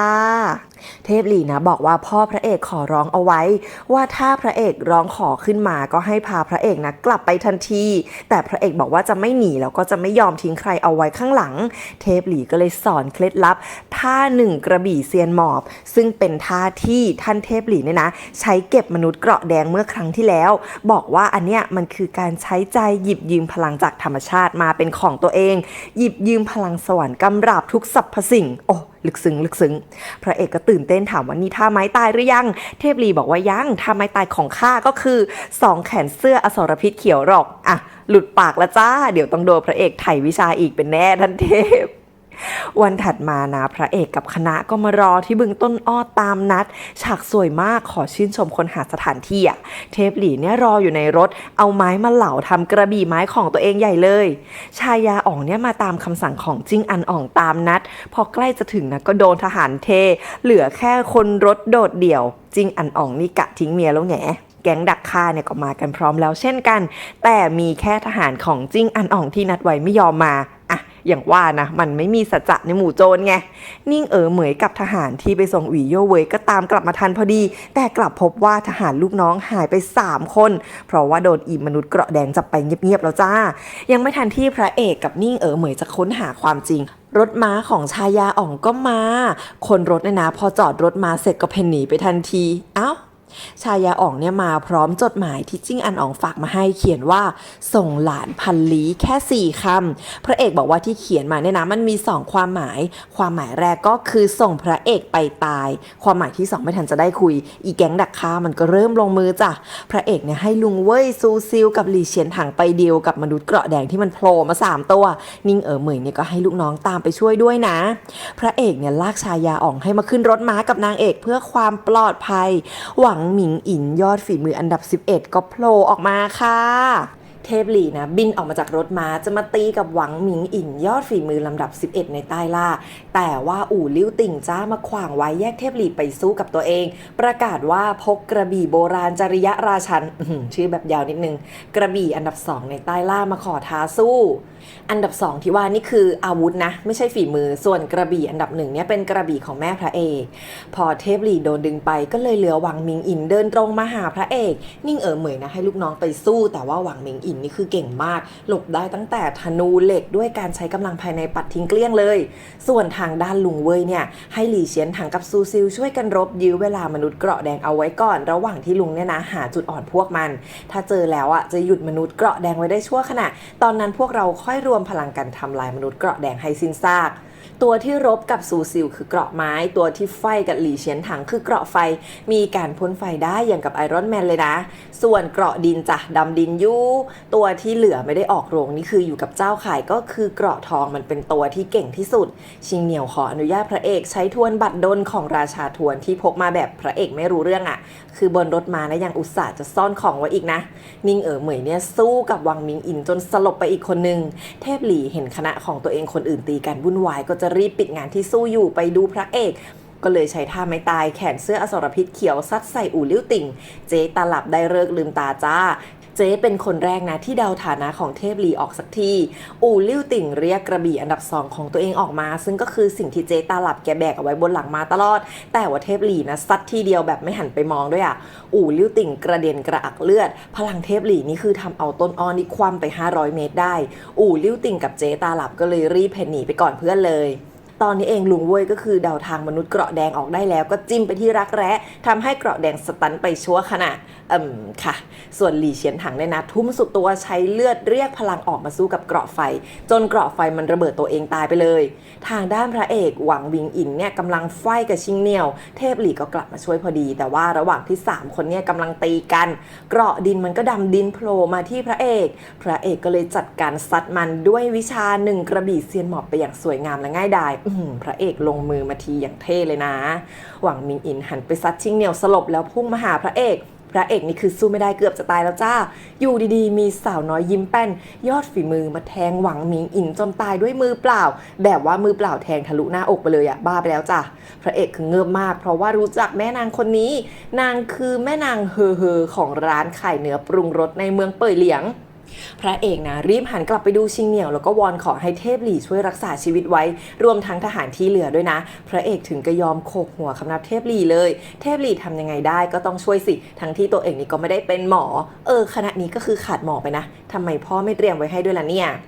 ลุงเว่ยตามพระเอกไปดูหลี่เฉียนถังเถอะเพราะว่าไม่น่าจะรอดแล้วเศร้าเลยอะยุทธภพมีภพก็ต้องมีจากจริงด้วยแต่ทำไมมีแต่ฝั่งพระเอกเนี่ยร่วงตายเป็นใบไม้ร่วงเลยจ้าพระเอกเศร้าใจแต่ก็กัดฟันถามหลี่เฉียนถังว่ามีอะไรจะสั่งเสียไหมเฮ้ยดูตรงนี้คือร้องไห้แล้วนะหลี่เฉียนถังบอกว่าฝากคนสกุลหลินที่เหลือส่วนตัวเองเนี่ยให้เผาแล้วก็เอาไปโรยเถอะเพราะว่าไม่ต้องเกี่ยวข้องอะไรกันอีกแล้วเมื่อกี้หลี่เฉียนถังเนี่ยนะได้รบอย่างเต็มที่ทำตามคำพูดได้แล้วจริงๆพระเอกก็บอกว่าเจ้าได้รักษาสัจจะไม่มีอะไรต้องละอายหลี่เฉียนถังหัวเราะแล้วก็ตะโกนว่าช่างหัวซื่อจื่อช่างหัวทางโลกแล้วก็จากไปแต่ว่าบนพื้นตรงหน้ายังมีคำว่าหลินซึ่งเป็นแท้ของตัวเองเขียนไว้ตรงหน้าอยู่เลยนะยังไม่ทันไรไอ้เกราะแดงที่มันเป็นเกราะธาตุทองตัวสุดท้ายก็โผล่มาจ้ะแต่ว่าพอซัดลุงเว่ยกับซูซิลไปปุ๊บเกราะทองไม่ทันจะทำอะไรพระเอกแม่นางเฮอก็มาปัดมันกระเด็นไปซะก่อนพระเอกนึกได้ว่าชีเป็นคนส่งข่าวเรื่องวังมิงอินมาให้นี่เองก็เลยหันไปขอบคุณแต่ว่าไม่ทันขาดคำชีหันมาทำร้ายพระเอกเฉยเลยหลังลงมือไป3 ครั้งยังมีหน้ามาถามว่าได้พลังลมปราณบูตึงไปแล้วหรอคนปกตินี่คือโดนนางทำร้าย3 ครั้งน่าจะต้องตายไปแล้วนะชีบอกว่าไม่ได้มาช่วยพระเอกแต่ว่ารับจ้างมาฆ่าพระเอกพันตำลึงทองถ้าพระเอกตายด้วยฝีมือคนอื่นนางจะได้แค่ครึ่งเดียวนางก็เลยไม่ยอมให้คนอื่นฆ่าพระเอกมีความงกแล้วเนี่ยพูดเสร็จนางก็ลงมืออีกนะแต่ว่าพระเอกสู้ไม่ถอยจนเทพหลี่เหาะมาช่วยชีก็เลยหนีไป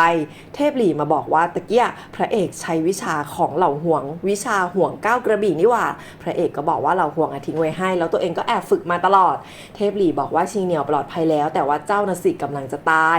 พระเอกที่อาการเพียบอยู่ได้ยินแค่นี้กระอักเลือดสลบเลยค่ะแล้วไปฟื้นอีกทีบนรถม้า ยังจะขายขำนะหันไปบอกนางเอกว่าฆ่าตัวเองตอนนี้ได้เลยนะรับประกันว่าตายไม่ฟื้นนางเอกก็เถียงว่าอาวุธไม่มีเพราะว่าให้เทพหลี่ยืมไปแล้วเทพหลี่ให้ความร่วมมือกับพระเอกดีมากเสนอคืนให้นางเอกทันทีจ้ะนางเอกแถไปว่ายังไงพระเอกก็ใกล้ตายแล้วไม่ต้องให้ถึงมือนางหรอกจ้ะ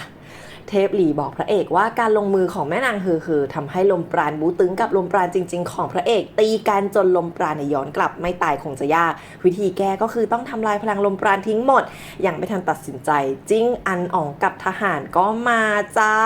คือรอเขาตีกันจนเสร็จก็ค่อยมาเนอะเก่งเนอะ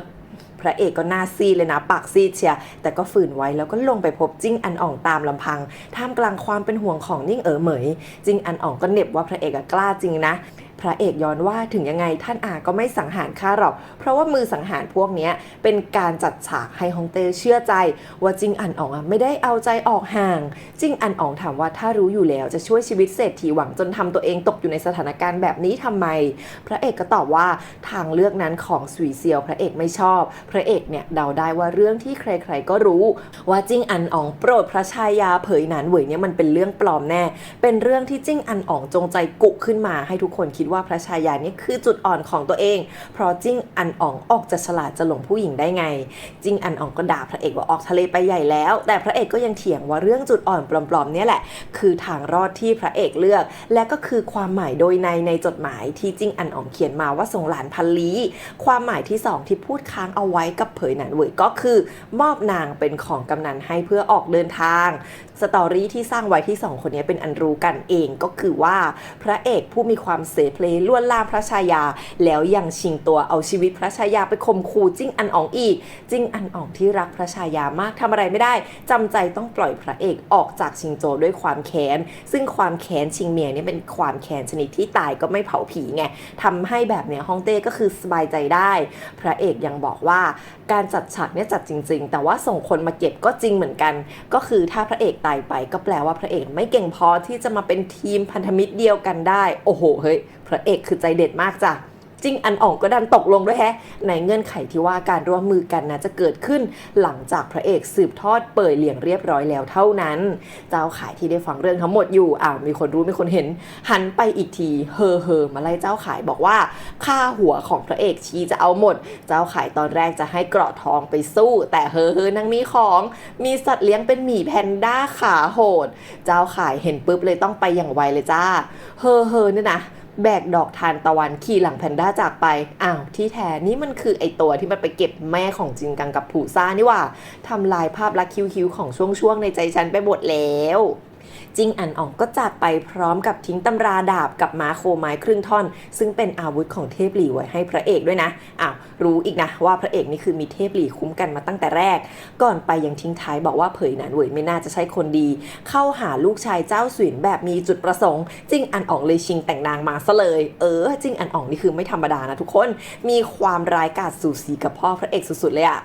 เผยหนานเหวยถามพระเอกว่าถึงแม้ว่าจะสามารถช่วยเศรษฐีหวังกับครอบครัวไว้ได้แต่พระเอกก็ทำให้ทหารตายแทนมันต่างกันตรงไหนพระเอกบอกว่ามันต่างกันที่สถานะเศรษฐีหวังเป็นคนธรรมดาแต่ว่าทหารกับนิ่งเหมยมีหน้าที่ใช้กระบี่และเลือดปกป้องคนธรรมดาแบบเศรษฐีหวังโอ้ยฟังแล้วขนลุกมากพระเอกก็เสียใจที่ทหารตายแต่ก็ยังจะขอเลือกเส้นทางนี้และจะไม่หนีและจะร่วมรบด้วยทุกครั้งดนตรีนี่ก็บิ้วมากจ้ะ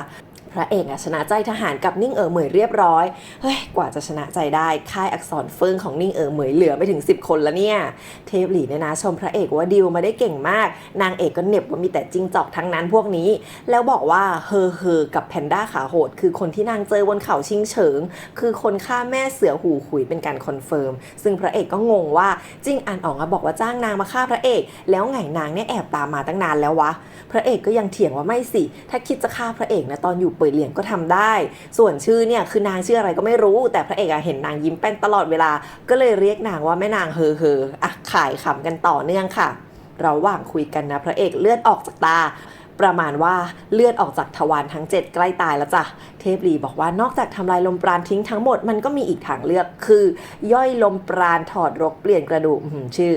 ซึ่งวิธีนี้นอกจากจะทำให้พระเอกเนี่ยนะไม่ต้องสูญเสียลมปราณยังสามารถซึมซับลมปราณบูตึงอัพเลเวลได้จาก3ส่วนเป็น5ส่วนด้วยแต่ว่าแลกกับความเจ็บปวดมหาศาลอารมณ์ประมาณโดนเฉือนเนื้อนานแค่ไหนก็บอกไม่ได้อีกถ้าระหว่างทางพระเอกเกิดใจยอมแพ้ขึ้นมาก็จะลมปราณขาดสะบั้นตายคาที่เหมือนกัน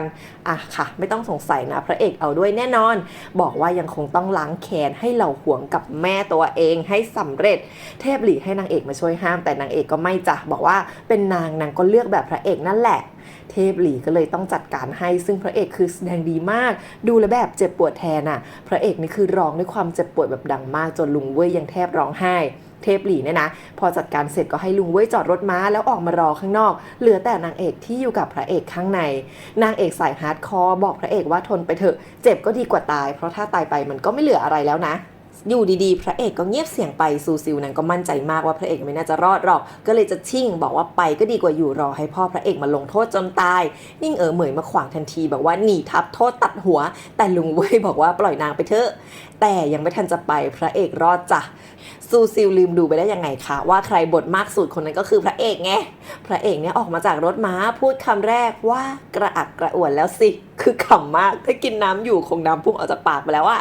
ซูซิลรีบคุกเข่าขอโทษบอกว่าจะขออยู่ต่อพระเอกบอกว่าช่างเถอะตำราที่นางบอกว่าอยากจะได้พระเอกก็จะให้แล้วก็ไม่ใส่ใจก็ใช้นางต่อไป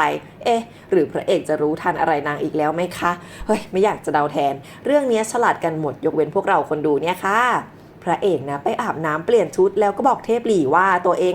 ได้พลังลมปราณบูตึงมา4ส่วนแล้วเทพหลีบอกว่าพระเอกโชคดีมากเพราะว่าเจ้าสำนักบูตึงคนเก่าที่ให้พลังมาก็มีพลังแค่6ส่วนเท่านั้นดูแล้วแบบหรือว่าน้องเฮอนี่คือมาช่วยพระเอกปะนะคือช่วยให้ได้ลูกเสือแล้วก็ช่วยให้ได้พลังไงนี่2เด้งแล้วนะ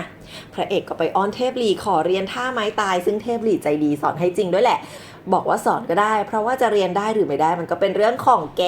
แม่รักพระเอกแหละดูออกพระเอกก็ถามว่าใช้กระบี่ไม้ทำไมเพราะว่าอาวุธเดิมก็คืนไปแล้วนี่เทพหลีบอกว่ามันหักไปแล้วเคลื่อนทิ้งไปเรียบร้อยความสามารถแบบข้าไปจิ้มเลือกอะไรมาก็อาวุธเทพทั้งนั้นแหละความสามารถของข้าระดับทาโลกนี้ไม่มีเทพหลีวิถีกระบี่ก็คงมืดมิดไปตลอดกาลพระเอกถึงกับอ้าปากความในความมั่นหน้าของเทพหลีที่ยังอุตส่าห์แบบว่านี่ถ่อมตัวแล้วนะโอ๊ยบ้าบอสุดคนบ้ากับอัจฉริยะนี่มันมีแค่เส้นบางๆกันใช่ไหมพระเอกเปลี่ยนเรื่องไปเป็นจะยัดเยียดเผยหนานเว่ยให้กับเทพหลีแทนเทพหลีรีบปฏิเสธจ้าไม่ทันไรลุงเว่ยมาบอกว่าเจ้าสวินนำทหารมาทวงคนพระเอกก็ออกมาเจอหน้าเจ้าสวินแล้วก็กวนตีนใส่ไปยกหนึ่งก่อนจะบอกว่าถ้าเผยหนานเว่ยยอมไปด้วยก็จะปล่อยตัวทันทีแต่ว่านางเงียบกริบซึ่งความเงียบก็เป็นคำตอบแบบนึงไงเจ้าสวินเลยควักดาบเตรียมจะไฟชูลู่ซานกับทหารมาพอดีหายไปตั้งนานทำเอาเจ้าขายที่มาดักฆ่าพระเอกถอดใจว่าขนาดตัวประหลาดชูลู่ซานก็มาเรายังไม่เคยเห็นฝีมือชูลู่ซานเลยนะคือมาทีไรก็ขายคำตลอดชูลู่ซานเห็นเจ้าสวินก็บอกพระเอกว่าเป็นซื่อจื่อชิงโจก็ไม่เป็นไรฆ่าแล้วนั่งยางเผาทิ้งก็ไร้หลักฐานและจบแบบสวยๆเจ้าสวินก็เลยเปลี่ยนใจค่ะสงสัยจะป๊อตแต่ก็ยังชี้หน้าพระเอกว่าฝากไว้ก่อนเถอะชูลู่ซานนะสะบัดดาบในมือไปฟันทหารข้างๆเจ้าสวินทันทีบอกว่าแน่จริงลองชี้หน้าซื่อจื่อของข้าอีกทีก็ได้โอ้โหไวแสงมากชอบความปกป้องพระเอกเจ้าสวินก็เลยจำใจต้องกลับไปแบบนั้นแหละชูลู่ซานบอกว่ามาหาพระเอกตามคำสั่งท่านแม่ทัพที่สั่งว่าให้มาหาแล้วทำตามคำสั่งพระเอกอะไรก็ได้พระเอกก็เลยให้กลับไปเปิดเหลียงโถเพิ่งจะมาโดนไล่กลับไปแล้วชูลู่ซานก็งอแงก็โดนพระเอกสั่งให้หุบปากชูลู่ซานผู้คิดจะบวกกับทุกคนยกเว้นพระเอกนี่ก็มีความน่ารักเหมือนกันเนอะพระเอกนึกได้ขึ้นมาให้ชูลู่ซานเป็นคนพาเผยหนานเว่ยกลับไปด้วยแล้วก็บอกนางว่าเอาไว้กลับไปจะค่อยไปถามความลับที่นางซ่อนไว้อีกทีนึงฝั่งเจ้าขายที่นั่งเซ็งอยู่อาจารย์ตัวเองก็โผล่มาจ้ามาบอกว่าให้เจ้าขายเนี่ยไปหาคนตกปลาที่เขาหลงหูคนนั้นเนี่ยนะแซ่เจ้าเป็นราชนิกูลให้คนนั้นแหละมาจัดการกับเทพหลีถึงจะได้นี่มันเป็นคนที่เราห่วงไปดีลด้วยถูกไหม อาจารย์มันก็บอกว่าการที่พระเอกตายมันถึงจะเริ่มสร้างความวุ่นวายให้เจ้าข่ายในชิงบัลลังก์ได้โอ้ยหลอกใช้กันไปกันมาใช่ไหมเนี่ยลูกศิษย์อาจารย์สองคนนี้ก่อนชูลู่ซานจะไปพระเอกยังฝากชูลู่ซานให้ดูแลครอบครัวสกุลหวังกับเอาอัฐิของหลี่เฉียนหางกลับไปด้วยพระเอกกลับมาขึ้นรถม้าบอกทุกคนว่าเฮ้ยถึงขนาดว่าคิดว่าสร้างทางเดินใหม่ด้วยตัวเองสุดท้ายสุยเซียวพ่อตัวเองก็เดาได้ทั้งหมดอยู่ดีแล้วทางคณะก็ออกเดินทางกันต่อสุยเซียวกับพระอย่างไทสุยในนั้นเล่นหมากด้วยกันพระบอกสุยเซียวเรื่องข่าวของพระเอกที่ชิงตัวชายาจิ้งอันอ่องอย่างเกริกนิสัยพระเอกแบบนี้เนี่ยนะทำเอาฮ่องเต้เนี่ยปลื้มปริ่มมากว่าช่างเหมาะกับการสืบทอดเป่ยเหลียงยิ่งนักแต่ฮ่องเต้ก็ยังไม่ยอมให้สุยเซียวเข้าพบเพราะอยากจะรอดูท่าทีของเมืองเจียงหนานก่อนเนื่องจากตอนเนี้ยพระเอกก็คือกำลังเดินทางไปหาพี่สาวคนโตที่เจียงหนานแล้วพระก็เล่าต่อว่าลูกสาวคนโตของสุยเซียวที่เจียงหนานเองเนี่ยก็มีเรื่องเฉาโฉว่าไปแอบกิ๊กกับผู้ชายคนอื่นจนครอบครัวสามีวิ่งโร่มาฟ้องฮ่องเต้สุยเซียวฟังแล้วพูดคำเดียวว่าเยี่ยมยอดยิ่งนักอ่ะแผนของพ่ออีกใช่ไหมคะเดาว่าเป็นแผนแตกคอกับเจียงหนานให้ฮ่องเต้สบายใจไหมนะแต่ว่าเฮ้ยไม่อยากจะเดาผิดตลอดเลยกระดานหมากตอนนี้เนี่ยนะสถานการณ์เนี่ยพ่อพระเอกทำท่าจะแพ้อันธพาลตัวพ่อก็เลยล้มกระดานด้วยการละเลงหมากเละเทะไปหมดจนต้องเริ่มต้นใหม่แถมยังเย้ยพระอีกว่าผู้เล่นหมากที่น่ากลัวที่สุดคือผู้เล่นที่ก่อความวุ่นวายโอ้พระถึงกับต้องยกมือร้องขอชีวิตแล้วก็เปิดตัวพี่สาวคนโตสุยจื้อหูจ้าดูสวยดูแพงมากจริงๆแล้วนางเนี่ยแต่งงานมาที่สกุลหรูแต่ว่าสามีเนี่ยตายไปแล้วเป็นม่ายอยู่ในโจรแบบใครๆก็ไม่ชอบขี้หน้าเพราะเรื่องเช้าของนางแต่นางก็ไม่ได้นำพาเพราะว่าอารมณ์ดีที่น้องชายกำลังจะมาหาแล้ว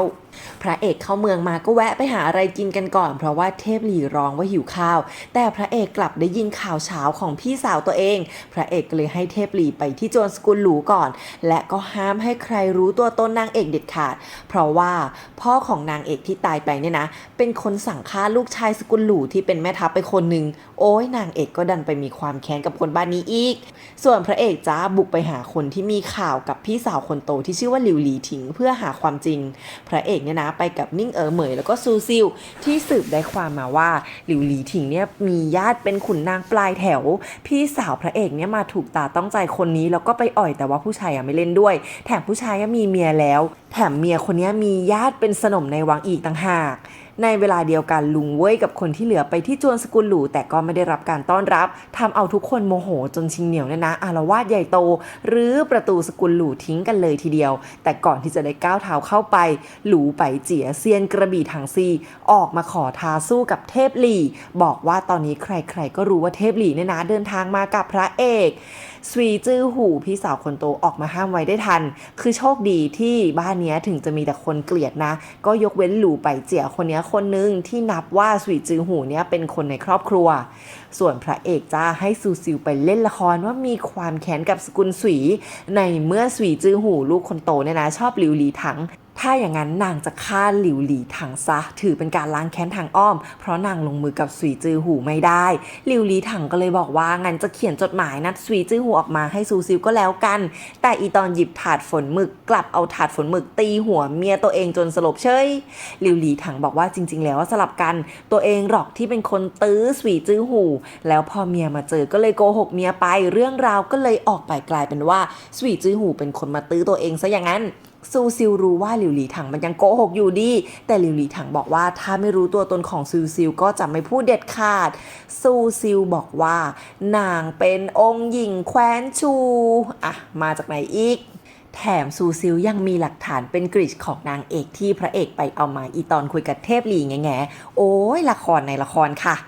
หลิวหลีถิงก็เลยยอมเชื่อแล้วก็บอกว่าเราเนี่ยอยู่ฝ่ายเดียวกันเปยเลียงคือศัตรูเราว่าแล้วก็ไปควักเอาจดหมายมาปึกหนึ่งส่งมาจากขุนนางสำนักฮั่นหลินในเมืองหลวงซึ่งในจดหมายเนี่ยนะสั่งให้หลิวหลีถิงทำเรื่องทั้งหมดให้สกุลหลูกับเปยเลียงเนี่ยแตกคอกันเรื่องที่เมียตามมาจับกิ๊กไอ้หลิวหลีถิงก็เป็นคนจงใจทำเองเพื่อให้เมียเนี่ยไปฟ้องญาติที่เป็นพระสนมจะได้ให้ฮ่องเต้เนี่ยนะได้ยินชื่อตัวเองเป็นการกรุยเส้นทางขุนนางให้กับตัวเองมันเลวซูซิลปรบมือเป็นสัญญาณเรียกพระเอกออกมาจ้ะได้ครบทั้งจดหมายทั้งคนพระเอกไม่พูดมากบอกว่าตัวเองคือใครแล้วจัดการมัดไอหลิวหลีถิงไว้ให้ม้าลากกลับไปที่จวนสกุลหลูจ้ะ โหดมากทางด้านเจ้าขายนะไปถึงเขาหลงหูแล้วก็ได้เจอน้องชายพระเอกอยู่คนเดียวก็กะจะลงมือแต่ว่าเจ้าสำนักเจ้าซีถวนผู้รักลูกศิษย์ดังดวงใจออกมาปกป้องไว้ก่อนเจ้าขายรู้ว่าสู้ไม่ได้รีบแสดงว่าตัวเองเนี่ยนะเป็นลูกศิษย์ของหานเตียวซื่อเจ้าซีถวนก็เลยยอมปล่อยไปแต่ว่าให้เจ้าขายเนี่ยขอโทษน้องพระเอกก่อนลูกผู้ชายยืดได้หดได้รีบคำนับแล้วก็คุกเข่าทั้งคนทั้งเกราะทองเลยค่ะไม่แห่ลื่นเป็นปลาไหลสิไม่ว่าพระเอกกลับมาจนเกือบจะถึงจวนสกุลหลูใหญ่น้องเฮอบุกมาอีกแล้วภาพก็ตัดมาเป็นพระเอกลงมาจากรถม้าแบบปกติมากอดพี่สาวด้วยความรักและคิดถึงพระเอกนี่แบบแสดงออกทางสายตาดีมากพระเอกนะพูดแค่ว่ากลับบ้านเรากันเถอะแล้วก็สลบไปค่ะเพราะว่าบาดเจ็บส่วนทางเมืองหลวงเนี่ยนะหานเตียวซื่อก็มาหาซุยเซียวกับพระที่ยังนั่งเล่นหมากกันอยู่หานเตียวซื่อมาส่งรายงานเรื่องพระเอกเนี่ยนะจับคนมัดลากกับหมาจนตายจนทำให้ปัญญาชนเจียงหนานแตกตื่นร่างดีกาฟ้องฮ่องเต้กันใหญ่แล้วตอนแรกฮ่องเต้ก็ปลื้มดีอยู่หรอกแต่รายงานฉบับที่2คือพระเอกโดนมือสังหารทำร้ายถึงแม้ไม่ตายแต่ว่าตอนนี้รักษาตัวอยู่ที่จวนสกุลหลูพ่อนี่คือแบบว่านิ่งมากหรือทั้งหมดจะอยู่ในแผนพ่อคะขนาดเมียของหลิวหลีถิงไปตีกลองร้องทุกข์ก็ไม่มีใครออกมารับหน้าจ้ะเพราะว่าสกุลหลู่คือจัดการไว้คือตอนแรกพระเอกก่อเรื่องยังไงสกุลหลู่นี่คือกะจะขับไล่อยู่แล้วแต่พอพระเอกบาดเจ็บขึ้นมากลับกลายเป็นว่าสกุลหลู่เนี่ยต้องดูแลพระเอกกับจัดการทุกอย่างให้ดีเพื่อให้ตัวเองพ้นข้อกล่าวหาว่าเป็นคนลงมือก็คือว่ากลัวพ่อพระเอกกับเป่ยเหลียงยกทัพมาทวงแค้นว่างั้นเถอะคือกองทัพเป่ยเหลียงนี่ต้องยิ่งใหญ่มากเลยนะพระเอกเนี่ยไปไหนก็ตายไม่ได้ใครๆก็กลัวตัวเองจะเดือดร้อนแต่พอคราวนี้สกุลหลู่กับสกุลสุยไม่ตีกันฮ่องเต้ก็ไม่ปลื้มแล้วว่าดิพ่อก็เลยบอกหันเตียวซื่อว่างั้นก็ให้ฮ่องเต้ร่างราชองค์การให้พระเอกฆ่าคนสกุลหลู่สัก 2-3 คนรับรองว่า2สกุลแตกหักกันแน่นอนโอ้ยพ่อก็คิดได้เนอะหันเตียวซื่อมองบนบอกว่าถ้าสุยเซียวคิดจะให้พระเอกสืบทอดตำแหน่งเป่ยเหลียงให้ได้ก็ต้องหาทางแก้ไขปัญหานี้เอาเองแล้วก็กลับไปพ่อก็บอกพระว่าระหว่างทางพระเอกเนี่ยโดนมนุษย์เกราะแดงเล่นงานตลอดเดิมมนุษย์เกราะแดงรุ่นก่อนหันเตียวซื่อเป็นคนฆ่าพระก็รีบบอกว่าอาตมาไม่เกี่ยวอย่ามาถามได้บอแต่พระก็ยังอดพูดไม่ได้ว่าที่หันเตียวซื่อพูดมันก็พูดถูกอยู่นะท่านไม่ได้เตรียมแบ็กอัพแพลนไว้บ้างหรอเฮ้ย2 คนนี้เขาเป็นสหายกันนี่ว่าทางด้านพระเอกก็บอกพี่สาวว่าพอให้มาที่เนี่ยก็ให้พระเอกเนี่ยมาหาเรื่องแตกคอกับสกุลหลูแต่พระเอกจะไม่ทำเพราะไม่อยากให้พี่สาวที่ยังอยู่บ้านเนี่ยต้องลำบากบอกว่าไปหาเรื่องปัญญาชนคนเมืองนี้ไม่กี่คนแทนก็ถือว่าแตกหักกับทางเจียงหนานได้เหมือนกันแหละยกเว้นว่าพี่สาวจะยอมออกจากสกุลหลูพระเอกถึงจะยอมมีเรื่องกับสกุลหลูก็ได้แต่ว่าพี่สาวก็ไม่ยอมไปนะพี่สาวเนี่ยไม่ยอมฟังน้องแล้วพอออกจากห้องก็ให้สาวใช้เรียกรถม้าบอกว่าจะไปเคารพศพหลิวหลีถิงคือยังไงนางก็จะพยายามให้2สกุลแตกกันให้ได้ไงนางก็คืออยากจะช่วยให้น้องสืบทอดเป่ยเหลียงอะแหละ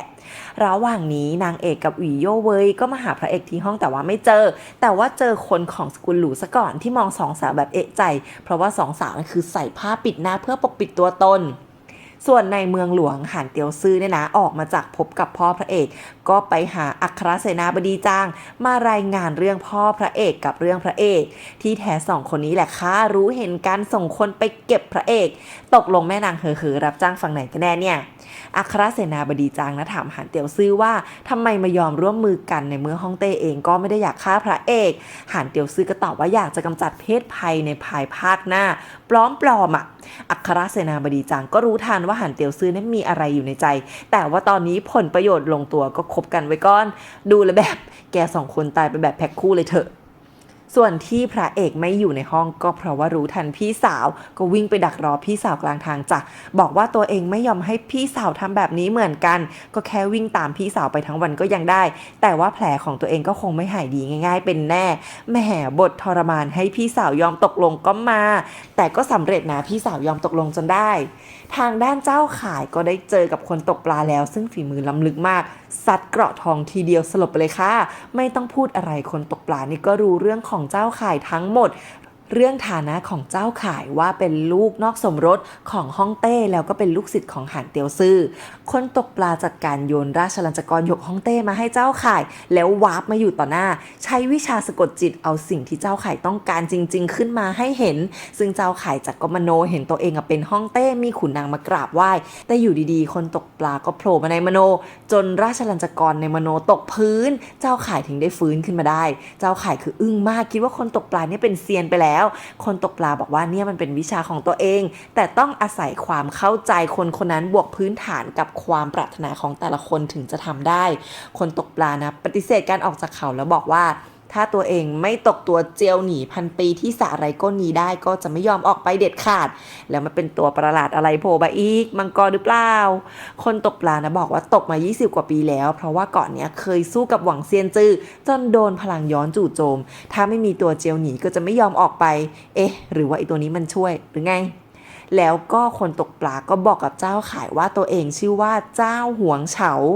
ซึ่งในเวลาเดียวกันสุยเซียวเองก็คาดคั้นพระเรื่องที่ให้ช่วยสืบเรื่องการตายของเมียหรือว่าแม่พระเอกพระก็ยอมบอกว่าหาเบาะแสมาได้แค่ชื่อของยอดฝีมือที่อยู่ในเมืองหลวงตอนนั้นแต่มันไม่มีหลักฐานนะว่าเขาเป็นคนลงมือเจ้าหวงเฉาบอกเจ้าข่ายว่าเมื่อ20ปีที่แล้วหวังเซียนจือเนี่ยนะลงมือกับแม่พระเอกหรือว่าอู่สู้ที่เมืองหลวงตามคำสั่งอดีตฮ่องเต้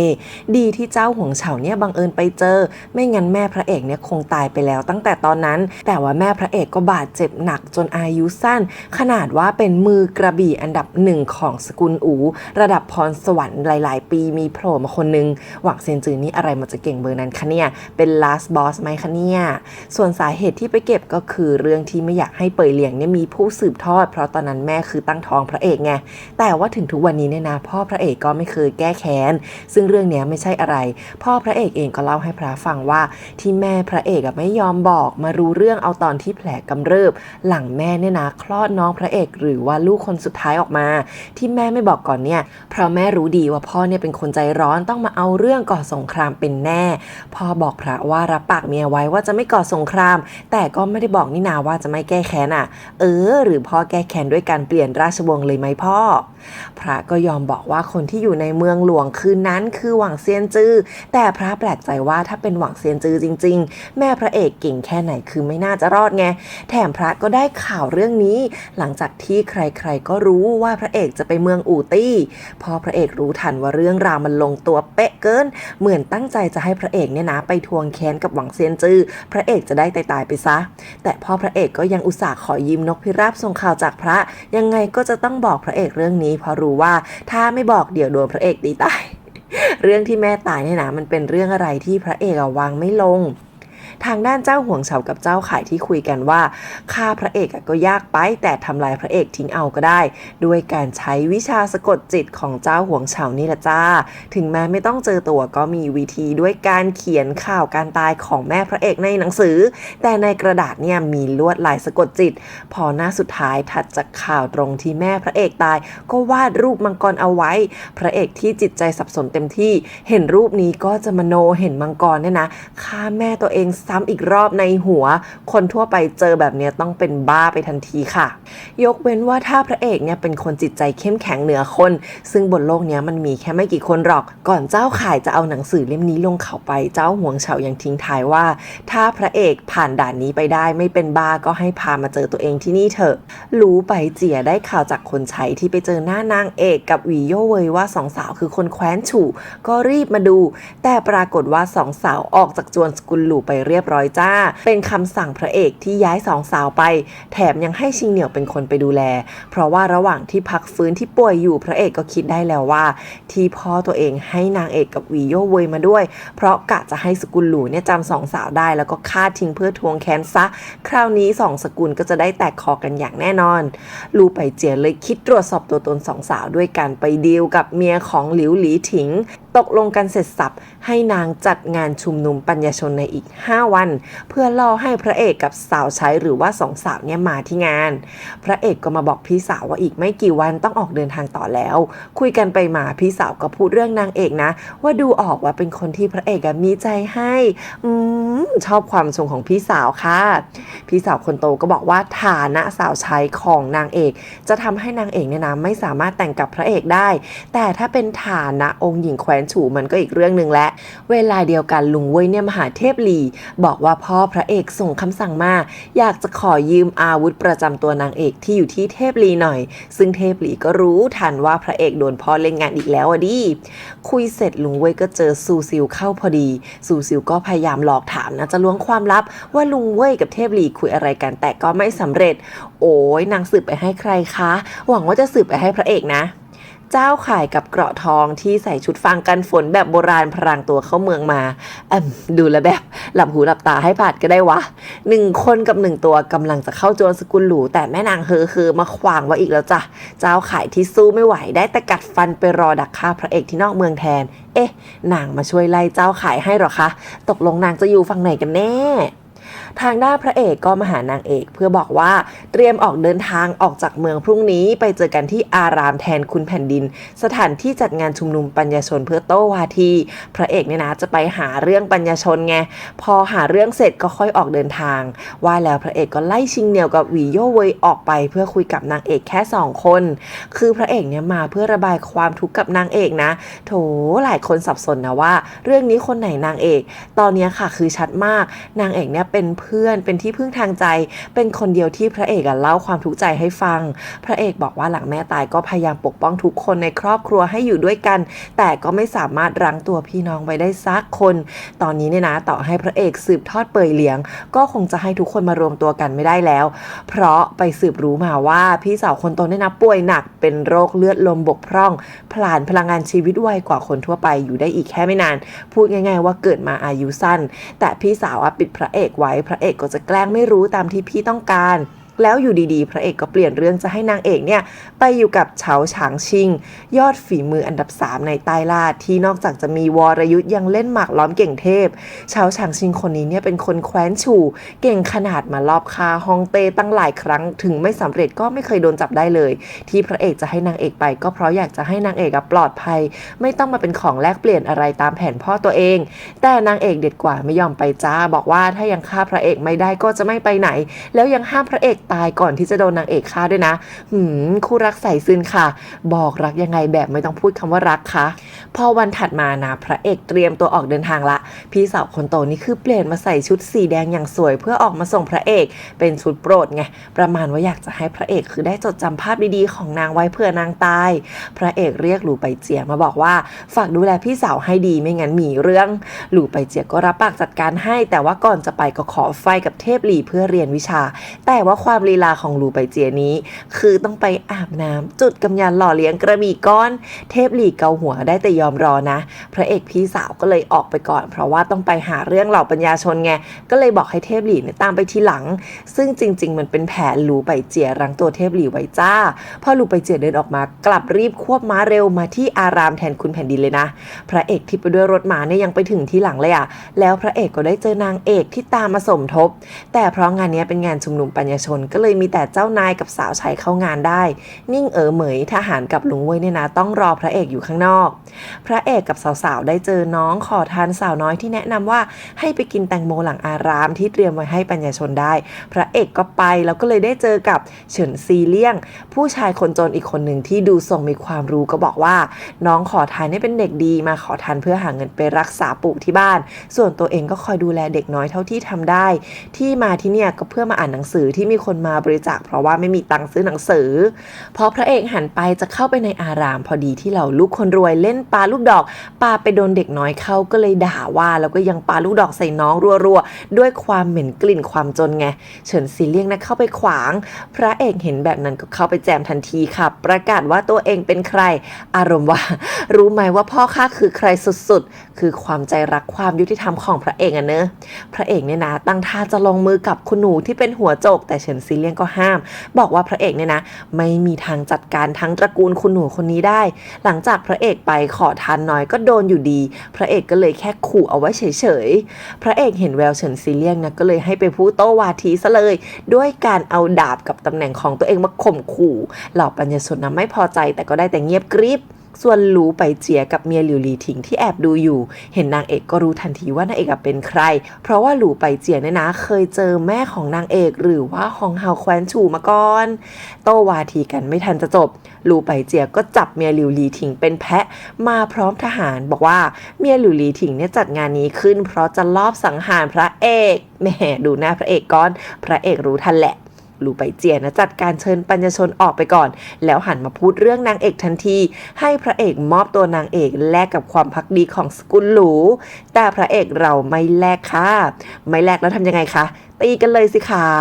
หลูไปเจียเห็นพระเอกก็มีแววพอควรนะก็เลยใช้วิชาถนัดเรียกน้ำในน้ำตกข้างๆปั้นน้ำเป็นกระบี่แล้วซัดใส่พระเอกซึ่งพระเอกฉันซัดแขนเสื้ออสรพิษเขียวท่าไม้ไต่ใหม่ล่าสุดที่เพิ่งเรียนมาเพื่อสลายกระบี่น้ำไปได้แต่นี่ก็คือขีดจำกัดแล้วนะพระเอกมือสั่นเลยอะพ่อ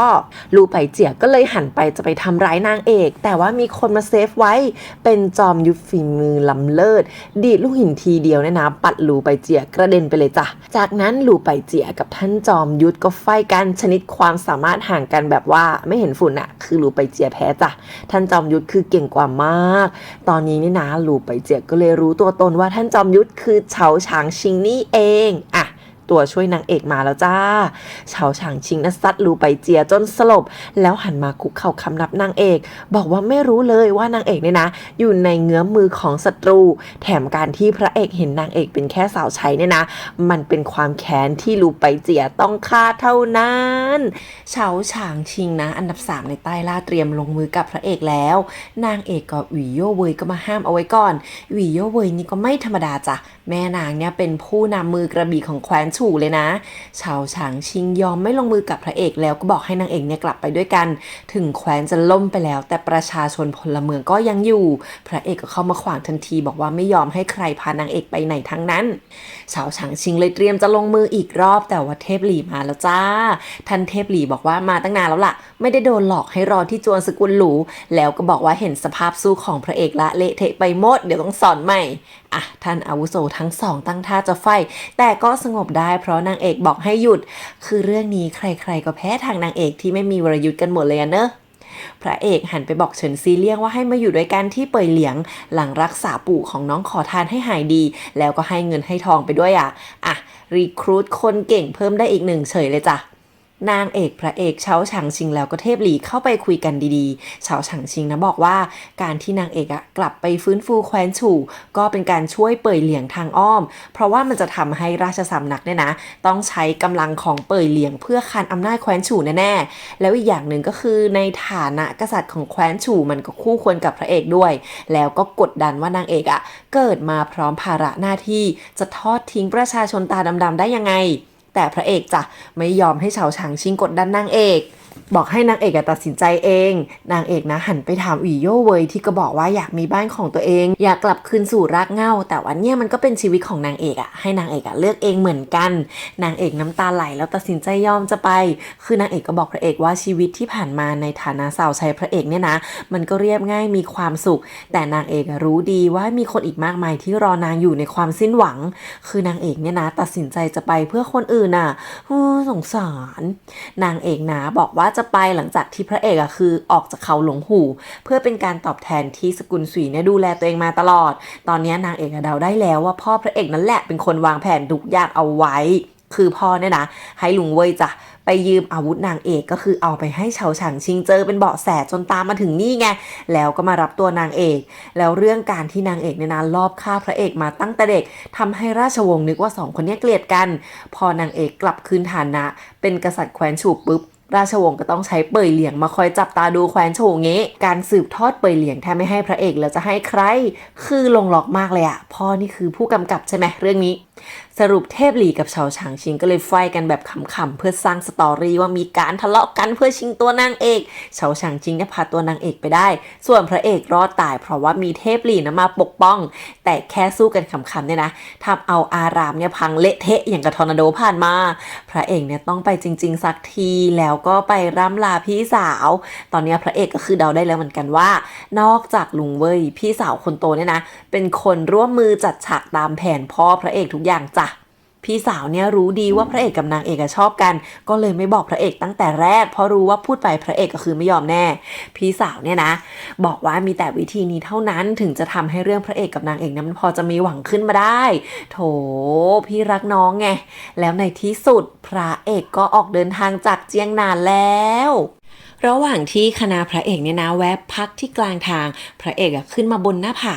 เทพหลี่เนี่ยตามมาดูแลความปลอดภัยให้พระเอกแบบเบื่อๆมองบนตามที่ลุงเว่ยมาขอ เทพหลี่นะบอกกับพระเอกว่าถ้าเกิดว่าไม่ยินยอมจะให้นางเอกไปนะเทพหลี่จะเป็นคนไปชิงตัวนางเอกกลับมาให้เองแต่พระเอกก็บอกว่าเคารพการตัดสินใจของนางเอกเทพหลี่ก็เปลี่ยนมาสอนพระเอกแทนว่าเคล็ดวิชาของสองแขนเสื้ออสรพิษเขียวก็คือการตัดใจตัดความกลัวตัดทุกอย่างถึงจะหลุดพ้นพันธนาการเดินต่อไปได้พระเอกเนี่ยฟังแล้วก็เก็ตไอเดียแต่ว่าไม่เก็ตวิธีทำเทพหลี่บอกว่าตอนแรกตัวเองเนี่ยนะก็เคยติดอยู่ที่ตรงนี้เหมือนกันแต่หลังจากตัดใจได้จริงก็เลเวลอัพไปอีกขั้นหนึ่งเรียกว่า1กระบี่เบิกประตูสวรรค์เทพหลี่จะพาพระเอกเข้าภวังค์ไปสอนเคล็ดวิชาด้วยการทำให้ดูหยิบกระบี่มาฟันฟ้าดินแบบแยกจากกันคือโคตรเทพเลยอะฉากนี้ก็ทำดีมากเวอร์เลยค่ะเทพหลี่นะบอกว่าตอนเจอกับหวังเซียนจือไม่ได้ใช้วิชานี้เพราะว่าเกิดลังเลขึ้นมาชั่ววูบไม่อยากจะให้หวังเซียนจือที่มีพรสวรรค์โดดเด่นต้องตายแต่ว่าแค่วูบเดียวที่ลังเลนั่นแหละก็คือแพ้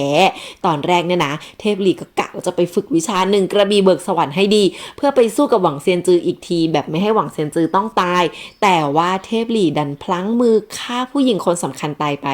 จังหวะนั้นเนี่ยเทพหลี่ก็คือหมดอะไรตายอยากเพราะว่าชีวิตเนี่ยมันพ่ายแพ้ไปแล้วถึงมีวรยุทธ์สูงไปก็ไร้ค่าหลังจากคุยกันเสร็จนะลุงเว่ยก็เอาหนังสือที่เจ้าข่ายจงใจทิ้งไว้ใกล้ๆกับค่ายพักมาให้แผนร้ายที่จะให้พระเอกเป็นบ้ามาแล้วจ้าเทพหลี่ก็เลยแยกไปเหลือพระเอกนี่แหละนั่งอ่านหนังสืออยู่กับลุงเว่ยพระเอกนะเห็นภาพมังกรก็สติหลุดไปแป๊บหนึ่งแต่ลุงเว่ยบอกว่าตัวเองดูรูปนี้แล้วไม่ยักกระรู้สึกอะไรนะตอนนี้เองเจ้าข่ายมันก็ปีนเขาขึ้นมากับเกราะทองจะมาแอบฆ่าพระเอกอย่างยากลำบากก็มาเจอน้องเฮอจ้าน้องมาขวางไว้อีกแล้วพระเอกกับลุงเว่ยเนี่ยก็เข้าใจดีเหมือนพระอย่างไทซุยกับพ่อว่าเรื่องราวในหนังสือเนี่ยนะคือมันบอกว่าหวังเซียนจือนะเป็นคนมาฆ่าแม่ไงถ้าเป็นหวังเซียนจือจริงๆเนี่ยแม่ก็ไม่น่าจะรอดชีวิตมาได้แต่ว่าเรื่องเนี้ยก็ทำเอาพระเอกเริ่มจิตใจปั่นป่วนละกับทั้งข่าวกับทั้งวิชาสะกดจิตพระเอกก็เลยขอลุงเว่ยอยู่คนเดียวเพื่อจะคิดดูให้ดีๆอีกทีลุงเว่ยก็ยอมจากพระเอกมาแบบห่วงๆนะเอาแล้วไงหลังจากนั้นนะพอพระเอกอยู่คนเดียวพระเอกก็โดดวิชาสะกดจิตเล่นงานเข้าพระเอกนะอยู่ดีๆก็กลายเป็นอยู่ในภวังค์โดดเดี่ยวอยู่คนเดียวบนหน้าผาได้เจอกับมังกรฟ้าที่มาถึงกระอาปากพ่นไฟจะทำร้ายพระเอกแต่ว่าแม่พระเอกจะไม่รู้ว่าโผล่มาจากไหนมาปกป้องพระเอกเอาไว้จนแม่ตายคือแบบร่างสลายไปเลยฉากนี้นี่คือทำดีมากเวอร์ CG นี่แบบให้3ผ่านไปเลยค่ะพระเอกนะทั้งแค้นใจทั้งเสียใจมากจนร้องไห้คือพระเอกเนี่ยแสดงดีมากดูแล้วแบบสงสารพระเอกและอยากน้ำตาคลอตามจังหวะนี้เองที่คำสอนเทพหลี่เรื่องกระบี่ตัดใจว่าจะต้องไม่ยินยอมต่อโชคชะตาฟ้าดินมันก็ย้อนกลับมาในหัวพระเอกจ้าทำให้พระเอกใช้ดาบสังหารมังกรฟ้าในมโนได้สำเร็จโอ้ยดูไปขนลุกไปแล้วเนี่ย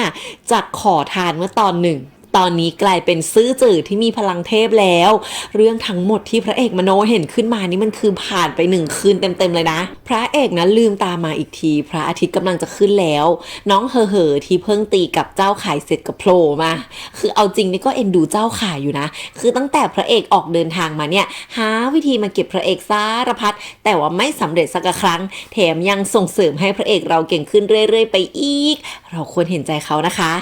พระเอกก็บอกน้องเฮอ ว่ามานั่งดูพระอาทิตย์ขึ้นด้วยกันก่อนแล้วค่อยลงมือฆ่าพระเอกก็แล้วกันพระเอกนะน้ำตาไหลแล้วก็บอกเฮอว่าในที่สุดก็เลิกหลอกตัวเองได้สักทีว่าแม่ยังไม่ตายในที่สุดพระเอกยอมรับได้แล้วว่าแม่จากไปนานแล้วเพราะว่าเพิ่งได้เจอแม่ในฝันแต่ว่าไม่ทันได้บอกลาอยู่ดีน้องเฮอที่ได้ยินก็มีท่าทางสะเทือนใจพอควรเลยอะแล้วก็บอกว่าวันนี้วันดีไม่ฆ่าพระเอกดีกว่าแล้วก็ยังบอกอีกว่าบอกลาแม่ตอนนี้ยังทันนะขอแค่พูดออกมาแม่พระเอกต้องได้ยินแน่นอนพระเอกก็เลยได้บอกลาแม่ตามที่น้องเฮอแนะนำแล้วมันก็เป็นที่น่าสังเกตนะทุกคนว่าน้องเฮอเนี่ยปักปิ่นเหมือนกับที่แม่พระเอกปักอยู่เด๊ะเลยอะเนี่ยนางอะต้องมาดีแล้วก็ต้องมีความเกี่ยวพันอะไรกับแม่แน่ๆเลยโอ้ยเดา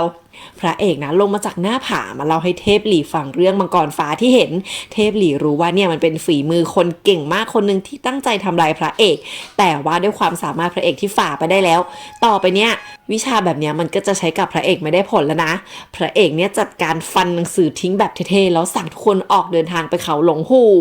นางเอกเนี่ยย่องกลับมาที่รถมาแบบไม่ให้ใครรู้เทพหลี่ก็เลยต้องทนดู2คนสายซึนคุยกันไปสิคะพระเอกเนี่ยนะบอกว่าอยากให้นางเอกอยู่ต่องุ้ยใจละลายแทนจ้ะทางด้านเฉาฉางชิงก็ถามหวีโย่เว่ยว่าฆ่าพระเอกไม่ได้หรอแต่สุดท้ายก็ยอมบอกว่าปล่อยไปก็ได้เพราะว่ามีเทพหลี่อยู่คือไม่มีปัญญาฆ่าว่างั้น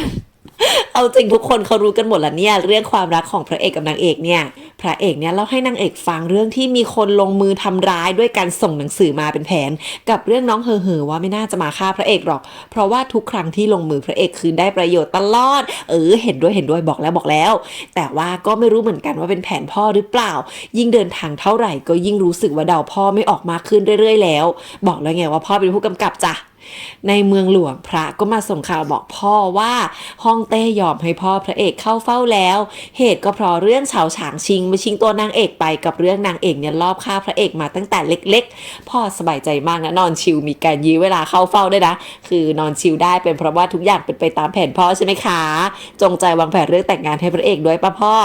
พอพ่อไปเข้าเฝ้าก็ได้เจอกับอัครเสนาบดีจางที่จงใจมาขวางเพราะว่าไม่อยากจะให้พระเอกสืบทอดเปยเหลี่ยงไงส่วนหันเตียวซื่อมาส่งข่าวว่าฮ่องเต้ป่วยไม่ให้พ่อเข้าเฝ้าอ้าวดูแล้วแบบอะไรคะแต่ฮ่องเต้นะให้หันเตียวซื่อมาถามว่าถ้าพระเอกสืบทอดเปยเหลี่ยงแล้วพ่อยังจะยึดตำแหน่งสร้างจู้กัวหรือว่าตำแหน่งแม่ทัพของพ่อไว้ไหมพูดง่ายๆว่าฮ่องเต้มาแลกเปลี่ยนว่างั้นพ่อรู้ทันใช่ไหมก็เลยบอกว่าเดี๋ยวพรุ่งนี้จะลาออกเลยหันเตียวซื่อก็เลยยื่นราชองค์การแต่งตั้งพระเอกสืบทอดให้ทันทีมีการเตรียมมาแล้วว่างั้น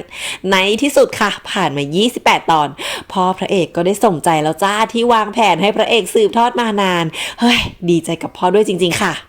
อัครเสนาบดีจางค่ะนายยูไม่พอใจทันทีแต่ว่าหันเตียวซื่อก็รับคำสั่งฮ่องเต้มาอีกบอกว่าฮ่องเต้ฝากบอกให้อัครเสนาบดีเนี่ยนะช่วยดูแลอย่าให้ขุนนางไม่พอใจเรื่องนี้ด้วยสรุปก็คือปิดปากอัครเสนาบดีจางว่างั้นสมน้ำหน้าอัครเสนาบดีนี่แบบว่าสะบัดก้นกลับไปเลยพอกลับไปถึงบ้านตัวเองก็ไปเรียกเจ้าตันผิงมาหาชุดคุ้นๆแต่หน้าคนละคนนะทุกคนเจ้าตันผิงเนี่ยก็คือหนึ่งในเทพาจันทร์ทั้ง4คนของเขาหลงหูคือใน4คนเนี่ย1คนก็คือเจ้าซีถวนอาจารย์ของน้องพระเอกใช่ไหมคนนี้โผล่มาเป็นคนที่2เจ้าตันผิงซึ่งเจ้าตันผิงเนี่ยนะไม่ได้อยู่ที่เขาหลงหูไม่อยู่ในเมืองหลวงเพราะว่ามีหน้าที่สวดมนต์แล้วอัครเสนาบดีจางก็บอกว่าต่อให้พระเอกได้รับสืบทอดแต่ว่าต้องตายก่อนสืบทอดแน่แล้วก็สั่งเจ้าตันผิงให้ไปเก็บพระเอกบวกเก็บเจ้าขายเป็นของแถมไปด้วยเลยเพราะว่าอัครเสนาบดีจางเนี่ยนะรู้ทันไงว่าหันเตียวซื่อเนี่ยจ้องจะให้เจ้าขายมาชิงบัลลังก์อัครเสนาบดีจางนะเอาเรื่องความรุ่งเรืองของเขาหลงหูมาขู่เจ้าตันผิงบอกว่าในเมื่อเขาหลงหูเนี่ยสวามิภักดิ์ต่อราชสำนักก็ต้องแสดงความจริงใจหน่อยเจ้าตันผิงก็เลยตกลงอัครเสนาบดียังบอกว่าจะเก็บกวาดเรื่องที่เมืองหลวงให้เองส่วนเรื่องตัวเองเนี่ยก็ไม่ต้องห่วงหรอกไม่กลัวตายเพราะว่าทุกเรื่องที่ทำไปเนี่ยเป็นไปเพื่อความรุ่งเรืองของราชวงศ์หลี่อย่างทั้งนั้นด่าได้ไม่เต็มปากเลยอะคือเรื่องที่ลุงทำลุงก็มีเหตุผลของลุงอะเนอะระหว่างทางไปเขาหลงหูคณะพระเอกเนี่ยนะเจอเข้ากับคณะของเซียนหยวนชิงเฟิงที่เดินทางด้วยรถม้าตัวละครใหม่มาอีกแล้วชิงเฟิงเนี่ยนะเป็นลูกสาวคนเดียวของคนสายตรงสกุลเซียนหยวนใส่ชุดสีม่วงมาอย่างสวยเลยพระเอกเปิดม่านรถม้ามาเห็นนางก็ลึกลักทันทีเพราะเคยไปก่อเรื่องแซวนางเอาไว้สมัยไปเร่ร่อนกับเหล่าหวง3 ปี ตอนนั้นเวินหัวที่เดินทางมาด้วยคือไปแซวว่านางเนี่ยสวยหุ่นดีเหมาะแก่การมีลูกยิ่งนักปากหรือนั่นตอนนั้นนะก็เลยโดนชิงเฟิงไล่ซ้อมพระเอกยังวิ่งหนีแทบตายส่วนสกุลเซวียนหยวนแห่งเทือกเขาฮุยซานเนี่ยเป็นสายวรยุทธ์ที่มีรากฐานยาวนานที่สำคัญควบคุมเส้นทางน้ำในใต้ล่าตอนเนี้ยผู้นำตระกูลคือผู้เฒ่าเซวียนหยวนต้าผานเก่งเทพอยู่เลเวลเดียวกันกับหวังเซียนจือจ้ะนางเอกกับเทพหลีก็รู้จักที่บังเอิญมาเจอกันเนี่ยเพราะว่าเขาฮุยซานกับเขาหลงหูคือมันอยู่ใกล้กันนางเอกก็เลยยิ้มเหี้ยมถามพระเอกว่าแล้วไงจะแต่งงานเชื่อมไมตรีเลยไหมพระเอกรีบปฏิเสธว่าไม่แค่แวะมาคารวะเฉยๆโอ้ยขำความกลัวเมียแล้วหนึ่งส่วนนางเอกก็หึงใช่ไหมเนี่ยสงสารเทพหลีจ้านั่งฟังตาปริบเจ้าขายกับเกราะทองที่ยังแอบตามมานี่ก็แอบแบบว่าไม่เศร้าหรอสรุปว่าพระเอกไม่เป็นบ้าไปตามแผนจิตใจเจ้าขายเข้มแข็งมากเจ้าขายเนี่ยนะเจอจอมยุทธสวมหมวกนั่งอยู่ซึ่งพอมาถึงปุ๊บจอมยุทธนี่ก็ลงมือทันทีแต่ว่าทำร้ายใครไม่ได้ก็เลยกลับไปนอนต่อบอกว่าเพิ่งตื่นอารมณ์ไม่ดีก็เลยหาเรื่องฟันคนแล้วก็นอนต่อแบบกรนด้วยนะเจ้าขายจากไปแบบงงๆซึ่งเราคนดูก็งงด้วยอะไรของแกที่แท้จอมยุทธคนนี้คือหยวนถิงซานที่ปรึกษาประจำสกุลมาขวางชิงเฟิงบอกว่าจะไม่ให้กลับขึ้นเขาหยวนถิงซานเนี่ยทำตามคำสั่งของพ่อนางส่วนชิงเฟิงที่กลับเขาเพราะว่าท่านผู้เฒ่านะเรียกกลับมีความขัดแย้งแล้วหยวนถิงซานคนนี้ก็ไม่ธรรมดานะลงมือแค่เคลื่องหมวกกับปาดคอลูกน้องชิงเฟิงตายเรียบพระเอกจะยื่นมือมาแทรกส่งสู้ซิ่วนิ่งเหมยมาช่วยสองคนนี้ฝีมือสูสีเลยนะคือพระเอกเนี่ยส่งลูกน้องมาช่วยกะว่าจะได้หายกันไปเรื่องเก่างี้แล้วก็อิดออดกว่าจะโผล่หน้ามาเจอชิงเฟิงได้พระเอกเนี่ยรีบขายเพื่อนทันทีบอกว่าเป็นเหยื่อเวินหัวเหมือนกันข้อหาคบคนผ่านพาไปหาผิดพระเอกค่ะแบบนี้ก็ได้เด้อหยวนถิงซานนะหันมาปาดาบใส่พระเอกแต่ว่าพระเอกปัดทิ้งได้หยวนถิงซานก็เลยหนีไปทันทีแต่พระเอกก็สั่งให้ซูซิวนิ่งเหมยกับลุงเว่ยตามไปส่วนตัวเองก็บอกชิงเฟิงว่าฐานะของพระเอกคือเป่ยเหลียงซื่อจื่อแล้วกำลังจะไปเขาหลงหูชิงเฟิงก็เลยยอมวางอาวุธแล้วก็ร่วมทางกับพระเอกแบบระยะสั้นๆก็ได้ทางด้านหยวนถิงซานจะเจอ3 รุม 1โดนซูซิวอัดกระเด็นไปแต่ว่าเกราะทองมาลากดีไปอย่างไวทำเอาทั้ง3คนเนี่ยงงเป็นไก่ตาแตกว่าหายไปไหนเจ้าขายนี่ให้เกราะทองมาช่วยเพราะกะจะให้หยวนถิงซานเนี่ยร่วมมือกันฆ่าพระเอกเพราะยังไงหยวนถิงซานเนี่ยก็หนีไม่พ้นโทษทำร้ายพระเอกอยู่แล้วหยวนถิงซานเหมือนก็เลยตอบตกลงแบบง่ายๆแบบอีหยังวะงงมากพระเอกนะกลับเข้ามาในรถม้ามาบอกเทพหลีกับนางเอกว่าถ้าเกิดว่าได้สกุลเซวียนหยวนมาเข้าพวกก็มีประโยชน์เทพหลีก็พูดย้ำว่าแต่งกับชิงเฟิงเลยไหมพระเอกก็ยังคงรีบปฏิเสธเสียงแข็ง ปฏิเสธให้นางเอกดูใช่ไหมคะพระเอกบอกว่าชิงเฟิงนะกับพ่อมีปัญหากันชิงเฟิงก็เลยไม่ได้กลับเขามาหลายปีแล้วจริงๆแล้วพ่อชิงเฟิงเนี่ยนะเป็นสายตรงเป็นลูกคนโตควรจะต้องเป็นผู้นำตระกูลคนต่อไปแต่ใครๆก็รู้ว่าพ่อชิงเฟิงเนี่ยวันๆเอาแต่อ่านหนังสือไม่เรียนวรยุทธ์นิสัยอ่อนแอไร้ประโยชน์นางเอกก็เลยพูดขึ้นมาว่าเหมือนพระเอกเหมือนกันเลยเนอะที่เมื่อก่อนนี้ก็ชื่อเสียงเสียหายทำเอาพระเอกคิดได้ว่าจริงๆแล้วพ่อชิงเฟิงนี้อาจจะเป็นคนที่ซุกซ่อนความสามารถแบบตัวเองก็ได้นี่ว่านางเอกบอกว่าขอแค่รู้ว่าทำไมชิงเฟิงต้องกลับเขาแล้วทำไมพ่อลูกไม่ถูกกันเนี่ยก็มองออกทั้งกระดานแล้วว่าสกุลเซวียนหยวนมันเกิดอะไรขึ้นพระเอกถึงขั้นยกนิ้วชมว่านางเอกฉลาดอะ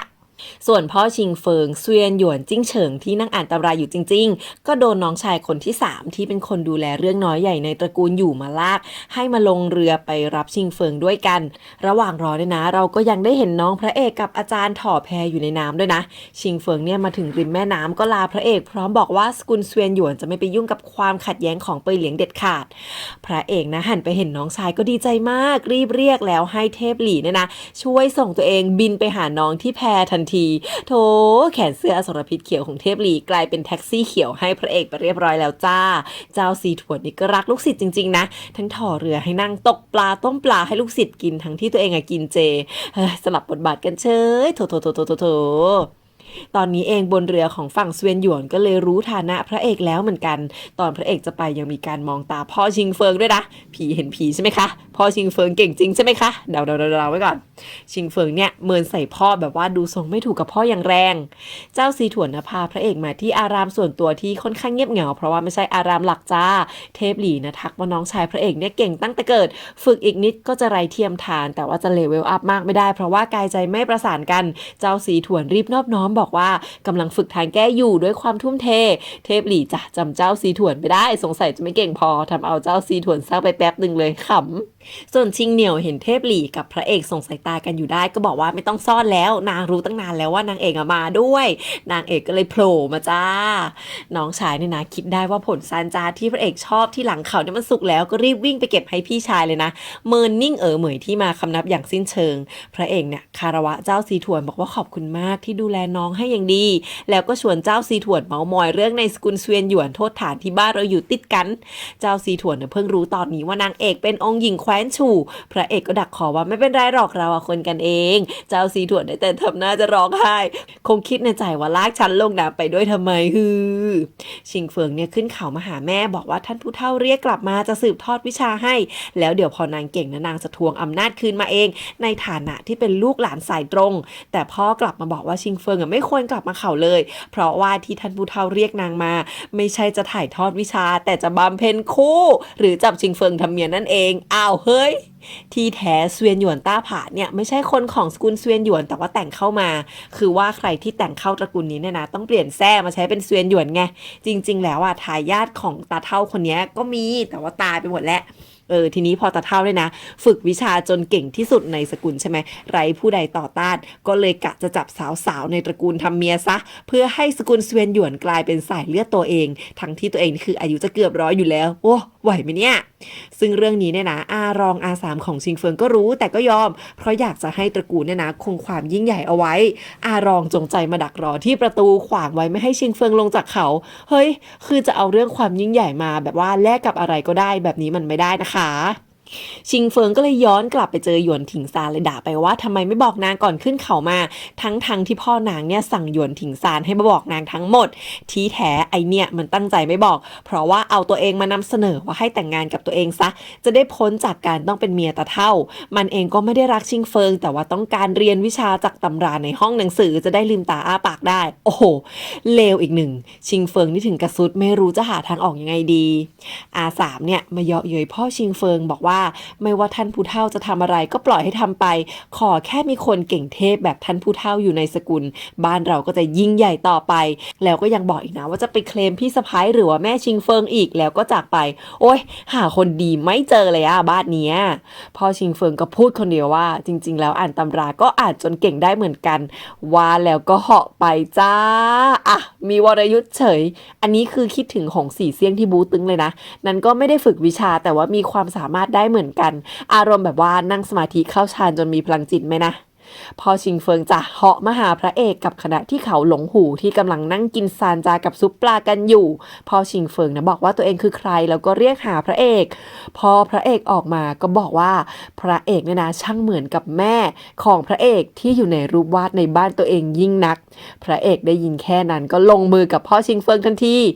นางเอกก็เลยหันไปเรียกน้องชายพระเอกให้มาห้ามแต่น้องบอกว่าไม่ต้องหรอกเพราะว่าพ่อชิงเฟิงไม่ได้คิดจะต่อสู้สักหน่อยน้องมีเซนส์เว้ยทุกคนสามารถอ่านความคิดคนได้เว้ยพระเอกเนี่ยฟันดาบใส่พ่อชิงเฟิงแต่ก็ไม่โดนเพราะว่าพ่อชิงเฟิงเนี่ยใช้แค่2 นิ้วคีบดาบพระเอกเอาไว้เก่งพระเอกก็เลยเลิกสู้พ่อชิงเฟิงนะหันไปบอกเทพหลี่ว่าวิชาแขนเสื้ออสรพิษเขียวของท่านมีผู้สืบทอดแล้วส่วนภาพเหมือนของแม่พระเอกในบ้านจริงๆแล้วเป็นฝีมือเมียตัวเองวาดไว้ตอนที่เมียเนี่ยได้เจอกับแม่พระเอกสมัยแม่พระเอกแต่งตัวเป็นชายนอกยุทธภพตอนหลังพอรู้ว่าเป็นผู้หญิงก็เลยวาดภาพมือกระบี่ที่นางเคยรักในความทรงจำเอาไว้หักมุมซะอย่างนั้นแต่ตอนเนี้ยบนเขาฮุยซานนะชิงเฟิงที่ลงเขาไม่ได้หาทางออกไม่เจอก็เลยยอมไปบอกหยวนถิงซานว่าจะแต่งงานตอนนี้เลยแต่มันก็ลีลาบอกว่าให้รอค่ำๆก่อนถ้าจะแต่งงานกันตอนนี้เดี๋ยวจะมีคนมาขัดขวางโอ้ยสงสารชิงเฟิงมากเลยพ่อชิงเฟิงเล่าสถานการณ์ให้ทุกคนฟังแล้วบอกว่าจะไปสู้กับเสวียนหยวนต้าผานตะเท่าจริงๆแล้วอีก5 ปีเนี่ยนะพ่อจะสามารถฆ่าได้แต่ตอนนี้รอไม่ได้แล้วไปสู้ตอนนี้เนี่ยก็ไม่รู้ว่าจะชนะหรือว่าแพ้แต่ที่แน่ๆตัวเองต้องตายแน่นอนจริงๆแล้วพ่อชิงเฟิงกับเสวียนหยวนต้าผานเนี่ยอยู่เลเวลเดียวกันแล้วนะคือต้องไปลุ้นกันหน้างานพ่อชิงเฟิงให้พระเอกช่วยดูแลลูกเมียโดยให้ผลประโยชน์คือระหว่างที่ชิงเฟิงขึ้นมาเป็นผู้นำตระกูลอย่างไม่เข้มแข็งไม่มีรากฐานก็ให้พระเอกเนี่ยใช้ชิงเฟิงเป็นโนบินีควบคุมสกุลเสวียนหยวนได้สักระยะส่วนน้องชายตัวเองพ่อจะไปเก็บบัตรเดี่ยวนี้ก่อนที่จะไปไฟกับตาเท่าให้พระเอกเนี่ยตามไปดูการต่อสู้ได้เลยแล้วก็เหาะกลับไปเลยแบบไม่รอฟังคำตอบพระเอกก็คิดหนักเลยนะเพราะว่าคือถ้าไปเนี่ยมันก็ยากจะปฏิเสธความเกี่ยวข้องของเปยเหลียงกับการเป เปลี่ยนตัวผู้นำในสกุลเซวียนหยวนแต่ถ้าไม่ไปก็เสียโอกาสทองในการควบคุมสกุลเซวียนหยวนไปอีกพระเอกก็เลยหันไปถามน้องชายซะเลยน้องก็บอกว่าถ้าอยากไปก็ไปสิพระเอกจ้ะฟังแค่นั้นก็จัดการเคลื่องถ้วยในมือแล้วประกาศบอกทุกคนว่าจะขึ้นเขานางเอกเนี่ยจะป่ามั่งพอดีเจ้าสีถวนหันไปบอกพระเอกว่าให้จ่ายค่าถ้วยมาด้วยนางเอกผู้แสนงกของเราก็เลยหดมือกลับมาอย่างไวชิงเฟิงนะกลับไปหาแม่ก็เจออาสามที่โผล่มาลวนลามแม่พอดีชิงเฟิงก็เลยเข้าไปขวางปกป้องแม่ตัวเองจนสู้กันแต่ว่านางสู้ไม่ได้ไงจนเกือบจะโดนหักแขนแล้วแต่ว่าพ่อชิงเฟิงก็กลับเข้ามาพอดีจ้าบอกว่าให้อาสามนะออกไปจากตระกูลซะแล้วจะไว้ชีวิตอาสามก็ด่าว่าพ่อชิงเฟิงบ้าไปแล้วแต่อยู่ดีๆฝนก็ตกพ่อก็บอกว่าดีเหมือนกันถือว่าล้างบางตระกูลให้สะอาดอาสามเนี่ยนะลงมือได้แค่ฝ่ามือเดียวก็โดนพ่อชิงเฟิงเก็บซะพ่อยังพูดด้วยนะว่าความเฉิดฉายยังไม่เท่าดาบพระเอกเลยแล้วอาสามจักรก็ตายไปง่ายๆแบบนี้เองค่ะแอบสงสารนักแสดงตอนล้มหน้ากระแทกพื้นนาท่าทางจะเจ็บอยู่ส่วนพระเอกจ้ะผ่านิ่งเหมยเทพหลี่ชิงเหนียวกับนางเอกมากัน5คนมาบุกขึ้นเขาฮุยซานเจออารองของชิงเฟิงมาขวางไว้ไม่ยอมให้ขึ้นไปนะซึ่งพระเอกของเราก็ยังคงความกวนไม่เลิกค่ะชอบในความคงเส้นคงวาในการปั่นหัวผู้คนของพระเอกมากจ้ะพ่อชิงเฟิงหลังจากฆ่าอาสามได้ก็ไปเอาเหล้ามาดื่มเฮ้ยดื่มสั่งลาใช่ไหมอะพ่อแล้วพอได้ข่าวว่าพระเอกมาถึงแล้วอยู่ที่ทางเข้าก็บอกให้ชิงเฟิงน่ะไปพาพระเอกไปที่เนินเขาที่พำนักตาเท่าเถอะส่วนตัวเองเนี่ยจะไปลงมือกับตาเท่าแล้วคือไม่ว่าตาเท่าจะเก่งแค่ไหนก็แตะต้องลูกสาวข้าไม่ได้โอ้ยซึ้งมากตรงนี้คือฉันร้องไปเรียบร้อยจ้ะคำพูดสุดท้ายก่อนพ่อจะไปนะก็คือหันไปบอกกับเมียว่าไม่เสียใจที่ได้แต่งงานกันแม่นะบอกชิงเฟิงว่าที่พ่อเรียกพระเอกมาก็คือถ้าตาเท่าตายพระเอกจะได้ช่วยชิงเฟิงรับช่วงต่อเขาฮุยซานแต่ถ้าเกิดตาเท่าไม่ตายชิงเฟิงก็สามารถออกจากเขาไปกับพระเอกได้หลังชิงเฟิงไปนะแม่ก็ดื่มเหล้าแล้วมองที่จอกที่สลักเอาไว้ว่าชีวิตคนยากลำบากไม่เป็นไรขอแค่คนรักกลับมาเคียงกายก็พอแล้วโอ้ยอย่าบอกนะว่าแม่จะตายตามพ่อไปเนี่ยชิงเฟิงนะมาโกหกอารองว่าท่านผู้เฒ่าเรียกพระเอกให้ไปพบอารองยอมเชื่อก็เลยปล่อยพระเอกขึ้นเขาไปแบบไม่มีใครต้องเจ็บเนื้อเจ็บตัวส่วนพ่อชิงเฟิงเนี่ยไปอัญเชิญตาเฒ่าให้มาไฟกันแล้วพ่อก็เริ่มลงมือทางด้านอารองเนี่ยนะรู้แล้วว่าอาสามเนี่ยโดนพี่ใหญ่หรือว่าพ่อชิงเฟิงเก็บแล้วตอนนี้ก็ขึ้นไปตีกับตาเฒ่าแล้วชิงเฟิงเองก็เป็นห่วงพ่อมากๆหลังได้ยินเทพหลี่บอกว่าพ่อนางยังไม่ใช่เลเวลพบเทียนเซี่ยงเท่ากับตาเฒ่ากับหวังเซียนจือหรอกยกแรกพ่อไม่ไหวจริงด้วยคือพ่อเนี่ยให้พลังเรียกพายุมาอัดใส่ตาเฒ่าแต่ว่าตาเฒ่านะก็สลายพายุไปได้อย่างง่ายดายยก2พ่อก็เลยอัพเวลในตัวเปลี่ยนให้เป็นพายุ3ลูกบวกกับอีก1ฝ่ามือก็ยังทำอะไรตาเฒ่าไม่ได้เลยพ่อหันไปมองหน้าชิงเฟิงก่อนจะอัพเลเวลตัวเองเป็นภพเซียนปัทภีที่แม้แต่หวังเซียนจือก็ยังไปไม่ถึงด้วยการใช้เลือดกับร่างกายนะเผาหัวใจเพื่ออัพเลเวลพูดง่ายๆว่าไม่นานก็ต้องตายตาเฒ่าเนี่ยไม่อยากจะเชื่อว่าจะทำได้ยังไงพ่อชิงเฟิงบอกว่าที่ขึ้นมาถึงภพนี้ได้ก็เพราะความดีทางที่ดีให้ตาเฒ่านะอ่านหนังสือให้มากหน่อยแต่คนชั่วแบบท่านไม่มีทางจะทำได้หรอกตาเฒ่าปรี๊ดแตกก็เลยบอกว่าสู้ไม่ได้ก็ไม่เป็นไรเดี๋ยวจะหลบการลงมือไปเรื่อยๆจนพ่อชิงเฟิงหมดแรงเองเดี๋ยวก็ตายตัวเองก็เข้าวินแล้วพระเอกถึงกับงงว่าหน้าด้านแบบนี้ก็ได้หรอเทพหลี่สอนว่าแบบนี้เรียกว่ารู้รุกรู้ถอยแต่ถ้าเป็นเทพหลี่ผู้ใช้กระบี่นะมีแต่รุกไม่มีถอยเทพหลี่หล่อไปอีกค่ะตาเฒ่านะหลบสายฟ้าที่พ่อชิงเฟิงฟาดลงมาแบบรัวๆพอเห็นแบบนั้นก็เลยพุ่งไปจับตาเฒ่าไว้แล้วเรียกอภิมหาสายฟ้าลงมาบีมใส่จนตาเฒ่ากลายเป็นจิ๊กซอว์ไปหมดพ่อนะทิ้งคำพูดสุดท้ายเอาไว้กับรอยยิ้มให้ลูกสาวว่าฝากเขาฮุยซานไว้กับเจ้าแล้วก่อนจะสลายหายไปเหมือนกันเฮ้ยเศร้าร้องไห้ตามเบาๆชิงเฟิงนะได้แตะคุกเข่าร้องไห้เสียใจหนักมากอารองของชิงเฟิงได้โอกาสก็เลยจะยกตัวเองเป็นใหญ่ขึ้นมาปกครองเขาฮุยซานแต่พระเอกมาบอกว่าจะขอใช้ความประสงค์ฟ้าเป็นคนปกครองเขาฮุยซานเองโอ้ยพระเอกเท่มากจ้าแต่ว่าได้ด้วยเหรอคะอารองชิงเฟิงก็เคี้ยวลากดินไงบอกว่าชิงเฟิงนั้นเด็กไปทำอะไรก็ไม่เป็นคนยอมรับก็ไม่มีแถมพระเอกก็ อยู่ที่นี่ไม่ได้ตลอดให้ตัวเองนะขึ้นเป็นประมุขดีกว่าตัวเองนะจะยอมสวามิภักดิ์เป่ยเหลียงแถมยกชิงเฟิงให้เป็นเมียพระเอกด้วยหรือว่าฝั่งชิงเฟิงจะทำอะไรให้พระเอกได้ดีกว่านี้หรอเทพหลีนะบอกนางเอกว่าชิงเฟิงเนี่ยลำบากใจแหละจะเลือกเข้าข้างพระเอกก็จะทำให้คนในเขาฮุยซานไม่พอใจถ้าเลือกยืนข้างสกุลเซวียนหยวนพระเอกก็ไม่ควรยื่นมือเข้ามายุ่งยามนางเอกกำลังเห็นใจเลยว่าชิงเฟิงนะเลือกอะไรก็ผิดเฉาฉางชิงส่งกระแสจิตมาบอกนางว่านางเองก็ควรคิดดูเหมือนกันว่าถ้าวันหนึ่งระหว่างบ้านเกิดกับพระเอกนะจะเลือกใครทำเอาตกใจส่วนฉันก็ตกใจด้วยนะมาแบบเสียงกองนึกว่าแบบสวรรค์พูดขึ้นมางี้ที่แท้คนที่ได้ยินนั้นมีแต่นางเอกกับเทพหลี่จ้าชิงเฟิงใช้ไหวพริบบอกว่าถ้านางได้คุมเขาฮุยซานนางจะให้ที่ปรึกษาทุกคนเขาห่อตำราไปศึกษาวิชาล้ำค่าได้ตามสบายโอ้เอาของดีมาล่อจ้ะทำเอาเหล่าลูกน้องนะฮือฮาแล้วนางก็บอกว่าวันไหนก็ตามที่ตระกูลมียอดฝีมือพบเทียนเซียงปรากฏตัวขึ้นอีกก็จะไม่ขออยู่ภายใต้เป่ยเหลียงไว้ค่อยมาดีล MOU กันใหม่อารองเริ่มขี้เกียจจะเถียงนางก็เลยให้คนในเขานั้นเลือกเองเลยดีกว่า2คนที่ตามก้นอารองมาโดยตลอดก็ก้าวขึ้นหน้ามาบอกว่าเราต้องเคารพฐานะและลำดับในตระกูลว่าแล้วก็เอาดาบแทงอารองจากข้างหลังทะลุถึงหัวใจตายคาที่เฉยเลยจ้าแล้วก็บอกว่าตามลำดับแล้วชิงเฟิงคือสายตรงขอเชิญนางขึ้นเป็นประมุขคือ2คนนี้คือคนของพ่อที่วางไว้ให้แล้วจ้าเจ้าขายนะมหาหยวนทิงซานบอกว่าชิงเฟิงจะขึ้นเป็นประมุขแล้วแกไม่รอดแน่หยวนทิงซานก็เลยไหวตัวทันเจ้าขายก็ยุยงว่าจะมอบวิชากับโอกาสในหน้าที่การงานให้จริงๆก็คือให้หยวนทิงซานมาร่วมมือกันเก็บพระเอกว่างั้น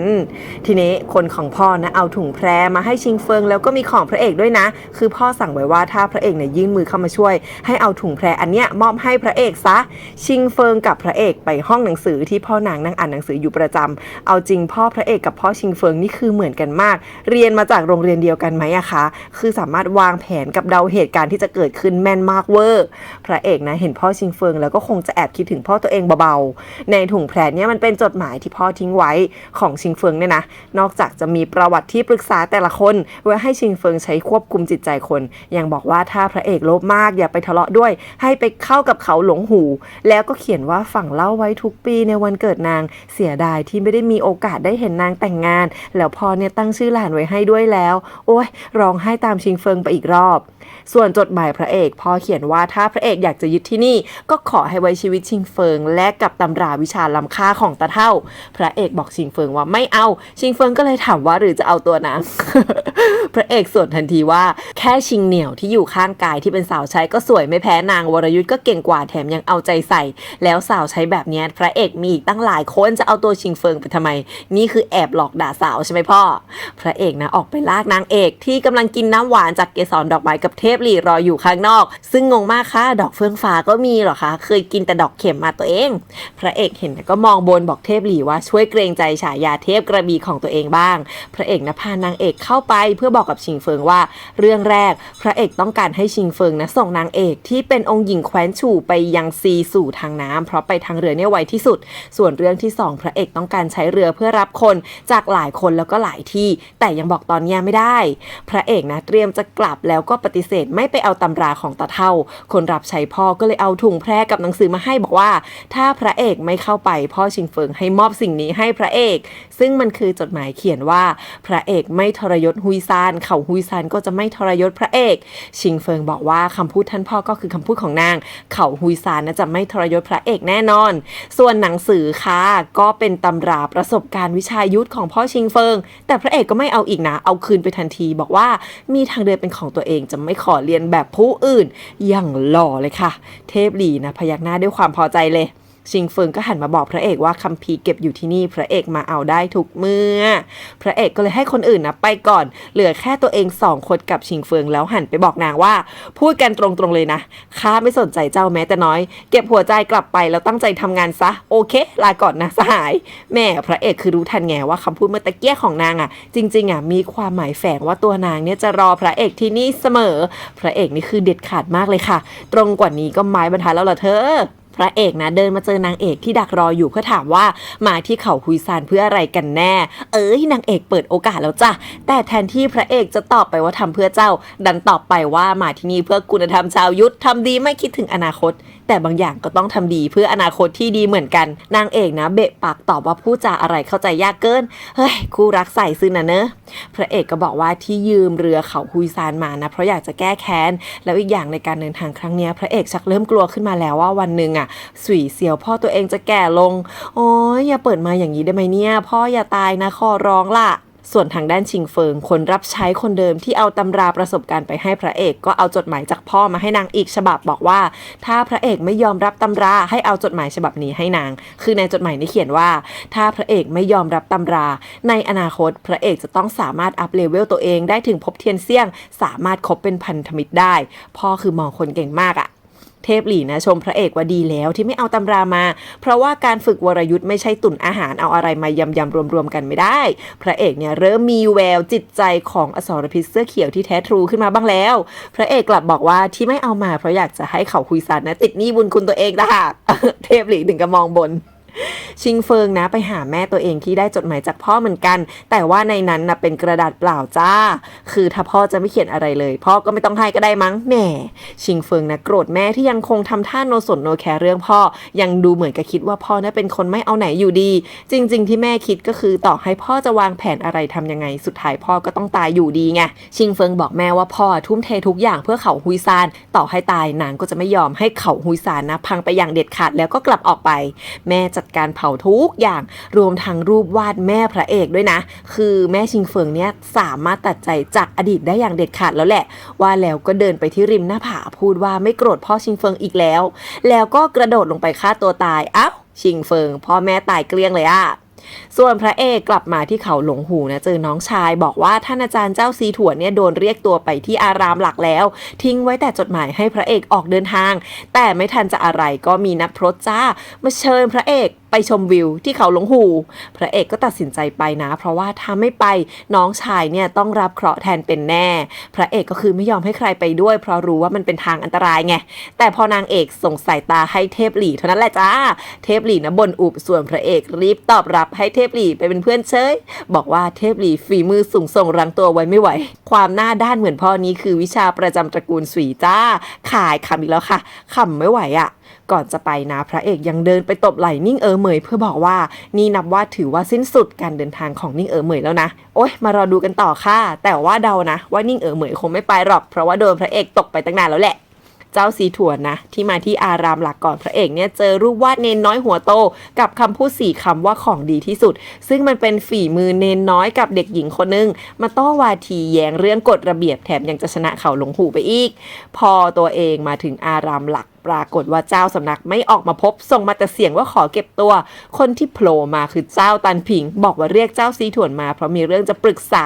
จะจัดการฆ่าองค์ชายกับพระเอกเจ้าตันผิงนะยกเหตุผลสารพัดบอกว่าไม่ต้องฆ่าพระเอกหรอกแค่ทำลายกำลังภายในซะแล้วโยนขี้ไปให้อัครเสนาบดีจางที่เป็นคนสั่งพอสวีเซียวตายเป่ยเหลียนก็ต้องส่งต่อให้น้องพระเอกที่เป็นลูกศิษย์เจ้าซีถ่วนบูตึงเองก็หมดโอกาสสร้างชื่อยิงปืนนัดเดียวได้นกหลายตัวมากจ้าเจ้าซีถ่วนไม่ยอมแต่ว่าเจ้าตันผิงแค่เรียกมาบอกเฉยๆพอได้ข่าวว่าพระเอกกำลังมาแล้วก็ส่งนักพรตพร้อมกระบี่ครบมือไปดักรอจ้าพระเอกกับเทพหลี่ที่มาถึงหน้าทางเข้าแล้วเทพหลี่เนี่ยเหมือนมีอะไรอยู่ในใจเทพหลี่ถามพระเอกว่าถ้าวันหนึ่งต้องเลือกระหว่างนางเอกกับเปยเหลียงพระเอกจะเลือกอะไรพระเอกกลับบอกว่าจะไม่ยอมพาตัวเองไปถึงจุดนั้นเอาทั้งคู่ค่ะไม่เลือกเอาสิเทพหลี่นะอึ้งไปกับคำตอบแล้วก็เหมือนปลดล็อกตัวเองพูดกับตัวเองว่าจริงๆแล้วเลือกทั้งคู่ก็ได้หรอเทพหลี่นะนึกย้อนไปถึงอดีตที่ฆ่าคนรักตายด้วยมือตัวเองจนทำให้จิตใจนะสับสนจนตกจากภพเทียนเซี่ยงลงมาแล้วก็ไปสู้จนแขนขาดจริงๆแล้วคนรักของเทพหลี่เนี่ยนะเป็นหนึ่งใน4ปรมาจารย์ในใต้ล่าชื่อว่าอาพรเขียวเฟิงตูแต่ว่านางเนี่ยเป็นผู้หญิงของศัตรูดังนั้นสำหรับนางนี่คือถ้าเทพหลี่ไม่ตายนางเองก็ต้องตายเทพหลี่ตอนนี้ปลดล็อกได้แล้วว่าจริงๆแล้วมนุษย์เนี่ยก็สามารถไร้เหตุไร้ผลได้แบบพระเอกที่ต้องการทุกอย่างก็ได้ก็บอกพระเอกว่าต้องอย่าจบลงแบบเทพหลี่เด็ดขาดพระเอกเลยบอกว่าเรามาพนันกันว่าไม่ว่าจะเกิดอะไรฟ้าถล่มแค่ไหนพระเอกก็จะเลือกทางเดินที่ตัวเองอยากจะเดินให้ได้พนันกันเป็นให้เทพหลี่นะใช้ชีวิตให้ดีมาคอยมองดูพระเอกเจิดจรัสฉายแสงโอ้ยตรงนี้นะแปลดีมากขอชื่นชมพระเอกกับเทพหลี่พอเข้ามาในอารามก็เจอเจ้าตันผิงที่มาถึงก็ปะทะฝีปากกันก่อนเลยเจ้าตันผิงนั้นเหน็บว่าเทพหลี่ผู้ยิ่งใหญ่มาเป็นบอดี้การ์ดได้ไงเทพหลี่สวนว่าไม่ใช่พ่อลูกกัน กันไม่ต้องมาสอนเจ้าตันผิงก็บอกว่าลมปราณในตัวพระเอกเนี่ยของดีแต่เสียดายว่าคงจะไม่ได้เห็นอีกพระเอกก็ส่วนว่าทำไมล่ะตาใกล้บอดแล้วเหรอท่านขำสุดแพ้ไปค่ะเจ้าตันผิงยกแรกเจ้าตันผิงนะจะลงมือแล้วทีนี้แล้วก็เยาะเย้ยเทพหลี่ว่าแม้แต่กระบี่ตัวเองก็ยังไม่มีเทพหลี่ยักคิ้วถามว่าใช่เหรอแล้วใช้พลังเรียกกระบี่มาจ้าเริ่มจากกระบี่ในมือเจ้าตันผิงจากนั้นก็ไปเรียกกระบี่ทุกเล่มของลูกศิษย์ในสำนักหลงหูโดนเรียกให้บินมาต่อหน้าเทพหลี่แล้วทุกเล่มก็ชี้ใส่หน้าเจ้าตันผิงเอาสิเทพหลี่ตอนนี้ปลดล็อกนะกลับเข้าไปสู่ภพเซียนกระบี่ปฐพีเลเวลสูงสุดอีกครั้งหนึ่งส่วนแก๊งเจ้าขายผู้เฒ่าเจ้านักตกปลาที่กะรอดักฆ่าพระเอกอยู่นะรู้เรื่องนี้แล้วเหมือนกันก็เลยถอดใจบอกว่าเทพหลี่เลเวลเนี้ยสู้ไม่ได้ตายแน่ตอนเนี้ยเจ้าขายก็เหลือแค่โอกาสสุดท้ายคือต้องไปดักรอเก็บพระเอกตอนที่พระเอกไปเมืองอูตี้แล้วนะทางด้านพระเอกเจ้าสำนักเจ้าตันเสียส่งมาแต่เสียงขออภัยว่าเป็นเรื่องเข้าใจผิดกันขอให้เทพหลี่วางมือด้วยเจ้าตันผิงนะรีบขอขมาทันทีบอกว่าแค่เทสเลเวลเทพหลี่เฉยๆแหมบทจะแถก็แถซะพระเอกนะยกนิ้วให้เทพหลี่แล้วก็พากันกลับไปก่อนจะกลับพระเอกยังทำท่าหมุนมือเลียนแบบเทพหลี่ให้กระบี่บนฟ้าตกลงมากองรวมกันด้วยนะโอ้ยขายขำจริงอะไรจริงค่ะหลังจากพระเอกกับเทพหลี่จากไปเจ้าซีถวนก็ไปถามเจ้าตันผิงว่าทำไมยอมแพ้ง่ายๆปกติเจ้าตันผิงเนี่ยบ่ใช่คนแบบนี้เด้อเจ้าตันผิงก็เลยบอกว่าแค่เล่นละครให้อัครเสนาบดีจางดูว่าตัวเองเนี่ยพยายามจะฆ่าพระเอกแล้วแต่ไม่สำเร็จใครจะไปกล้าลงมือกับพระเอกกันโน่นกองทัพเป่ยเหลียงทั้งกองเป็นแบ็คยูอ่ะเรานี่ด่าเจ้าตันผิงไปก่อนหน้านี้เป็นหมาเรียบร้อยค่ะส่วนพระเอกกับเทพหลี่เนี่ยนะเดินกลับเทพหลี่ก็สอนว่าขั้นภพเลเวลกับการต่อสู้จริงอ่ะมันไม่เหมือนกันภพสูงเลเวลสูงใช่ว่าจะชนะภพที่ต่ำกว่าเสมอไปยอดฝีมือเนี่ยนะชนกันแค่ทีสองทีพอรู้ว่าใครเก่งกว่าก็เลิกตีกันแล้วคืนสู้กันเอาเป็นเอาตายยุทธภพคงจะไม่เหลือใครไว้ซักคนจริงของเขาส่วนเจ้าตันผิงค่ะเดินกลับไปหาอาจารย์ทวดเจ้าเสวียนสู้ที่ฝึกวิชาจนร่างเนี่ยย้อนวัยกลายเป็นเด็กแบบนี้ก็มีด้วยหรอคะอาจารย์ทวดในร่างเด็กเนี่ยเก็บตัวเงียบมานานคือไม่ใช่1 ใน 4เทพาจารย์ด้วยนะเป็นเลเวลสูงกว่าเจ้าตันผิงเนี่ยจริงๆแล้วไม่ได้คิดจะล้มเลิกการฆ่าพระเอกกับเจ้าข่ายแต่มาให้อาจารย์ทวดเจ้าเสวียนสู้เป็นคนลงมือจะได้ไม่มีใครจับได้ว่าเป็นฝีมือเข่าหลงหูของตัวเองเจ้าสำนักก็ไม่รู้เรื่องด้วยซ้ำโดนหลอกซ้ำสองเลยค่ะส่วนเจ้าขายก็ไม่ไปเมืองอูตี้หรอกจ้าไปบอกกับหยวนถิงซานว่าจะไปดักฆ่าพระเอกกลางทางดีกว่าเพราะว่าพระเอกตายเท่านั้นตัวเองถึงจะได้ขึ้นเป็นใหญ่แถมเอาตำราวิชาสกุลเสวียนหยวนมาให้เป็นค่าจ้างแผนคือให้เกราะทองไปพาซูซิลมาบอกว่าขอแค่ซูซิลเนี่ยพาเจ้าขายไปเจอกับเทพหลี่โดยเจ้าขายนะเอาไปตีเป้าผู่เจี๋ยตำราวิชาที่ซูซิลอยากได้มาล่อไหนพระเอกบอกว่าจะให้ซูซิลแล้วไงซูซิลยังไงดีเป็นแผนหรือว่าทรยศพระเอกจริงกันแน่เนี่ยค่ะโอ้ยเดาไว้ก่อนนะว่าเป็นแผนส่วนนิ่งเหมยมาหาน้องพระเอกบอกว่าอยากขอติดตามพระเอกต่อตอนแรกเนี่ยตั้งใจว่าจะติดตามน้องพระเอกเพราะนึกว่าพระเอกอะไรความสามารถแต่รู้แล้วว่าตัวเองคิดผิดน้องนี่ตอนแรกน่าเครียดเลยนะตอนได้ยินนิ่งเหมยด่าพี่ชายตอนหลังค่อยยิ้มออกแล้วบอกว่าเป่ยเหลียงเป็นของพี่ชายค่ะใครก็ห้ามแย่งไปเด็ดขาดแม้เป็นตัวเองก็ไม่ได้โอ้ยน้องชายน่ารักมากเป็นคนตรงและจิตใจดีจริงๆนะคืออีกนิดนึงน้องจะเป็นเด็กพิเศษแล้วนะเนี่ยก่อนพระเอกจะออกเดินทางออกจากเขาหลงหูเจ้าซีถวนรับปากว่าจะดูแลน้องพระเอกให้ดียิ่งกว่าชีวิตพระเอกก็เลยบอกว่าในอนาคตไม่ว่าจะเกิดอะไรพระเอกนะจะเว้นทางรอดไว้ให้กับเขาหลงหูเป็นแน่แล้วพระเอกนะก็กอดลาน้องด้วยความอาลัยแล้วยังเอาลูกเสือจินกังให้น้องชายไว้ด้วยสรุปเส้นทางนี้พระเอกก็ไม่ได้รับน้องชายกับพี่สาวคนโตกลับไปด้วยอยู่ดีเจ้าตันผิงกับเจ้าเสวียนสู้ไม่แอบดูว่าพระเอกนะเดินทางด้วยเรือเจ้าเสวียนสู้เนี่ยยอมลงมือเพราะว่าถึงน่าจะเด็กแต่ที่จริงตัวเองใกล้ตายแล้วทางรอดเดียวคือต้องหลุดพ้นจากการเป็นมนุษย์ข้ามเลเวลไปเป็นเซียนเจ้าเสวียนสู้เนี่ยกะว่าตอนเทพหลี่กับหวังเซียนเจอตีกันเนี่ยนะอาจจะเป็นการเบิกประตูสวรรค์ชี้หนทางเป็นเซียนก็เป็นได้พระเอกนะออกเรือมาได้แป๊บเดียวเรืออีกลำเป็นชิงเฟิงกับลุงเว่ยก็มารับนางเอกสินะพระเอกนี่น่าเศร้าเลยเทพหลี่นะไล่คนอื่นไปหมดจนเหลือแค่ตัวเองกับพระเอกแล้วก็เรียกนางเอกให้ออกมาได้แล้ว2 คนนี้ก็ร่ำลากันแบบว่าเทพหลี่นี่คือได้แต่สายหน้าทนฟังไม่ได้เพราะว่าพระเอกก็คือไม่ยอมสารภาพรักสักทีบอกนางเอกว่าให้ระวังตัวอย่างโง่อย่างนี้นางเอกเนี่ยก็เศร้าเหมือนกันนะคือดูแล้วแบบบีบหัวใจมาก ชิงเฟิงนะมาบอกว่าเตรียมทุกอย่างไว้เรียบร้อยแล้วก็ไปพระเอกก็เลยไปจับไม้กระดานระหว่างเรือ2 ลำให้นางเอกนะเดินข้ามไปโดยที่ไม่ยอมมองหน้านางเอกเลยอ่ะโอ้ยร้องแล้วนะนางเอกนะบอกลาเทพหลี่แล้วก็เดินข้ามไปจนได้หน้านางเอกก็คือจะร้องไห้แล้วเหมือนกันมีความร่ำลาอะไรแบบหันไปมองหน้าพระเอกอีกทั้ง2 ครั้งแน่พอนางเอกข้ามไปที่เรืออีกลำนะพระเอกก็คือกลับเข้าไปในเรือตัวเองแบบไม่มองหน้านางเอกเลยลุงเว้ยนะในเรือลำที่2ใช่ไหมหันมาคำนับนางเอกแล้วก็กลับไปที่เรือตัวเองเฉาฉางชิงกับอุ๋ยโย่เวยพร้อมแมวก็ออกมาจากเรือลำที่2นางเอกนะสั่งให้ออกเดินทางแต่พระเอกจ้าเดินย้อนมาที่เรือนางเอกเอากระบี่ของแม่ตัวเองมาให้โอ้ยนึกว่าจะไม่ให้ซะแล้วว่าเพราะว่าแม่เคยบอกว่ากระบี่เนี้ยเป็นของรับไหว้สะใภ้ไงนางเอกน่าเศร้านะแต่ก็ยิ้มแล้วแหละแล้วก็ยอมรับกระบี่ไว้ด้วยคือแปลว่ายอมรับที่พระเอกขอแต่งงานใกล้ๆโอ้ยดีใจมากจ้ะพระเอกนะยังให้เงินไว้อีกนะบอกว่าเป็นค่ามัดจำค่าอ่านหนังสือครั้งหน้าอย่างน้อยนะพระเอกกับนางเอกก็ได้มองหน้ากันแล้วก็ได้ยิ้มให้กันพระเอกเนี่ยยื่นมือไปปัดลูกผมที่หน้าผากนางเอกซึ่งคงเป็นฉากที่หวานที่สุดที่ได้ดูแล้วล่ะค่ะทุกคนในเรื่องนี้นะเฮ้ยแต่ดูไปเศร้าไปนะดูแล้วก็ร้องไห้น้ำตาซึมอะในที่สุด2 คนนี้ก็ต้องแยกกันจริงๆแล้วเฉาฉางชิงก็ถามพระเอกว่าเคยคิดบ้างไหมว่าในอนาคตตัวเองกับนางเอกต้องมาเจอกันแน่ในฐานะศัตรูแต่พระเอกบอกว่าไม่มีทางจะถึงวันนั้นหรอกแต่ถ้าถึงจริงๆนะจะต้องมีทางออกที่ดีที่สุดสำหรับทั้ง2 ฝ่ายแน่ๆแล้วก็มองหน้านางเอกด้วยนะตอนพูดประโยคนี้มันเหมือนเป็นคำสัญญาโอ้ยแต่งรวมแขวนกันไปเลยสิคะอ่ะค่ะดิฉันหาทางให้เลยค่ะพระเอกนะก็บอกลุงเว้ยกับเทพหลี่ว่าแยกกันวันนี้ก็เพื่อพบกันใหม่แต่พอหันไปเห็นกริดที่เป็นอาวุธประจำตัวนางเอกบนหัวเทพหลี่ก็โวยวายทันทีเทพหลี่บ่นว่านางเอกก็ทิ้งไว้ให้พระเอกไงเหมือนที่พระเอกก็คือเอากระบี่แม่ตัวเองให้นางเอกไปนั่นแหละแหม2 คนเนี้ยพลาดสมบัติกันเก่งจริงพระเอกก็เลยยิ้มเลยจ้าได้ของแทนใจจากผู้หญิงเหมือนกันแล้วชีวิตก็ต้องเดินต่อไปใช่ไหมพระเอกก็สั่งให้ทุกคนออกเดินทางไปสำนักศึกษาซั่งอินหาเจเจรองขาโหดทันทีแล้วระหว่างทางนะเรือพระเอกก็เจอกับเจ้าเสวียนสู้คนแก่ในร่างเด็กมาดักชูป้ายข้างแม่น้ำว่าเป็นลูกชายของพ่อพระเอกอีกคนเป็นน้องชายคิดได้ไงวะพอขึ้นเรือมาก็ตีหน้าเศร้าเล่าความเท็จเลยนะบอกว่าตัวเองเนี่ยชื่อเสี่ยวฉงเนี่ยแม่เพิ่งตายถึงได้รู้ว่าตัวเองคือลูกชายของสวีเซียวอยากจะขอติดตามพระเอกเพื่อกลับเปยเหลียงไปด้วยกันพระเอกให้ซูซิลเทสว่าน้องปลอมๆคนนี้ไม่มีวรยุทธ์ก็เลยให้อยู่บนเรือต่อไปได้ซึ่งเสี่ยวฉงนี่ก็ห่วงงูมาก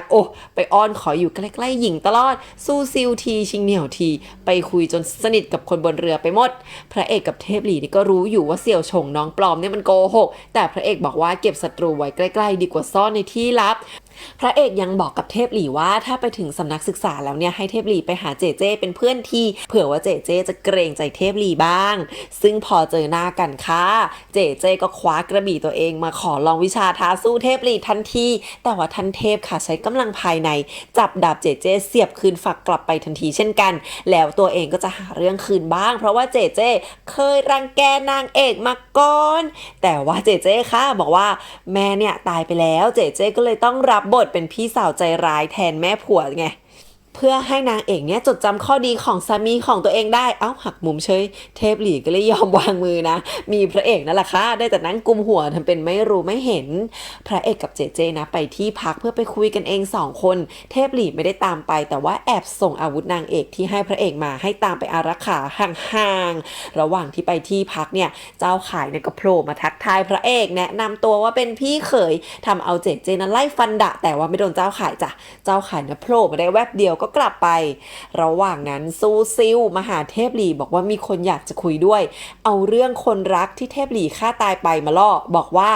คนรักของเทพหลี่เนี่ยนะมีผู้สืบทอดอยู่ยังไม่ตายเทพหลี่เนี่ยชักจะเขม่นซูซิลแต่ก็ไปตามที่นางบอกก็ไปเจอกับเจ้าข่ายไงที่แนะนำตัวเองเสร็จสับบอกว่าอยากจะฆ่าพระเอกแต่ว่าเทพหลี่อยู่ยังไงก็ฆ่าพระเอกไม่ได้เจ้าข่ายขอโอกาสให้เทพหลี่เนี่ยนะยอมไม่ช่วยพระเอกสักครั้งได้ไหมให้ตัวเองได้ลงมือให้ของแลกเปลี่ยนเป็นร่องรอยของคนรุ่นหลังในตระกูลของคนรักของเทพหลี่ให้เทพหลี่จะได้ยื่นมือเข้าไปช่วยเหลือไงเทพหลี่ก็ไม่ตอบอะไรนะแต่ก็ยอมรับข้อมูลมาโอ้ เจ้าไข่มันร้ายนะทุกคนเอานู่นเอานี่มันล่อคนใกล้ตัวพระเอกทีละคนทีละคนส่วนพระเอกกับเจเจเนี่ยพยายามจะบอกให้น้องชายนะกลับเปยเหลี่ยงไปซะอย่าไปเมืองอู่ตี้แต่พระเอกบอกว่ายังไงก็จะไปทวงกระบี่ของเหล่าห่วงให้ได้เจบอกว่าเทพหลี่นะไปเมืองอู่ตี้คงได้สู้กับหวังเซียนจือเป็นแน่นอกจากนั้นเติงไทฉายามือกระบี่ดอกทอก็ไปเมืองอู่ตี้ด้วยเหมือนกันคือหวังเซียนจือเติงไทแล้วก็เฉาฉางชิง3คนนี้คือท็อป3ในใต้ล่าใช่ไหมถึงแม้ว่าหวังเซียนจือเนี่ยนะจะเรียกตัวเองว่าเป็นอันดับ2ก็เลยไม่มีอันดับ1ก็ตามทีเจบอกว่าที่เติ้งไทไปเนี่ยนะเพราะว่าอยากจะหาหนทางเหินหาวอ่ะศัพท์ใหม่ก็มามันก็คือการเลื่อนขั้นจากคนธรรมดาไปเป็นเซียนนั่นแหละมาอีกคนแล้วไงที่อยากจะเป็นเซียนนอกจากน้องปลอมของพระเอกเนี่ย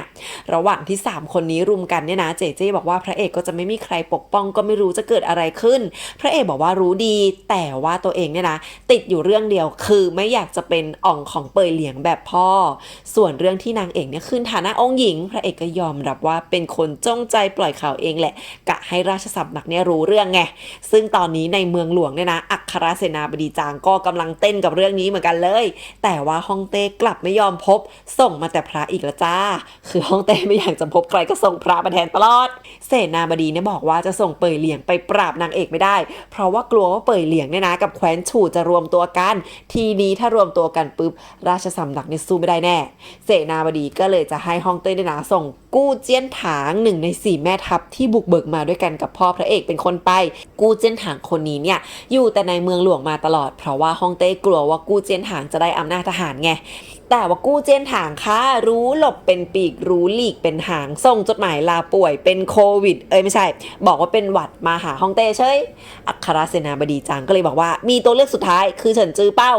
กะว่าจะยิงปืนนัดเดียวได้นก2 ตัวไงนอกจากจะปราบแคว้นฉู่ได้ยังทำให้เปยเหลียงแตกแยกไปอีกแล้วไม่ได้พูดอย่างเดียวนะจ๊ะจัดการส่งจดหมายไปหาพี่เป้าเรียบร้อยแล้วด้วยไวเวอร์มากค่ะก็คือจดหมายเนี่ยเขียนว่าจะช่วยให้พี่เป้าเนี่ยได้เป็นท่านอ๋องเทียบเท่าพ่อพระเอกเลยเชียวไอ้อัครเสนาบดีเนี่ยแกมันร้ายแต่ว่าความเรื่องนี้นะฮ่องเต้ก็ไม่เอาด้วยเพราะฮ่องเต้เนี่ยอยากจะให้พ่อพระเอกแก่ตายไปเองแล้วค่อยดันเฉินจื้อเป้าขึ้นให้มาแข่งกับพระเอกเพื่อสร้างความแตกแยกในเปยเหลียงแล้วตอนนี้ก็ไม่เห็นความจำเป็นต้องส่งกองทัพไปแค่ส่งคนไปรอบฆ่านางเอกก็พอแล้วซึ่งอัครเสนาบดีจางก็เดาได้ว่าเป็นหานเตียวซื่อแน่ๆที่เสนอตัวขึ้นมา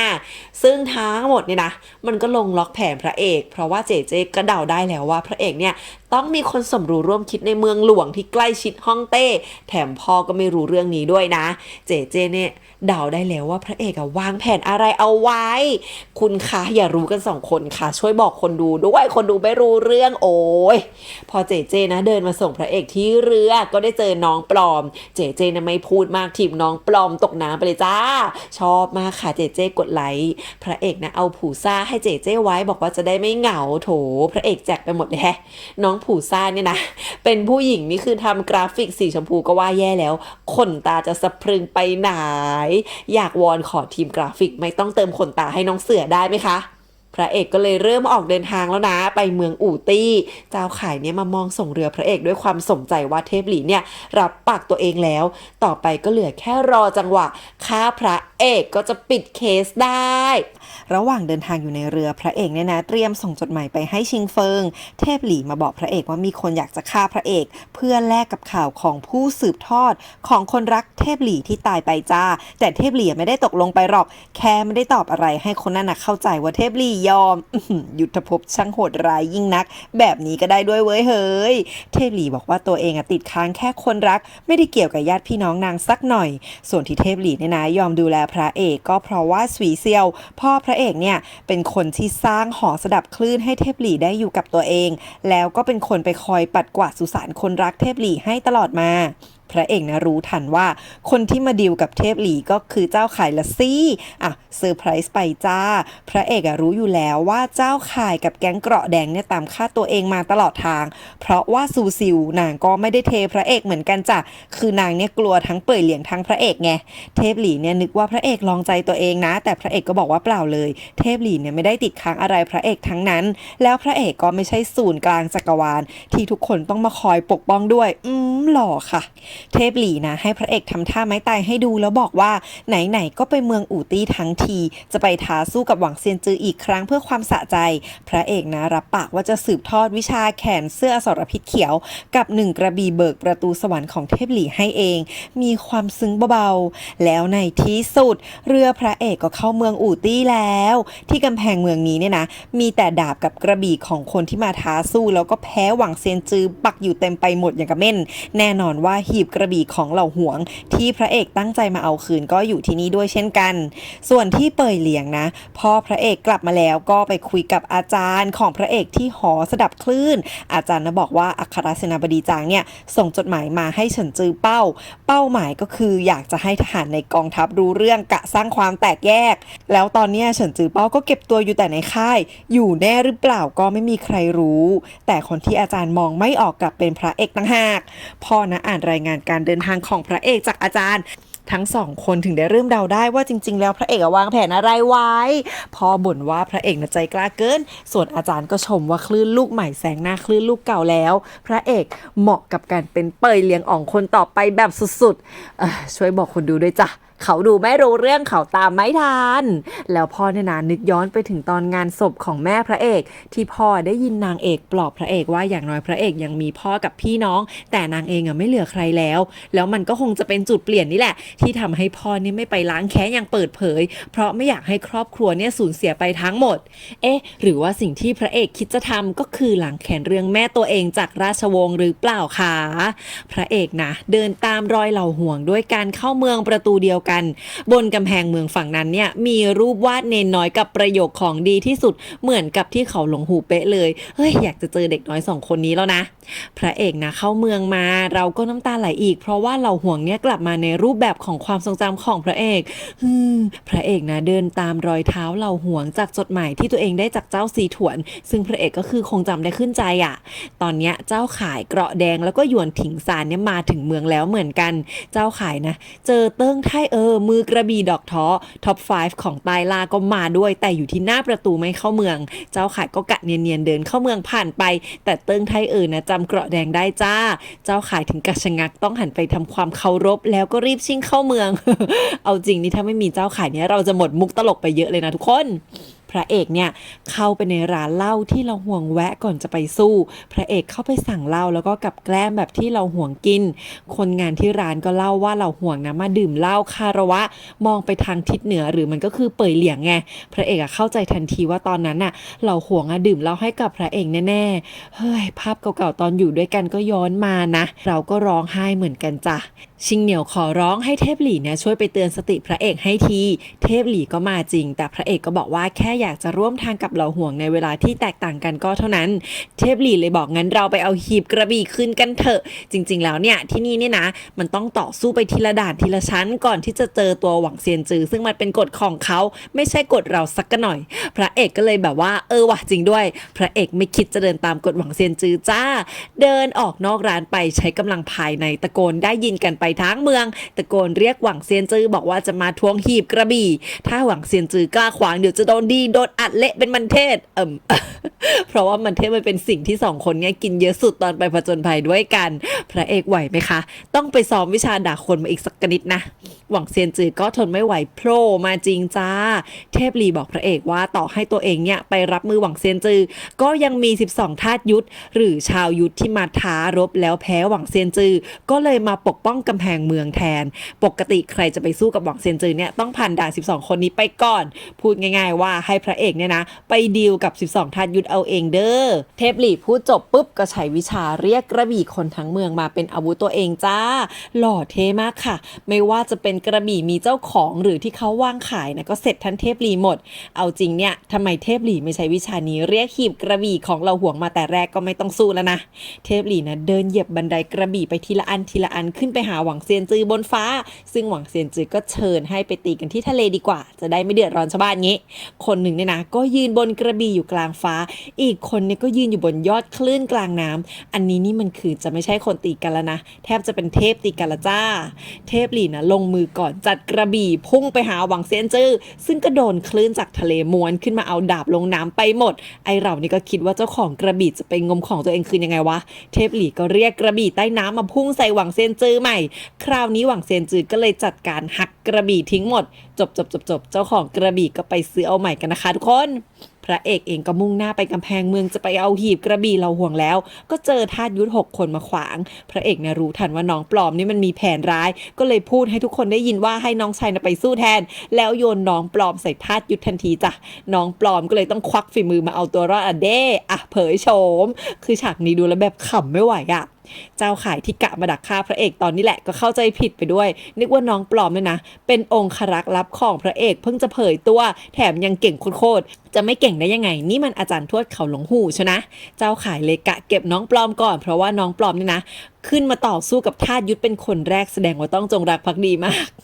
สงสารเจ้าไข่จริงๆพระเอกก็เดินขึ้นประตูเมืองไปทาสยุทธ2 คนก็หันไปตามพระเอกเจอลุงเว้ยกับซูซิลสกัดไว้เจ้าข่ายก็เลยหันไปลงมือกับน้องปลอมตอนนี้แหละจ้าให้เกราะแดงกับหยวนถิงซานเป็นคนลงมือนะส่วนตัวเองเนี่ยรีบตามพระเอกไปพอพระเอกเนี่ยขึ้นไปข้างบนใช่ไหมก็เจอทาสยุทธอีก6 คนรวมกันเป็น12แล้วนะแล้วก็หันไปเห็นหมวกกับขวดเกลือที่ตัวเองให้กับหลงห่วงไว้ก็แขวนอยู่ที่นี่ด้วยเหมือนกันด้านหลังก็มีเจ้าข่ายที่ตามมาประกบพระเอกนะบอกเจ้าข่ายว่ารู้อยู่แล้วว่าแกน่ะมันเป็นเจ้านายเกราะแดงทั้งหมดแต่ว่าถึงแม้จะมีศัตรูหน้าหลังพระเอกก็ไม่ยอมถอยจ้ะพระเอกเพิ่งจะชักดาบเท่านั้นแหละแต่ว่าเติ้งไทเอ๋อยื่นมือมาช่วยกระบี่ดอกท้อของเติ้งไทเอ๋อนี่นะเป็นกระบี่จิ๋วมากเรียกว่าอาวุธลับยังดีซะกว่ามันมีทั้งหมด12 ใบมีดเติ้งไทเอ๋อเนี่ยใช้6 อันกำจัดทาสยุทธ6 คนทีเดียวตายเกลี้ยงทาสยุทธ6 คนแรกเห็นแค่นั้นก็เลยเลือกสู้เลยจ้าแยกย้ายคือรู้ว่าสู้เติ้งไทเอ๋อไม่ได้แน่ไงเติ้งไทเอ๋อเลือกข้างพระเอกแล้วนี่เติ้งไทเอ๋อนะบอกว่าเนี่ยมาช่วยพระเอกเพราะตอบแทนบุญคุณแม่พระเอกที่จริงๆแล้วเป็นพี่สาวห่างๆของเติ้งไทเอ๋อแม่พระเอกเนี่ยนะเคยช่วยชีวิตเคยให้ข้าวกินแล้วก็สั่งสอนตอนที่เติ้งไทเอ๋ออยู่ที่สุสานกระบี่สกุลอู่เจ้าข่ายถึงกับโมโหว่าพระเอกนั้นเลือกเกิดได้ดีเกินไปแล้ว พระเอกนี่คือมากับดวงที่แท้ทรูค่ะเติ้งไทเอ๋อบอกให้พระเอกไปเอาของที่ต้องการได้เลยถือว่าชดใช้บุญคุณแม่พระเอกครึ่งหนึ่งส่วนอีกครึ่งเติ้งไทเอ๋อยกกระบี่จิ๋วให้พระเอกบอกว่ามันชื่อกระบี่เหินปลิดชีพเคล็ดวิชาก็อยู่ในหีบนั่นแหละแต่ว่าพระเอกจะเรียนรู้ได้ไหมเนี่ยนะขึ้นกับตัวพระเอกเองแล้วในที่สุดพระเอกก็ได้หีบกระบี่เหล่าห่วงมาไว้ในมือพระเอกนะนึกย้อนไปว่านอกจากเคยงมให้เหล่าห่วงที่ทะเลสาบจริงๆแล้วเหล่าห่วงก็เคยทิ้งหีบนี้ไว้ตอนเข้ามาเป็นคนเลี้ยงม้าในจวนพระเอกตอนนั้นพระเอกเองก็เป็นคนเก็บหีบไปคืนเหล่าห่วงนี่แหละพระเอกนะร้องเพลงหมาแก่ของเหล่าห่วงในใจแล้วก็อมยิ้มในที่สุดก็คือได้ทำสิ่งที่ตัวเองต้องการสำเร็จจนได้ส่วนเทพหลี่กับหวังเซียนจือที่ยังสู้กันอยู่จ้ากระบี่ทุกเล่มนะโดนหวังเซียนจือหักทิ้งลงทะเลไปหมดเทพหลี่ก็เลยหล่อกระบี่ขึ้นใหม่ซะเลยด้วยเศษกระบี่ในทะเลนั่นแหละกลายเป็นกระบี่เทพเล่มยักษ์เป็น1 วิชากระบี่เบิกประตูสวรรค์แล้วประตูสวรรค์ก็เปิดจริงด้วยจ้าหงสี่เซี่ยงที่บูตึงนะอยู่ดีๆก็มองฟ้าแล้วก็ลงไปนั่งนิ่งหลับตาไปเลยอาจารย์เจ้าสำนักมาเห็นนะก็บอกให้ทุกคนปล่อยไว้แล้วสั่งสร้างเพลิงให้หงสี่เซี่ยงรอจนกว่าหงสี่เซี่ยงจะตื่นขึ้นมาเองมันมีอะไรสักอย่างเกิดขึ้นที่ทำให้หงสี่เซี่ยงนะตื่นขึ้นมาได้ประมาณว่าการเปิดประตูสวรรค์เนี่ยนะทำให้หงสี่เซี่ยงเนี่ยหลังจากตื่นขึ้นมาน่าจะต้องกลายเป็นอันดับ 1ในใต้ล่าแง่เลยทุกคนทีนี้ย้อนกลับมาที่เมืองอูตี้เจ้าข่ายกับพระเอกกำลังจะลงมือกันแล้วน้องปลอมก็เดินขึ้นมาพอดีจ้าเติ้งไทเอ๋อแค่เห็นนะก็รู้ว่าเนี่ยคืออาจารย์ทวดของเขาหลงหูไงน้องปลอมเห็นว่ามีคนรู้ตัวตนก็เลยเปิดเผยตัวเองเลยว่าตัวเองนะคือเจ้าเสวียนสู้จริงๆจะมาฆ่าพระเอกแหละแต่ในเมื่อเติ้งไทเอ๋ออยู่งั้นก็ไว้หน้าซะหน่อยละกันเจ้าข่ายค่ะเลยหันมารีครูทคนทันทีหาพวกกะให้เจ้าเสวียนสู้นะร่วมมือกันเพื่อฆ่าพระเอกแต่พอเจ้าเสวียนสู้รู้ว่าเนี่ยก็คือเจ้าข่ายก็เลยลงมือจะเก็บเจ้าข่ายซะเลยเฮ้ยสงสารเจ้าข่ายแท้เนาะจังหวะนรกไปหมดค่ะแต่ว่าเจ้าข่ายก็ไม่ตายเพราะว่าพระเอกเข้ามาขวางไว้ซึ่งเจ้าข่ายก็งงนะว่าพระเอกมาช่วยตัวเองทำไมแต่ก็รีบชิ่งหนีเอาตัวรอดไปก่อนเจ้าเสวียนสู้บอกว่าตัวเองนะมาเพราะว่ารอให้เทพหลี่กับหวังเซียนจือสู้กันจนประตูสวรรค์กำลังจะเปิดเพราะอยากจะเหินห่างไปเป็นเซียนแต่ว่าอยู่ดีๆ2 คนนั้นก็หยุดสู้กันซะเฉยๆเจ้าเสวียนสู้เลยจะลงมือเองแต่ว่าเติ้งไทเอ๋อ มาขวางจ้ะเติ้งไทจ้ะบอกว่าที่มาเพราะเรื่องเหินห่าวนี่แหละแต่ไม่ได้จะมาร่วมวงเหินห่าวกับเขาจะมาขวางหรอกเหตุก็เพราะว่าเซียนควรจะอยู่แดนเซียนมนุษย์ก็อยู่ส่วนมนุษย์สิเวลาเซียนเนี่ยนะมาเยือนโลกมนุษย์ทีไรก็จัดการโลกตามความพอใจของตนย้ายแม่น้ำโยกภูเขาฆ่าคนไม่รู้เท่าไหร่จริงๆแล้วเรื่องวุ่นวายในโลกควรจะให้มนุษย์ตัดสินกันเองไม่เกี่ยวกับเซียนสักหน่อยเจ้าเสวียนซูนะสู้กระบี่จิ๋วของเติ้งไทไม่ได้ก็เลยหันจะไปลงมือกับพระเอกแทนแต่ก็โดนทั้งเติ้งไทกับพระเอกจัดการจนตายกลายร่างเป็นตะแก่คืนร่างเดิมยังจะอุตส่าห์กลายร่างเป็นวิญญาณมาแตะหน้าผากพระเอกจนกลายเป็นสัญลักษณ์สีดำไปอีกอะไรคะงงมากค่ะวิญญาณเจ้าเสวียนสู้ที่ลุกมาทำร้ายพระเอกเนี่ยนะคือพยายามจะถ่ายทอดวิชาตัวเองให้พระเอกกะให้พระเอกเนี่ยลมปราณตีกันจนพระศุกร์เข้าพระเสาร์แทรกธาตุไฟแตกสั้นจนตายแต่น้องเฮอค่ะมาจากไหนไม่รู้มาช่วยพระเอกเอาไว้ด้วยวิชาถ่ายโอนโชคชะตาเอาอีควันดำๆหรือว่าโชคชะตาของเจ้าเสวียนสู้เนี่ยมาไว้ที่ตัวเองจนหมดวิญญาณเจ้าเสวียนสู้เองก็เลยสลายตายไปพระเอกนะถามน้องเฮอว่ามาช่วยตัวเองไว้ทำไมแต่ว่าสลบไปก่อนทันฟังคำตอบที่แท้น้องเฮอเนี่ยนะเคยได้แม่พระเอกเนี่ยช่วยเอาไว้ตอนที่นางเป็นเด็กน้อยแสนลำบากนั่งขอทานแม่พระเอกเนี่ยให้พระเอกเอาปิ่นทองมายื่นให้น้องเฮอไว้ไงแต่ว่าพระเอกจำไม่ได้หรอกเด็กเกินน้องเฮอนะทิ้งคำพูดไว้ว่าใครมาฆ่าท่านนางก็จะฆ่าคนนั้นแล้วนางก็จากไปเติงไทเองก็กลับไปด้วยเหมือนกันตอนนี้เองนะนางเอกนี่เหมือนรู้สึกได้ว่าพระเอกเนี่ยมีอันตรายนางเนี่ยกำลังยืนคิดถึงพระเอกกับอดีตของตัวเองอยู่เหมือนกันเฮ้ยนึกว่าจะไม่ได้เห็นหน้านางเอกซะแล้วนะเนี่ย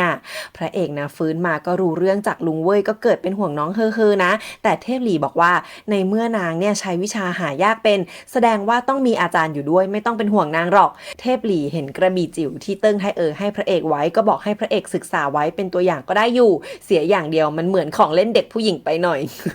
เทพลีบอกว่าสรุปการต่อสู้ของตัวเองกับหวังเซียนจือก็คือแพ้ถึงจะไม่ได้ตัดสินอย่างถึงที่สุดแต่ถ้าสู้ต่อคงจะแพ้แน่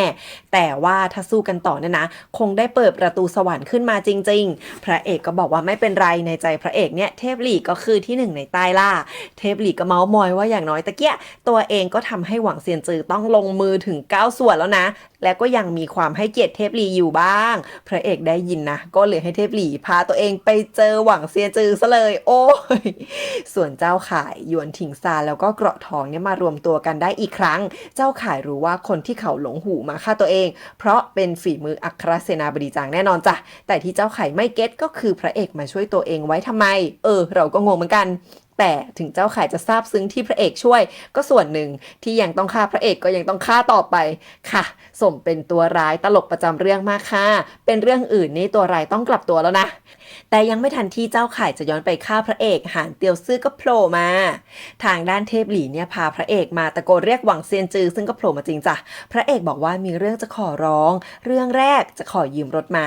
วันหนึ่งเนี่ยจะมาแก้แค้นแล้วจะเอารถม้ามาคืนด้วยนะคือจะแก้แค้นให้กับเหล่าหวงเทพหลี่ซึ่งเป็นผู้อาวุโสทั้งสองของพระเอกคนหนึ่งแพ้คนหนึ่งเสมอวันหนึ่งพระเอกจะขอกลับมาสู้แทนทั้งสองคนเพื่อเอาชนะหวังเซียนจือให้ได้หวังเซียนจือเห็นแก่ความบ้าของสองคนนี้ก็เลยยอมรับนัดทำศึกของพระเอกบอกว่าจะรอพระเอกก็แล้วกันเรื่องที่สองพระเอกถามเรื่องแม่ตัวเองเพราะรู้ว่าหวังเซียนจือไม่ใช่คนลงมือแต่ก็อยากถามว่าวันนั้นหวังเซียนจือได้เจอใครบ้างพระเอกจ้าเอากระดาษเขียนชื่อหานเตียวซื่อส่งให้หวังเซียนจือถามว่าคนเนี้ยอยู่ในเมืองหรือเปล่าหวังเซียนจือก็ตอบว่าใช่มีความส่งกระดาษกันด้วยพลังนะกระดาษไม่โดนมือด้วยเทซะหวังเซียนจือบอกว่าส่วนคนที่เหลือเนี่ยไม่รู้เหมือนกันว่ามีใครบ้างพอดีว่าเก่งเกินคนอื่นๆในโลกล่าหน้าตาเหมือนกันไปหมดขิงมากค่ะแต่ที่แน่ๆหวังเซียนจือบอกว่ามีคนของแคว้นเป่ยม่างอยู่ด้วยพระเอกโมโหมากเลยนะว่าที่แท้ราชสำนักร่วมมือกับแคว้นศัตรูฆ่าข้าราชบริพารของตัวเองหรือว่าแม่พระเอกนั่นแหละพระเอกประกาศว่าจะออกไปท่องยุทธภพเพื่อไปเป่ยม่างส่วนเรื่องสุดท้ายพระเอกก็ถามว่าก่อนตายเหล่าห่วงพูดว่าอะไรหวังเซียนจือตอบว่าเหล่าห่วงพูดว่ามาเอาเหล้าให้นายน้อยแล้วก็มองไปทางเหนือก่อนตายใครไม่ร้องเราร้องไปหมดแล้วนะคราวนี้พระเอกก็ออกจากเมืองอู่ตี้เปลี่ยนมานั่งรถม้าให้ลุงเว่ยเป็นคนขับส่วนตัวเองกับเทพหลี่แล้วก็ชิงเหนียวเนี่ยนั่งอยู่ในรถนิ่งเหมยกับซูซิลเนี่ยไปให้เรือกลับไปก่อนแล้วในที่สุดทุกคนก็ค่อยๆออกเดินทางจากเมืองอู่ตี้ค่ะ ส่วนเจ้าข่ายนะหานเตียวซื่อมาบอกว่าไม่ต้องไปฆ่าพระเอกแล้วไปฆ่านางเอกกันดีกว่าหานเตียวซื่อนี่เองเป็นคนเสนอฮ่องเต้ให้ใช้เจ้าข่ายคุมกำลังทหารไปเก็บนางเอกเพราะว่าคือไม่มีองค์ชายคนไหนอาสาจะไปเสี่ยงกับเฉาฉางชิงไงหานเตียวซื่อนะเอาราชองค์การลับมาให้เจ้าข่ายบอกว่าไม่ต้องฆ่านางเอกจริงๆก็ได้แค่รอให้นางเอกกับเฉาฉางชิงรวบรวมลูกน้องที่ซ่อนในแคว้นซีสู่นางเอกก็ต้องกลับแคว้นฉู่ไงแค่นี้เจ้าข่ายที่คุมกำลังทหารในซีสู่ก็ยึดอำนาจขึ้นเป็นสู่อ่องซะเลยแหมแผนการสวยงามชนะหานเตียวซื่อเนี่ยก็จะเดินทางไปกับเจ้าข่ายด้วยเช่นกันส่วนพระเอกที่อยู่ระหว่างเดินทางก็ได้รวมตัวกันกับนิ่งเหมยกับซูซิลแล้วนะข่าวการเดินทางของพระเอกเนี่ยก็เข้าหูหานเตียวซื่อหมดเพราะว่าหานเตียวซื่อมันวางสายเอาไว้ตลอดแก๊งตัวเองเนี่ยก็หลบซ่อนๆใช้ม้าช้าๆเร็วๆไม่ให้ใครแกะรอยได้เหมือนกันสงสารน้องเกราะทองสุดๆคืออี3คนเนี่ยขี่ม้าน้องเนี่ยต้องวิ่งตามต๊อกโถหานเตียวซื่อนะบอกว่าต่อไปสายลับเหล่านี้ก็จะส่งต่อให้เจ้าข่ายเพราะว่าที่ทำมาเนี่ยเพราะแม่เจ้าข่ายเคยช่วยชีวิตตัวเองเอาไว้แต่เรื่องที่แก๊งเนี่ยคิดไม่ตกเรื่องเดียวก็คือพระเอกเนี่ยมาช่วยเจ้าข่ายเอาไว้ทำไมเพราะว่าพระเอกเนี่ยไม่มีทางรู้เรื่องว่าเจ้าข่ายเนี่ยจะได้ขึ้นเป็นสู่อ๋องก็ไม่น่าจะคิดได้ว่าจะยื่นมือมาช่วยจะได้เป็นพันธมิตรต่อกรกับราชสำนักได้ซะหน่อยดูถูกพระเอกฉันเดี๋ยวจะโดนไม่ใช่น้อยหานเตียวซื่อนะยังส่งข่าวไปให้กวางลิงอ๋องว่าฮ่องเต้ไม่ปลื้มที่พระเอกเนี่ยออกจากเมืองอู่ตี้ง่ายๆแล้วก็ข้างกายพระเอกนะมีสาวงามกะให้กวางลิงอ๋องที่ชอบสาวๆมาลงมือกับพระเอกซึ่งก็มาจริงจ้าส่งทหารมา 2,000 คนซึ่งทั้งหมดก็ตายพร้อมกันในครั้งเดียวด้วยฝีมือเทพหลี่มาเร็วเคลมเร็วมากค่ะคุ้มค่าจ้างนะคะจ้างมายืนแล้วก็นอนจบฉากงี้ส่วนพ่อพระเอกกับอาจารย์เนี่ยนะก็มาคารวะเหล่าสหายร่วมรบใต้ดินตามวาระวันครบรอบอาจารย์ก็ย้ำว่าเฉินจือเปาเนี่ยยังเก็บตัวเงียบส่วนพระเอกก็อยู่แต่บนรถม้าระหว่างทางกลับไม่ยอมโผล่หน้าออกมาเหมือนกันพ่อบ่นว่าอุตส่าห์วางแผนไว้ให้ดิบดีพระเอกก็ยังอุตส่าห์จะปิดฟ้าข้ามทะเลดักทางย้อนแผนพ่อจนได้หลอกได้ตั้งนานกว่าพ่อจะรู้ตัวอาจารย์ก็เลยบอกว่าถ้าเดินตามแผนพ่อก็เป็นสุยเซียวสองอดีพ่อเนี่ยบอกกับวิญญาณเหล่าสหายว่าพระเอกนั้นเลือกทางที่พ่อไม่เคยกล้าเดินแล้วก็จะก้าวขึ้นมาเป็นเปยเลี้ยงอ่องคนต่อไปเพื่อปกป้องบ้านเมืองที่พวกเราพิชิตมาด้วยกันโอ้ยมีความขนลุกสุดๆพ่อนี่ก็คือภูมิใจในตัวพระเอกสุดๆเลยเหมือนกันนะเจ้าข่ายหานเตียวซื่อหยวนถิงซานเกราะทอง4คนเนี่ยเปลี่ยนจากม้ามาเป็นเรือด้วยความชิลที่ไหนได้พระเอกกับชิงเหนี่ยวมาดักรออยู่ริมน้ำจ้าพระเอกบอกเจ้าข่ายว่าสาเหตุที่ตัวเองไม่ยอมให้เจ้าข่ายโดนเจ้าเสวียนสู้ฆ่าตายก็เพราะจะมาเก็บเจ้าข่ายกับหานเตียวซื่อตรงนี้จ้ะหานเตียวซื่อบอกว่าวันที่แม่พระเอกตายตัวเองไม่เกี่ยวนะมีหลักฐานเป็นคำสั่งฮ่องเต้ที่ส่งตัวเองไปที่อื่นแต่พระเอกคือรู้ความจริงจากหวังเซียนจือมาแล้วว่าวันนั้นหานเตียวซื่ออยู่จ้าหานเตียวซื่อนะเห็นว่าโกหกตอบไม่รอดก็ยอมรับซะเลยว่าตัวเองคือหนึ่งในคนที่ล้อมทำร้ายแม่พระเอกแล้วยังชมพระเอกแกมดูถูกว่าขนาดพ่อพระเอกยังคิดไม่ได้เลยพระเอกบอกว่าที่พ่อไม่ทำก็เพราะไม่อยากจะเปิดศึกนองเลือดทั้งแผ่นดินอีกครั้งต่างหากแต่พระเอกจะไม่ยอมแบบพ่อหรอกแค้นที่ฆ่าแม่เนี่ยต้องทวงคืนความสงบในโลกลาพระเอกก็จะเอาด้วยเช่นกันนี่เทโคตรที่พระเอกมาดักรอได้ตรงนี้ก็เพราะว่ามีสายส่งข่าวให้จะเป็นใครคะทุกคนหยวนถิงซานค่ะหักมุมมากเจ้าข่ายเนี่ยเรียกเกราะทองมาทำร้ายหยวนถิงซานทันทีด้วยความแค้นที่แท้หยวนถิงซานเนี่ยนะเป็นคนของแม่ทัพกู้เจี้ยนถางคนในราชสำนักคนนี้นี่เองที่คอยช่วยพระเอกอย่างลับๆกู้เจี้ยนถางเนี่ยแถป่วยไม่ยอมไปรบเพื่อส่งเสริมให้หานเตียวซื่อกับเจ้าข่ายลงสนามคราวนี้แล้วที่กู้เจี้ยนถางกับพระเอกร่วมมือกันเพราะว่าถ้าหานเตียวซื่อยังไม่ตายกู้เจี้ยนถางเนี่ยก็จะถูกมัดไว้ในเมืองหลวงขาดหานเตียวซื่อไปมีโอกาสได้ออกจากเมืองหลวงเพิ่มขึ้นผลประโยชน์ก็เลยลงตัวกับพระเอกซะอย่างนั้นเจ้าข่ายนะนึกได้ว่าตลอดทางเนี่ยหยวนถิงซานอยู่กับตัวเองตลอดมีแค่ที่สำนักศึกษาตอนที่เจ้าข่ายเนี่ยแวบไปคุยกับเทพหลี่ตอนนั้นเองค่ะหยวนถิงซานเป็นคนไปจับตาดูพระเอกที่แท้เขาไปดีลธุรกิจกันตอนนั้นค่ะคือที่พระเอกเนี่ยวางแผนลับๆตลอดมาจะทวงแค้นให้แม่เพื่อเก็บหานเตียวซื่อนั่นเองหานเตียวซื่อกับเจ้าข่ายนะถ้าเป็นเก่งว่าไม่มีใครขวางได้จะเดินไปขึ้นเรือแต่พระเอกฉันไม่ได้มาคนเดียวค่ะพี่สาวทั้ง2 คนกับน้องชายก็มาด้วยมาทวงแค้นให้ท่านแม่กันหมดบ้านเลย ทุกคนเนี่ยนะมากันทางน้ำด้วยฝีมือของชิงเฟิงซึ่งมันก็เป็นสิ่งที่พระเอกให้ชิงเฟิงทำไงเพื่อแลกกับที่ช่วยชิงเฟิงเอาไว้หานเตียวซื่อเยาะเย้ยว่ามีกันแค่4 คนจะทำอะไรได้ทหารเปยเหลียงก็ไม่มีทางมาหรอกเพราะว่าไม่มีใครฟังคำสั่งพระเอกยกเว้นฉู่ลู่ซานซึ่งตามข่าวของหานเตียวซื่อฉู่ลู่ซานเนี่ยยังอยู่เปยเหลียงอยู่จ้ะคนที่มาไม่ใช่ฉู่ลู่ซานแต่เป็นเฉินจื้อเป้าโอ้หักมุมไปอีกที่ก่อนหน้านี้เนี่ยนะมีข่าวว่าไม่เคยยอมออกจากค่ายไม่มีใครรู้ว่าอยู่ที่ไหนเฉินจื้อเป้าค่ะพาลูกน้องมาเพื่อทวงแค้นให้แม่พระเอกหรือแม่บุญธรรมเหมือนกันคือเฉินจื้อเป้านี่คือรักแม่พระเอกมากมาแบบว่าขี่ม้าขาวมาหล่อมากเท่มากหานเตียวซื่อเนี่ยนะลงมือสู้กับทหารและเฉินจื้อเป้าด้วยวิชาได้แดงอะไรก็ไม่รู้ของมันอารมณ์เหมือนแบบตุ๊กตาชักใยอย่างงี้อ่ะเก่งอยู่นะกวาดทหารตายไปตั้งหลายคนเจ้าข่ายกับเกราะทองจะหนีไปก็โดนเจเจคนรองกับน้องชายมาดักไว้น้องชายคือแรงเยอะมากเวอร์เก่งเวอร์ค่ะสามารถดึงแขนเกราะทองออกได้ด้วยมือเปล่าเจ้าข่ายเนี่ยถีบน้องชายแต่ตัวเองกระเด็นซะเองอะแข็งแรงเบอร์ไหนอยากจะลุกขึ้นมาปรบมือให้น้องแบบสุดๆหานเตียวซื่อเห็นเจ้าข่ายทุลักทุเลใช่ไหมก็วิ่งมาช่วยเจ้าข่ายอีกคนชิงเหนี่ยวก็เลยมาขวางไว้โอ้พระเอกฉันทำอะไรอยู่เนี่ยยืนดูเหรอหานเตียวซื่อนะใช้พลังส่งเจ้าข่ายเหาะจะหนีไปแต่ว่าไม่สำเร็จเพราะว่าหนานกงผู่เชอร์มาช่วยขวางคิดถึงนางมากเลยเจ้าข่ายกับหานเตียวซื่อคราวนี้โดนทุกคนล้อมจ้ะหานเตียวซื่อนี่ก็เริ่มเจ็บตัวแล้วเหมือนกันนะแต่ยังอุตส่าห์จะสะบัดวิชาได้แดงใส่ทุกคนทั่วหน้าจนทุกคนเนี่ยล้มไปหมดเลยแล้วก็หันไปโจมตีพระเอกที่ตอนนี้กำลังภายในนี้มาเรืองแสงรวมตัวอยู่บนหน้าผากแล้วคือเมื่อกี้นิ่งไปเพราะว่าทำสมาธิอยู่ใช่ไหมนะพระเอกเนี่ยใช้ทั้งอสรพิษเสื้อเขียวกับ1 กระบี่เบิกสวรรค์ก็ยังฆ่าหานเตียวซื่อไม่ได้